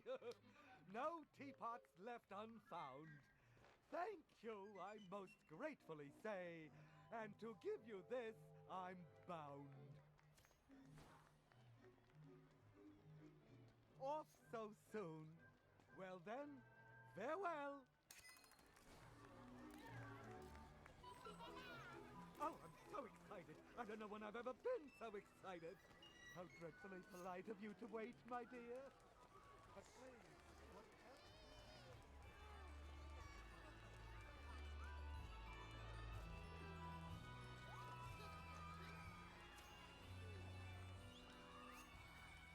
Ahoy there!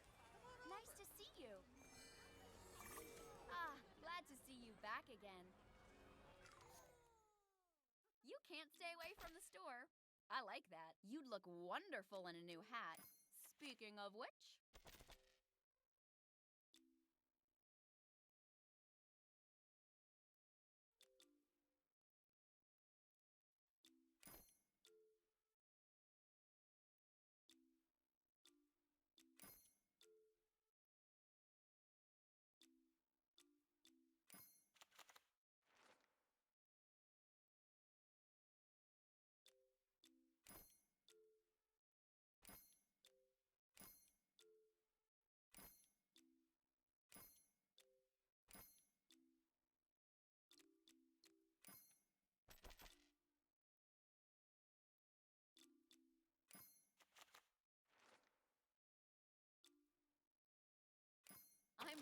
you found what you wanted.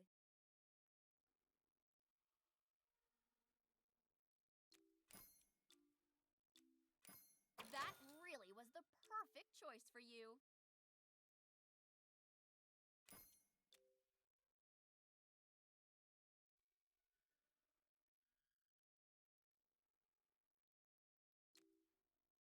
I must say, you've got wonderful taste. I must say, you've got wonderful taste.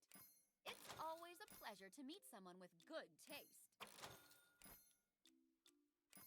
That really was the perfect choice for you. What a wonderful sense of style you have.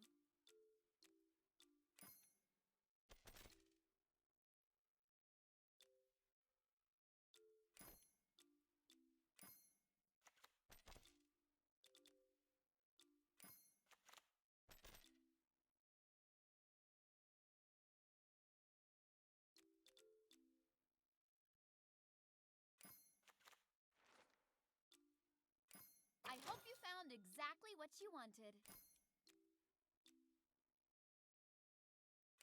I'm glad you found what you wanted. You've made a great decision. That really was the perfect choice for you.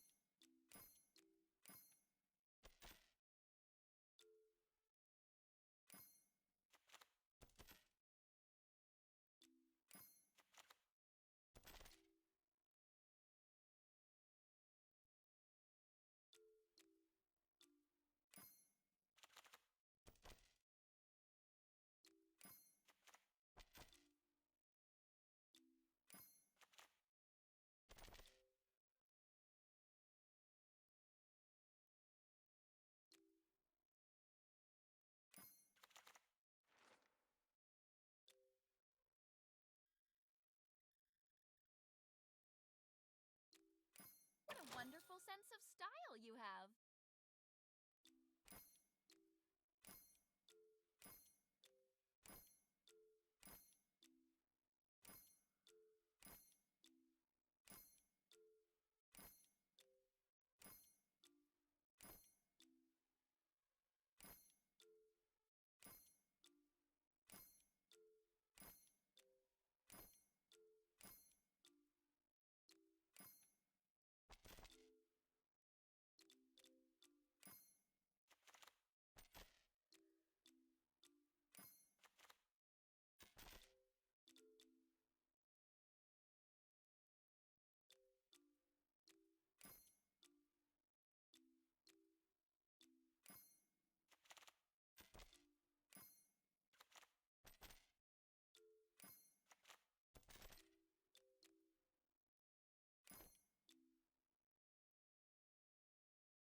Take Aurora's photo while she's wide awake.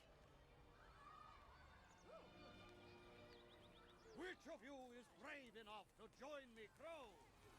Only the heart. Hey, I'm Peter Pan. What's your name, miss? Hey, you look like you've got what it takes to be a lost boy. Join me in Neverland. We'll see how you do. Come on, it'll be a blast.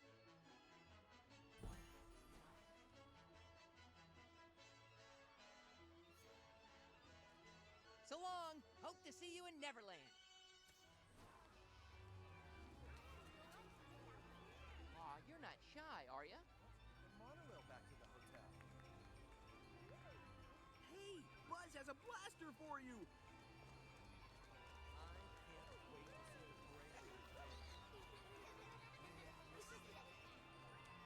How did all these people get here? I don't see any ships nearby. I'd sure like it if you talked to me.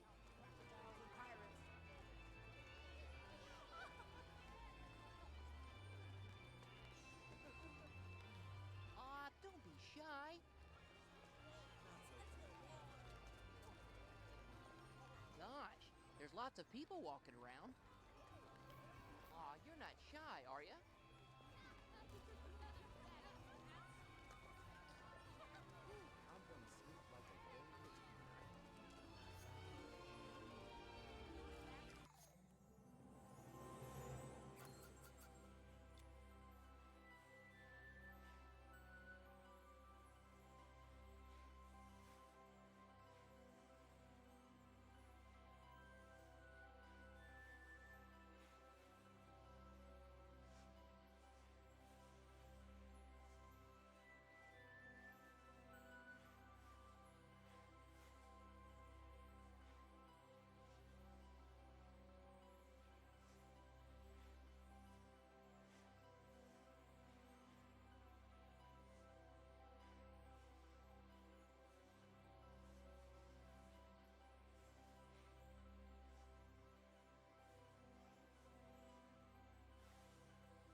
on, quick! Hook's captured one of the Lost Boys. We gotta save him! You do know how to fly, don't ya? You don't? Oh, of course. Tinkerbell can teach ya. It's easy. Just follow Tink and you'll catch up to me in no time. I'll see you out there. Here we go!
Took you so long? I'm just kidding. Come on, I know just where to find Captain Hook. We're off to Neverland. Second star to the right and straight on till morning.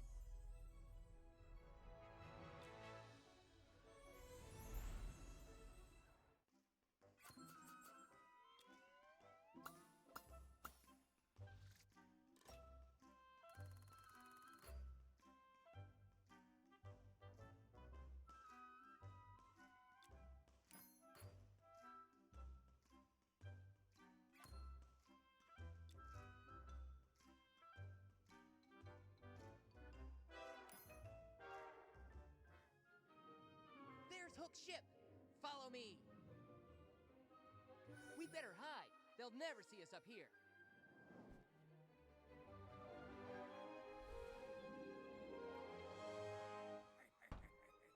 For the last time, boy. Where is he? Where Where is Peter Pan's hideout? I ain't telling you nothing. Is that so? You'll feel differently when I make you walk the plank. We wouldn't want that now, would we? Quick! Cubby's in trouble! After me! Pan! Oh, I knew he'd be here. Peter Pan! How considerate. You keep those pirates busy, and I'll get Cubby. Knock them out of the sky, you slump! Get those rats! Knock them out of the sky, you slump! Don't let them escape! Get those rats! Knock them out of the sky, you slump! Don't let them escape! Get up, all of you! You're pathetic!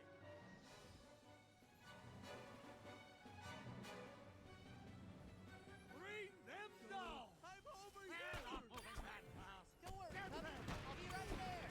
Now just watch them do something! Fire cannons!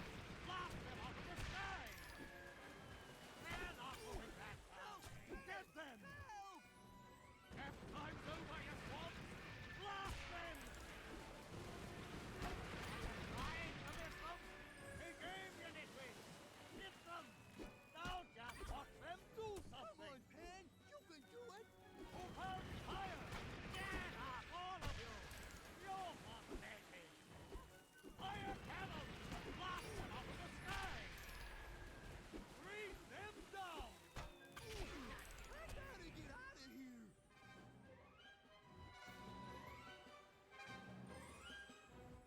Bring them down! I have no confidence. Aiming that way! Help! Pan! Help! Open fire! Now just watch them do something! Prepare Mr. P! They're not moving that fast! Get them! Now just watch them do something! Bring them down! Give the welcome party! loud Stand up again! Keep firing, you know! They're not moving that fast! Get them! Bring them down! What do you want to hold the crowd if you have to? But get them! I gotta get out of here! Open fire! They're not moving that fast! Get them! Now just watch them do something! Help! Pan! Help! We're gonna need help. Tink, go alert the Lost Boys. Come on, I've got a plan. Follow me.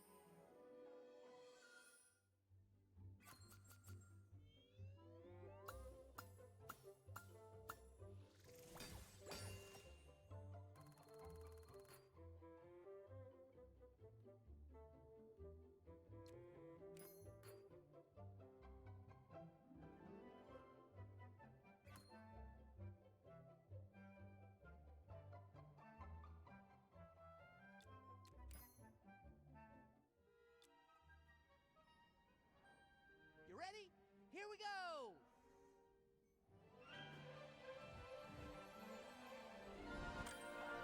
What great flying! Maybe you should stay here with me and the Lost Boys. Just think sideways and you'll be fine. Gee, you'd make a great Lost Boy. Nothing jolly about this Jolly Roger. Mermaid's up ahead. How are you, girls? Gosh, your new friends can fly almost as fast as you, Peter.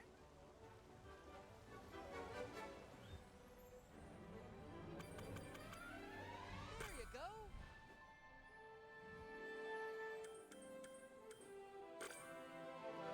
Skull Rock may look a little grim, but it's a fun place to visit.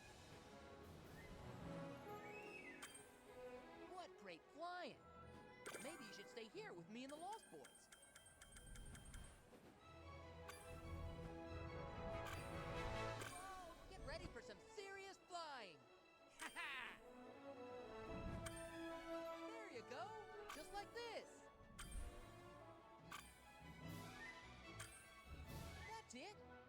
real Lost Boy potential. Nothing wrong with that pirate ship, except for the pirates. Even the seagulls stay away from Skull Rock. This'll put your flying skills to the test. Woo! If you haven't had a bath in a while, here you go. Duck! The best way to dry off is to keep flying. Hope your head stops spinning soon. Woo!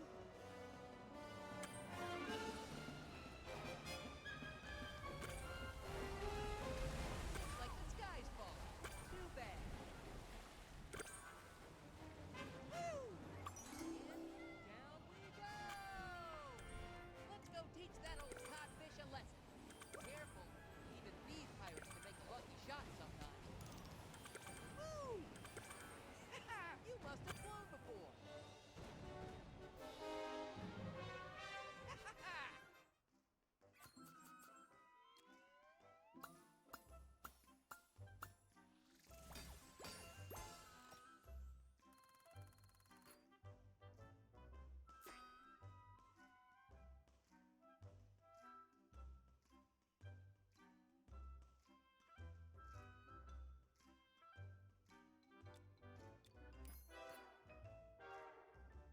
I've got you this time.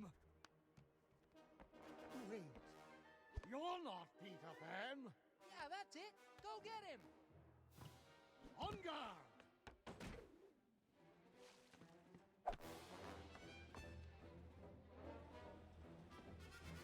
Here he comes. Strike low and down you go. Careful, he's gonna attack. Kindly stop striking me. It's my job to strike you. Here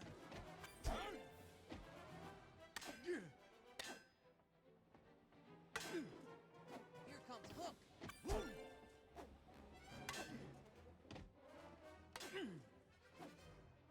How do you like this?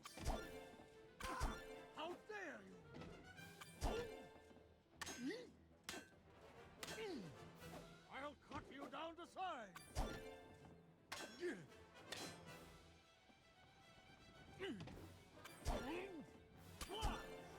Here's how a real pirate fights. Low bridge. Watch out!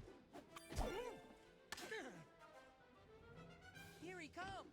Hey, that hurt. Strike low and down you go. Oh, is that all you've got? Ooh.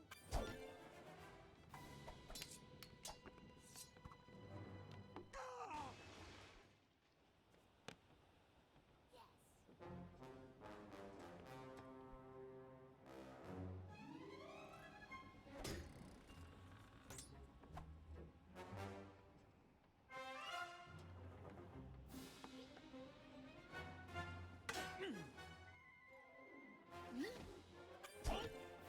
Wow, that really hurt. Careful, he's gonna attack. Here comes Hook. Hey, that hurt. Watch out, the old codfish is about to attack.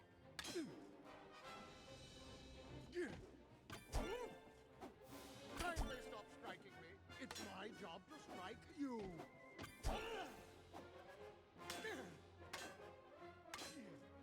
How do you like this? I'll cut you down to size. Ow! Stop doing that. You almost made me fall. Get ready.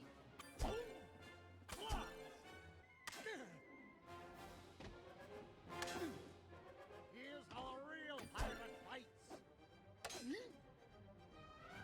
Low bridge. Oh, is that all you've got? Ooh.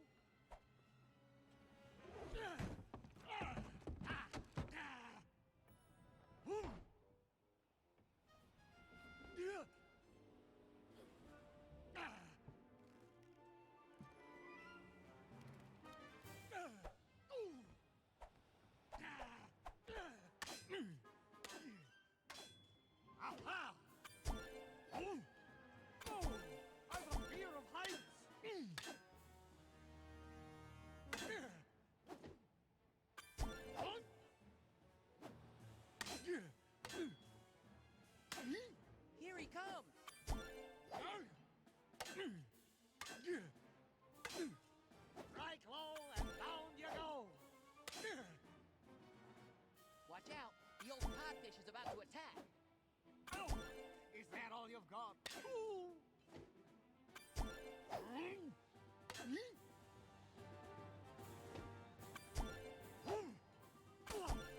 You almost made me fall.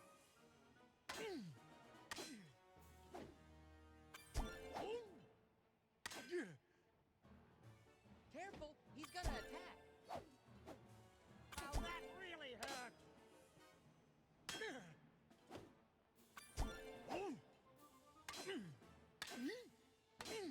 Watch out! Captain!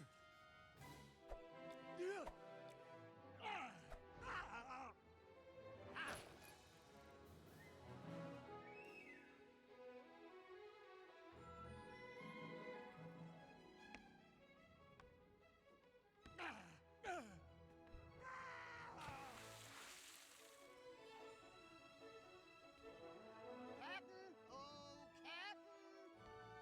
He's out swimming with the other codfish, Smee. Dear me, do I hear ticking? Oh, no! I'm coming, Captain! I'm coming! Whoa, whoa! You blithering idiot! That'll show him! All right, we did it! And we did it together. Thanks, everybody. Come on now. Let's go home.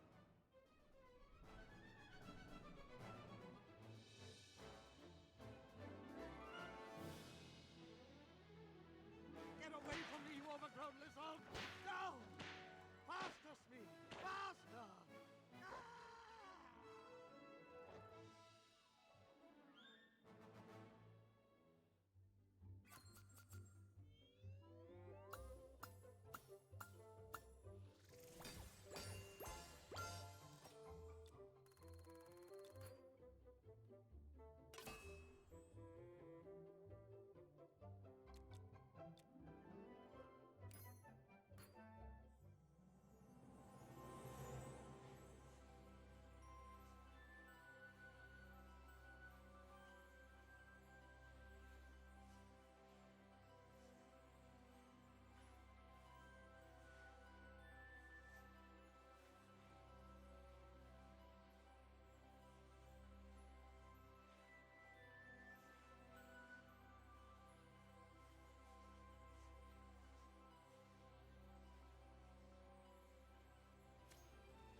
What you waiting for? Let's wave! Wave, wave!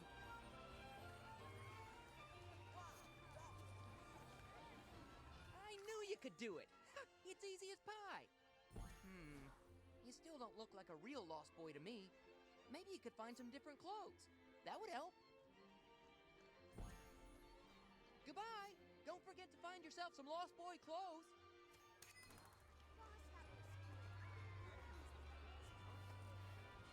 Gosh, will you look at that? Oh, quick! Get your camera! Take a picture! Souvenir time! You can't stay away from the store. I like that. You're a fine photographer, so you should have a fine photo album.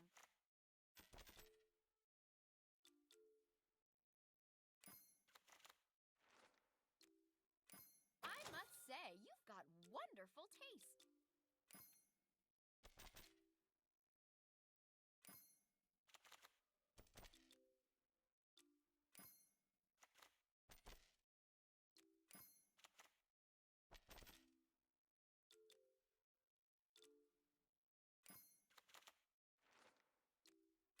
I hope you found exactly what you wanted.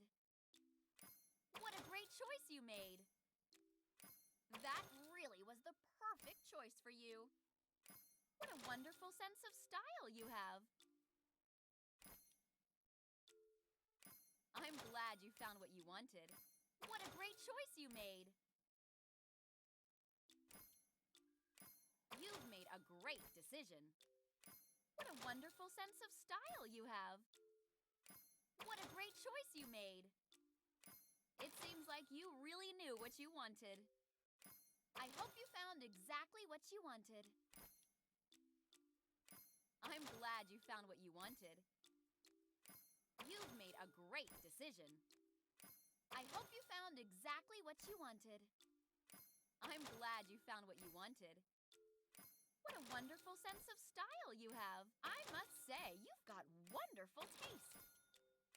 It seems like you really knew what you wanted. What a wonderful sense of style you have. You've made a great decision. It's always a pleasure to meet someone with good taste. You've made a great decision. What a great choice you made. That really was the perfect choice for you.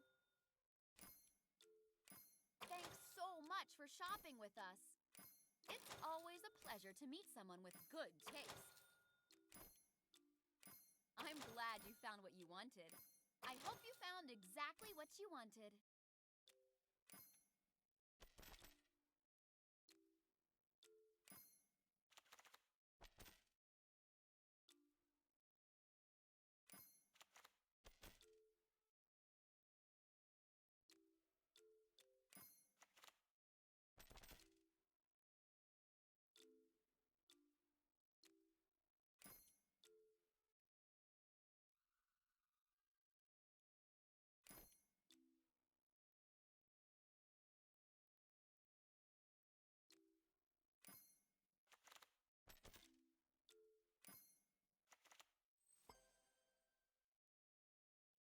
Let's meet up with Hook for a photo.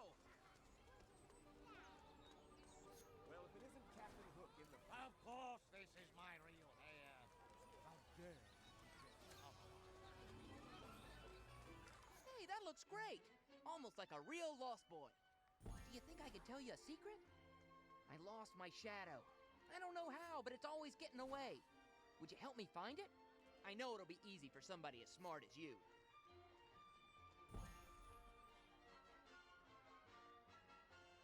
Goodbye.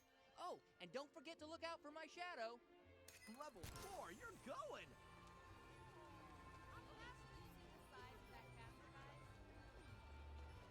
Oh yeah? I'm better at being quiet than you are. Watch this. This place looks ripe for plunder. Must be treasure about somewhere.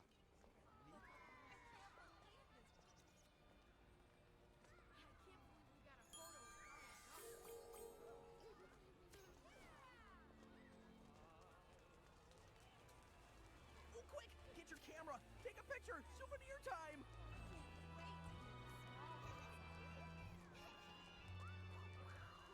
Hey, it's me! Hey, everybody!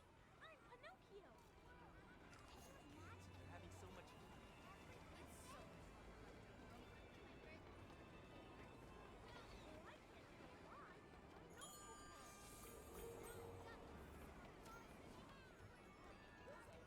I'm gonna be an actor!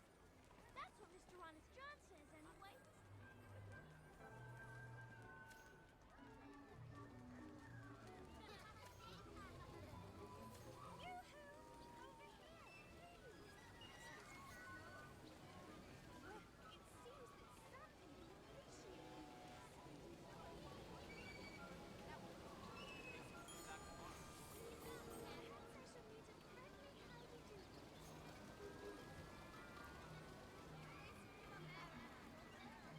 I wonder if the walrus and the carpenter are out again, looking for poor dears.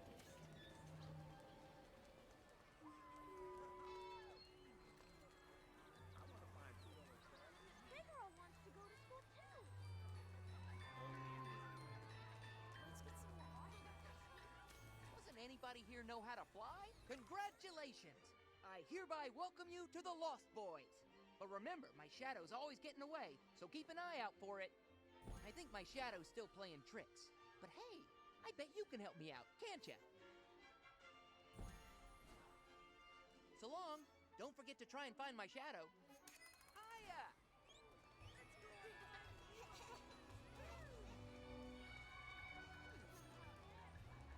Maybe I could find an alarm clock. You look a good scare.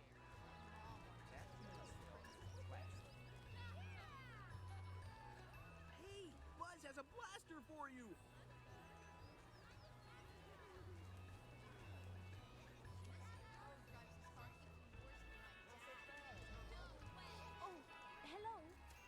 you please come over?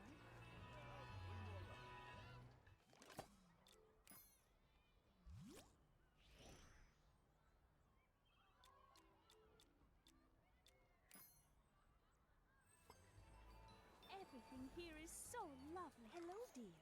My name is Cinderella. It's a pleasure to meet you.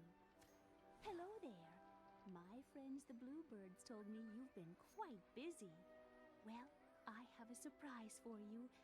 It's a magic wand from my fairy godmother. She hopes it will help you do many wonderful things. Take care of this special gift, and remember, use it wisely. It's almost time to go to the ball, and of course you must be dressed for such a royal occasion. If you can find me some fabric and a needle and thread, I'd be happy to make you something special to wear. With the help of my friends the mice, it'll take no time at all. Your outfit for the royal ball is going to be very elegant. Would you like to talk? It really is magic!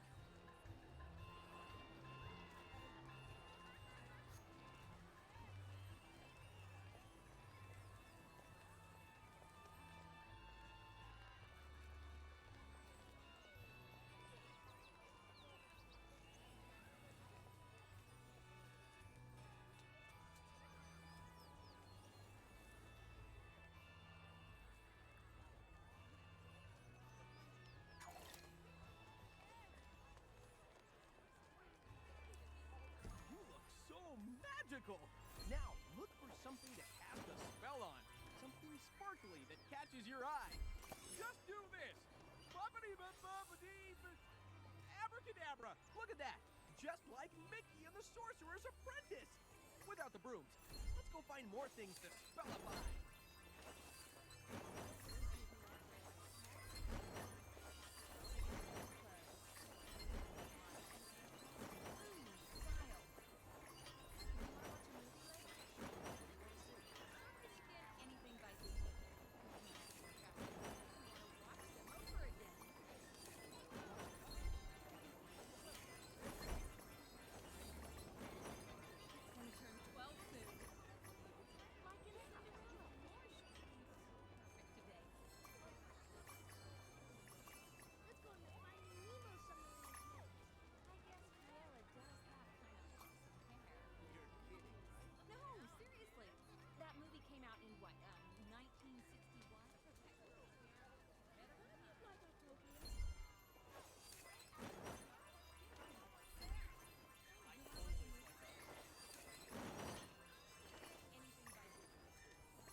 Clothes everyone's wearing.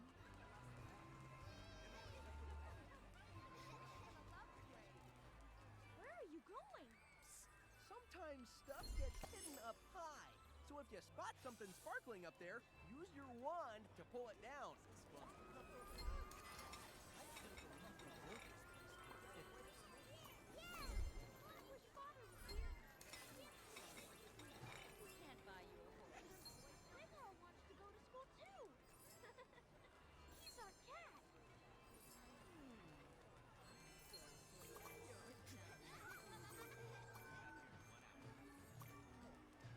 Let's clear out from the scene.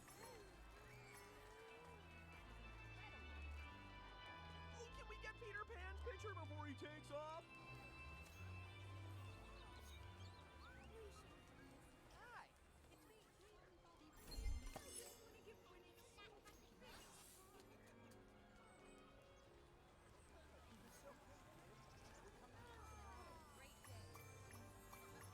A little flying never hurt anyone. My cute sisters always. Look at all the horses. Oh, hello. Could you please come over? Oh, I do hope. Why, that's perfect. It's just what we need to finish up. Perhaps we could go to the ball together. Oh, and if you happen to find more thread, please do bring it to me. I'm sure we can put it to good use.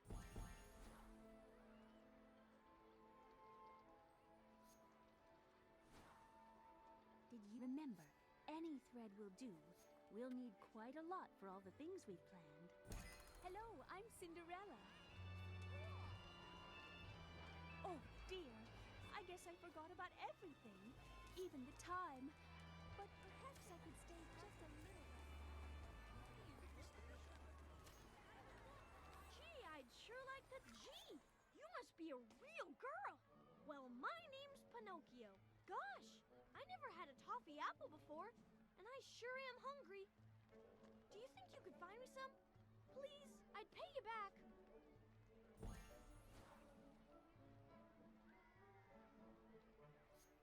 Goodbye. Don't forget, more toffee apples, please. My father gave me an apple for the teacher.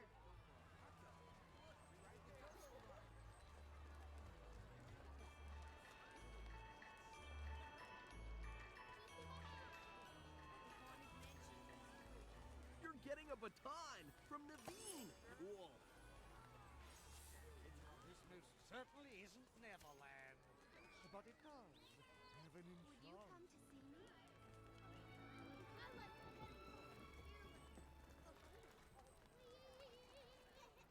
If you see her, be sure to say hi to Minnie for me.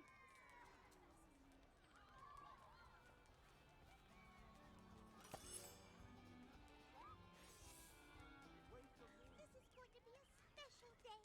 I just know it.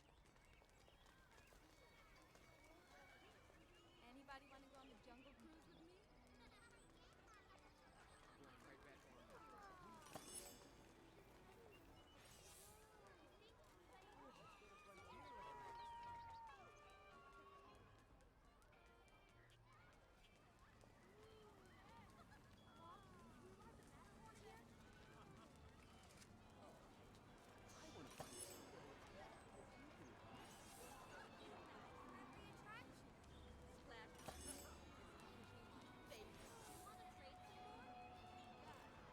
I didn't know this boat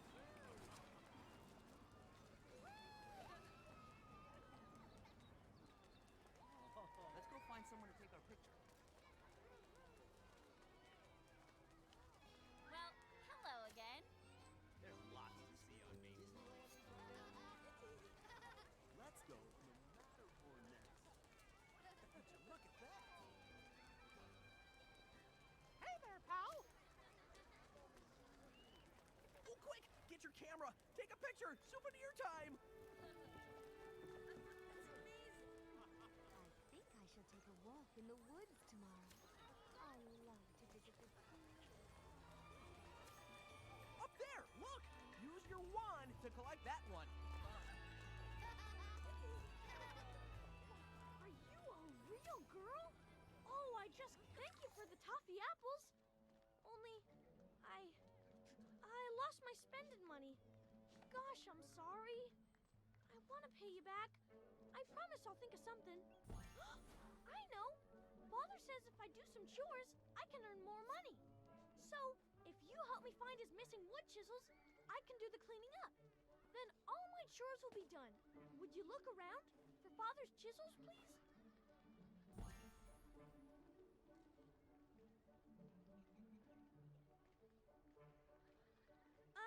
Bye. Don't forget, find more chisels, please. Oh no, I'm not made of wood. I mean, I won't be when I'm a real boy someday. Oh, hey, if you see a hidden Mickey, be sure to use your camera.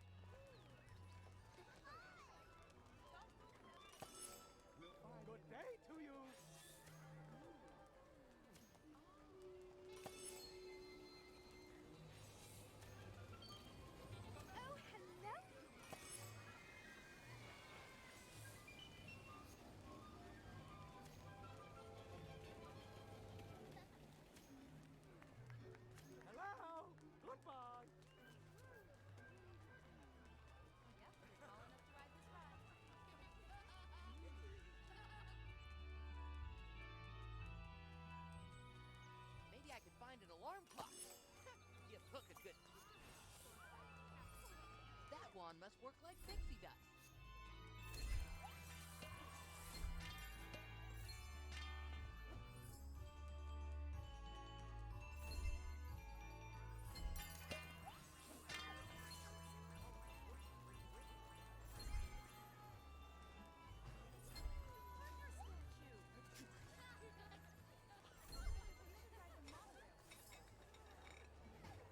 I know everything in all the books in my whole school. Oh, thank you. You found them all. And I finished all the cleaning up. So now I can pay you back with my allowance from Father. Gosh, I'm happy. I'm so happy I could dance. Come on, dance with me. I can move, I can dance.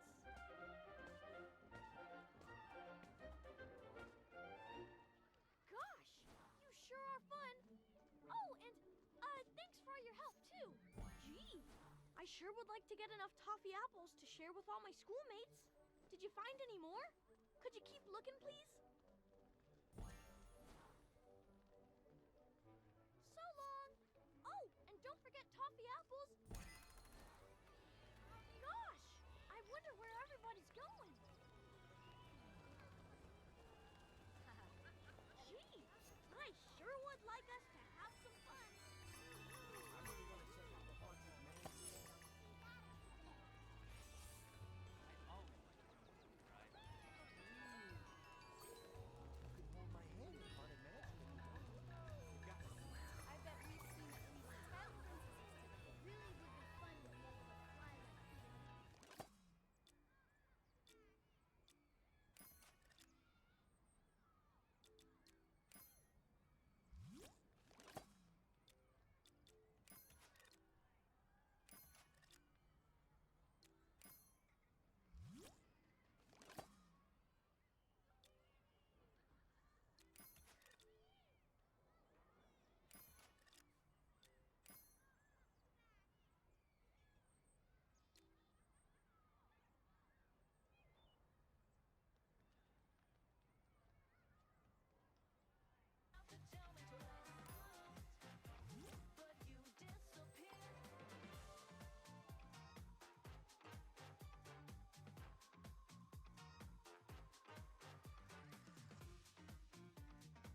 I just realized I had the mic off for who knows how long, so I'm gonna be back tomorrow. Sorry, everybody. I'm ending. I'm tired. It's been 6 hours. I need to eat dinner. I'm sorry. Goodbye.